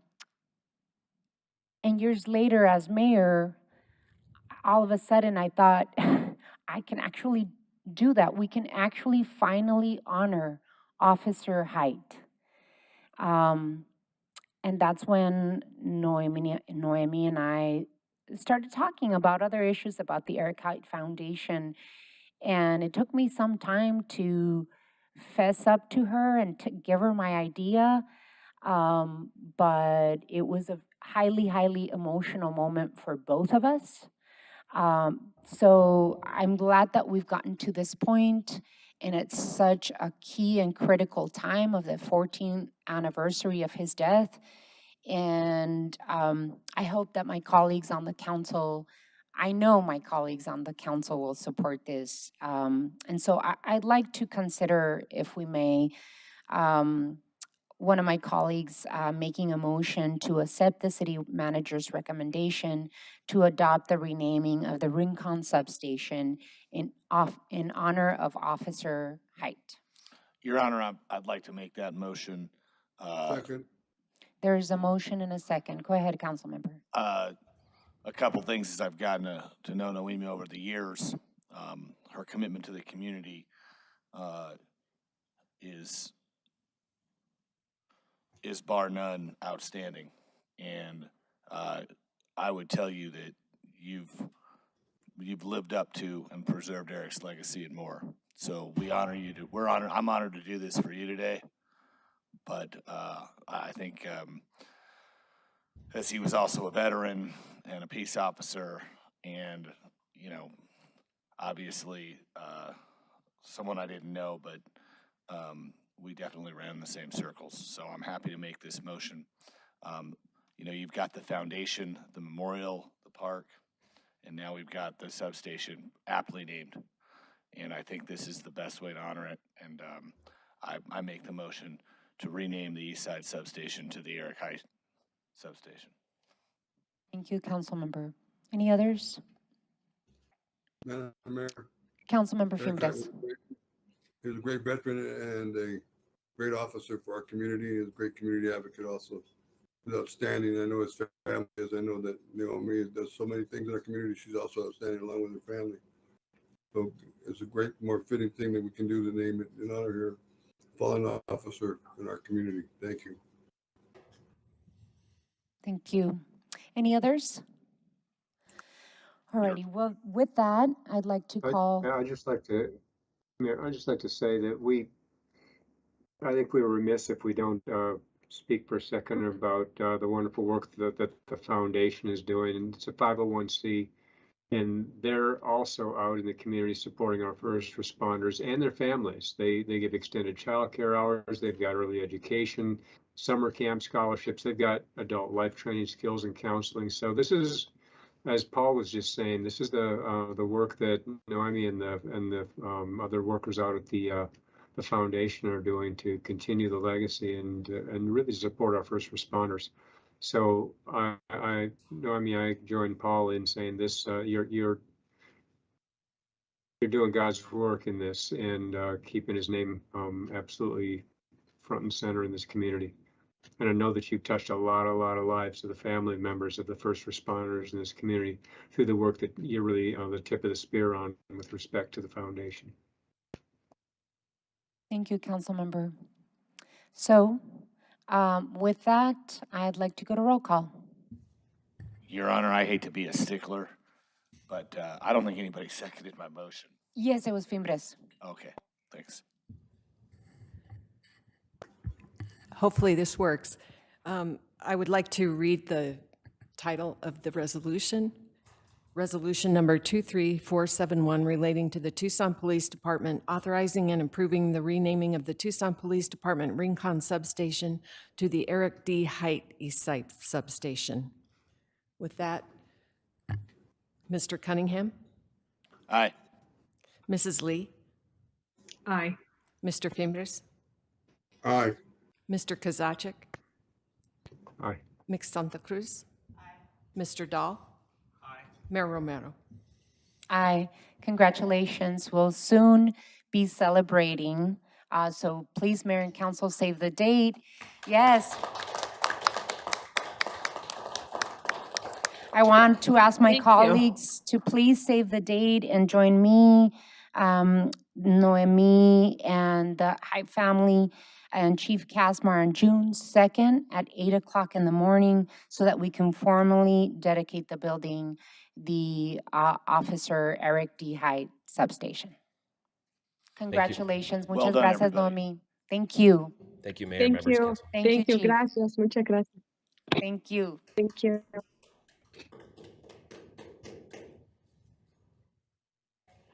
Thank you so much for indulging me and moving that forward.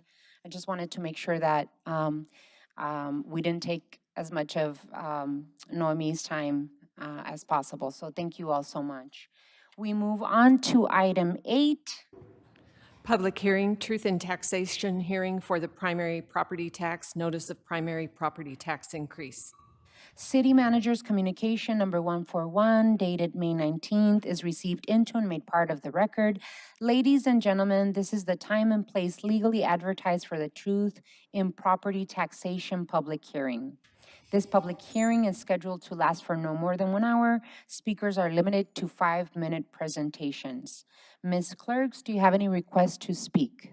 No, Your Honor. So if not, may I have a motion move we to close the close the public public hearing. hearing? There's a motion and a second. Any further discussion? Hearing none. All those in favor of closing the public hearing indicate by saying aye. Aye. Aye. Motion carries. The hearing is closed. Adoption of the primary and secondary property tax ordinance is scheduled for June 7th, 2022. Thank you all so much. We move on to item 9. Public hearing, City of Tucson recommended annual budget for fiscal year 2023, resolution number 23457. City Manager's Communication Number 142, dated May 19th, is received into and made part of the record. Ladies and gentlemen, this is the time and place legally advertised for a public hearing on the City Manager's recommended fiscal year 2022-2023 budget for the City of Tucson. This public hearing is scheduled to last for no more than 1 hour. Speakers are limited to 5-minute presentations. Please come forward if I call your name and make your presentation. State your name, whether or not you live in the City of Tucson, whom you are representing, or whether or not you are a paid speaker. Ms. Clerk, do we have any requests to speak? No, Your Honor. Your Honor, I move we close the public hearing. Second. There is a motion and a second to close the public hearing. Any further discussion? Yes, Your Honor. It's really amazing that when we didn't have any money, we had 500 speakers lined up, and now that we have money, nobody comes. All righty. Any other discussion? Hearing none. All those in favor of closing the public hearing indicate by saying aye. Aye. Aye. Any opposed? Motion carries. Ms. Clerk, you are requested to read resolution number 23457 by number and title only. Resolution number 23457 relating to finance, adopting a tentative budget for the 2022-23 fiscal year and fixing times and places, confirming time and place to conduct a public hearing on said budget, to adopt the final budget in a special meeting, to fix time and place to determine the primary and secondary tax levies for said fiscal year. What is the council's pleasure? Your Honor, I move resolution 23456. Really? 23456? I move 57. 23456. 57. Second. There is a motion and a second. Any discussion? Just Councilmember, a quick question. This is just setting the date for the public hearing, for the final adoption. Is that correct, Mr. Rankin? Assuming you're still there. Councilmember Kosacic, that's right. And then you have the additional public hearing coming up on the tentative adoption of the budget. Thank you. alrighty, Councilmember Dahl, I think you had a question, no? Alrighty. So with that, let's go to roll call. Mix Santa Cruz. Aye. Mr. Dahl. Aye. Mr. Fimbres. Aye. Mr. Cunningham. Aye. Mrs. Lee. Aye. Mr. Kozaczek. Aye. Mayor Romero. Aye. Resolution 23457 passes by a vote of 7-0. Item 10. Finance tentative adoption of the fiscal year 2022 budget, resolution number 23456. City Manager's Communication number 143, dated May 19th, is received into and made part of the record. Ms. Clerk, you are requested to read Resolution 23456. Resolution number 23456 relating to finance, adopting a tentative budget for the 2022-23 fiscal year and fixing times and places, confirming time and place to conduct a public hearing on said budget, to adopt the final budget in a special meeting, to fix time and place to determine the primary and secondary tax levies for said fiscal year. What is the council's Your Honor, I move item 23456 this time, 23457 before. There is a motion and a second. Any further discussion? Hearing none, let's go to roll call. Mr. Cunningham. Aye. Mr. Fimbres.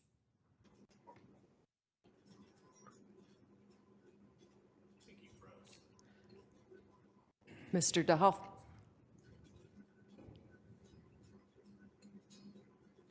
Aye. Mrs. Lee. Aye. Mr. Kozaczek. Aye. Ms. Santa Cruz. Aye. Mayor Romero. Aye. Mr. Fimbres. Aye. Thank you. Resolution 23456 passes by a vote of 7-0. Item 11. Annexation, Air Park 10 annexation ordinance adoption, ordinance number 11932. City Manager's Communication number 132, dated May 19th, is received into and made part of the record. Ms. Clerk, you are requested to read ordinance number 11932 by number and title only. Ordinance number 11932 relating to annexation, extending and increasing the corporate limits of the city of Tucson, Pima County, pursuant to the provisions of Title IX, Chapter 4, Arizona Revised Statutes, by annexing thereto the Air Park 10 annexation district property more particularly described in the body of this ordinance.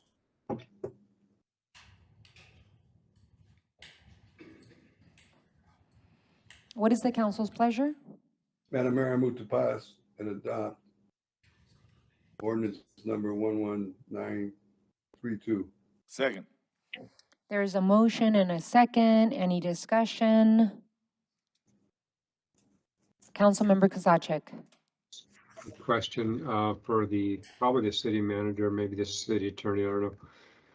The terms call for us to deposit any taxes generated into an account that the developer can dip into, and there's no cap set on that amount they can pull out.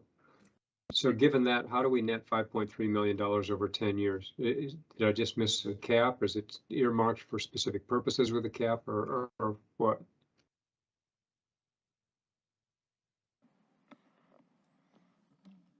Mayor, Councilmember Kozacek, I'm going to ask Mike Chakowski to jump up and address that. I know he's been working directly with the applicant. Mike? Yes, thank you, Mr. Manager. Councilman Kozacek, the cap is in essence, the taxes are the same. The use for this is intended for public benefit, so any infrastructure required that the developer puts in as a result of this project would be eligible for reimbursement out of those taxes. So whether we're using those dollars to pay for that infrastructure directly ourselves or the contractors putting in, we're also using this as an incentive to help attract any future tenants to those projects, of which we've already got several potential clients looking at these sites. Councilmember So it's Cunningham? earmarked for infrastructure related to the project. Correct. If I'm not mistaken, this is tied to the sustainability campus, right? Mike? No, this is not part of the sustainability campus. This is the southeast corner of Alvernon and Los Reales. It's like right across the street from the It is about approximately 1 mile from the sustainability campus. Any other comments, questions? I do have comments on this. I have always been a believer in the annexation process for the city of Tucson, either annexation into the city of Tucson or incorporation, because of many different reasons, right? One of them is state shared revenue and bringing in state shared revenue for the city of Tucson. But the other very important reason for me is economic development opportunities. We just passed the Comprehensive Economic Development Strategy, and the second goal of that strategy states that we have to attract investments to diversify Tucson's economy. To maximize the development of future commercial and industrial projects, the city of Tucson is keeping a pipeline of developable land to be ready for immediate construction if the opportunity arises with different job creators in our city. By adopting Air Park 10 today, we're acting swiftly so that we can execute and create an annexation and site development strategy, which is something that is very important for economic development within our city. Located around I-10 in Valencia, this annexation will enable about 1 million square feet of much needed manufacturing, distribution, and possible warehousing space. It will help businesses meet pent-up demand for this kind of industrial space within city limits so we can attract Class A industrial park tenants. I am very happy that this process is well underway, that we've had incredible partnerships with Diamond Ventures. I'm appreciative of the leadership of Councilmember Fimbres. I look forward to seeing how we will continue to strengthen the relationships with the Arizona State Land Department and large private landowners to facilitate future annexation and possible development of commercial and industrial sites. So very happy, an incredible step that we're taking today, and I'm happy that we're moving forward with this motion. So with that, I would like to go to roll call. Mr. Fimbres? Aye. Mr. Cunningham? Aye. Ms. Santa Cruz? Aye. Mr. Kozacek? Aye. Mrs. Lee? Aye. Mr. Dahl? Aye. Mayor Romero? Aye, congratulations. Thank you so much. And thank you to the Economic Initiatives team for helping us with this. Item 12. Zoning, C15-22-01, establishing original city zoning and extension of major streets and routes designation for the Air Park 10 Annexation District, Pima County CI2 to City of Tucson I2, ordinance adoption, ordinance number 11929. City Manager's Communication number 135, dated May 19th, is received into and made part of the record. This is a request to establish original city zoning within the Air Park 10 Annexation District. The district includes the parcels located at the corner of south side of Los Reales Road and the east side of Alvernon Way. The zoning examiner recommends adoption of original city zoning of the city I-2 zone and the extension of the major streets and routes designation. Is the applicant or representative of the applicant present? Madam Mayor, City of Tucson is the applicant, and Mike Chakowski with City of Tucson Office of Economic Initiatives. Are you agreeable to the proposed requirements? Yes. You better. Keep us in suspense. You better, Mike. Well, let me just okay, yes. All righty. Ms. Clerk, you are requested to read ordinance 11929. Ordinance number 11929 relating to zoning, establishing original city zoning in the area located on the south side of Los Reales Road and the east side of Alvernon Way in case C15-22-01, Air Park 10 Annexation District, Pima County, CI2 to City of Tucson, I2. What is the council's pleasure? Madam Mayor, to approve, I move we approve the request for rezoning and recommended by the zoning examiner and pass and adopt ordinance 11929. Second. Second. There's a motion in a couple of seconds. Any further discussion? Hearing none, let's go to roll call. Mr. Fimres? Aye. Mr. Cunningham? Aye. Ms. Santa Cruz? Aye. Mr. Kozaczek? Aye. Mrs. Lee? Aye. Mr. Dahl? Aye. Mayor Romero? Aye. Ordinance 11929 passes by a vote of 7-0. Congratulations. Item 13, Zoning, SE 22-01 BioLife Plasma Facility, Auto Mall Drive, C3 Zone, Special Exception Land Use Ordinance Adoption, Ordinance number 11931. City Manager's Communication Number 136 dated May 19th is received into and made part of the record. This is a request to establish special exception land use with BioLife Plasma Facility. The property is located on the south side of Auto Mall Drive, west of Oracle Road in the C3 zone. The zoning examiner recommends approval of the special exception land use request for a plasma donor facility. Is the applicant or representative present? I am, Madam Mayor. My name is Brent Davis. Along with Mary Grace McNear, an attorney with Buse Gilbert McGroder, who's sitting in the audience, we both represent the applicant, and I'm happy to answer any questions that anyone might have. Are you agreeable to the proposed requirements? We are. Thank you so much. That's all we needed to hear. Thank you, Mr. Davis. Ms. Clerk, you are requested to read ordinance 11931. Ordinance number 11931 relating to zoning, a special exception land use blood donor center, case SE 22-01, BioLife Plasma Facility located on the south side of Automont Drive, approximately 600 feet west of Oracle Road, approving with conditions the construction of a 14,705 square foot blood donor center on 2.56 acres in the C3 zone and setting an effective date. What is the council's pleasure? Madam Mayor, I move the ordinance number 11931, and I'm very pleased to do so. Second. There's a motion and a second. This is a great location for a blood plasma donor center. It will look like any other medical center. It provides opportunities for people to make some money in that area, and will bring business into some of the businesses that are located nearby. So I'm very pleased to support this special exemption. Thank you. Any further discussion? Hearing none, let's go to roll call. Mr. Dahl? Aye. Ms. Santa Cruz? Aye. Mrs. Lee? Aye. Mr. Cunningham? Aye. Mr. Kozaczek? Aye. Mr. Fimres? Aye. Mayor Romero? Aye. Ordinance 11931 passes by a vote of 7-0. Thank you so much. We move on to item 15. Adjournment. City Council will stand adjourned. The next regularly scheduled meeting will be on Tuesday, June 7 at or after 5:30 p.m. Thank you all so much and have a wonderful rest of your week. Thank you for all your hard work.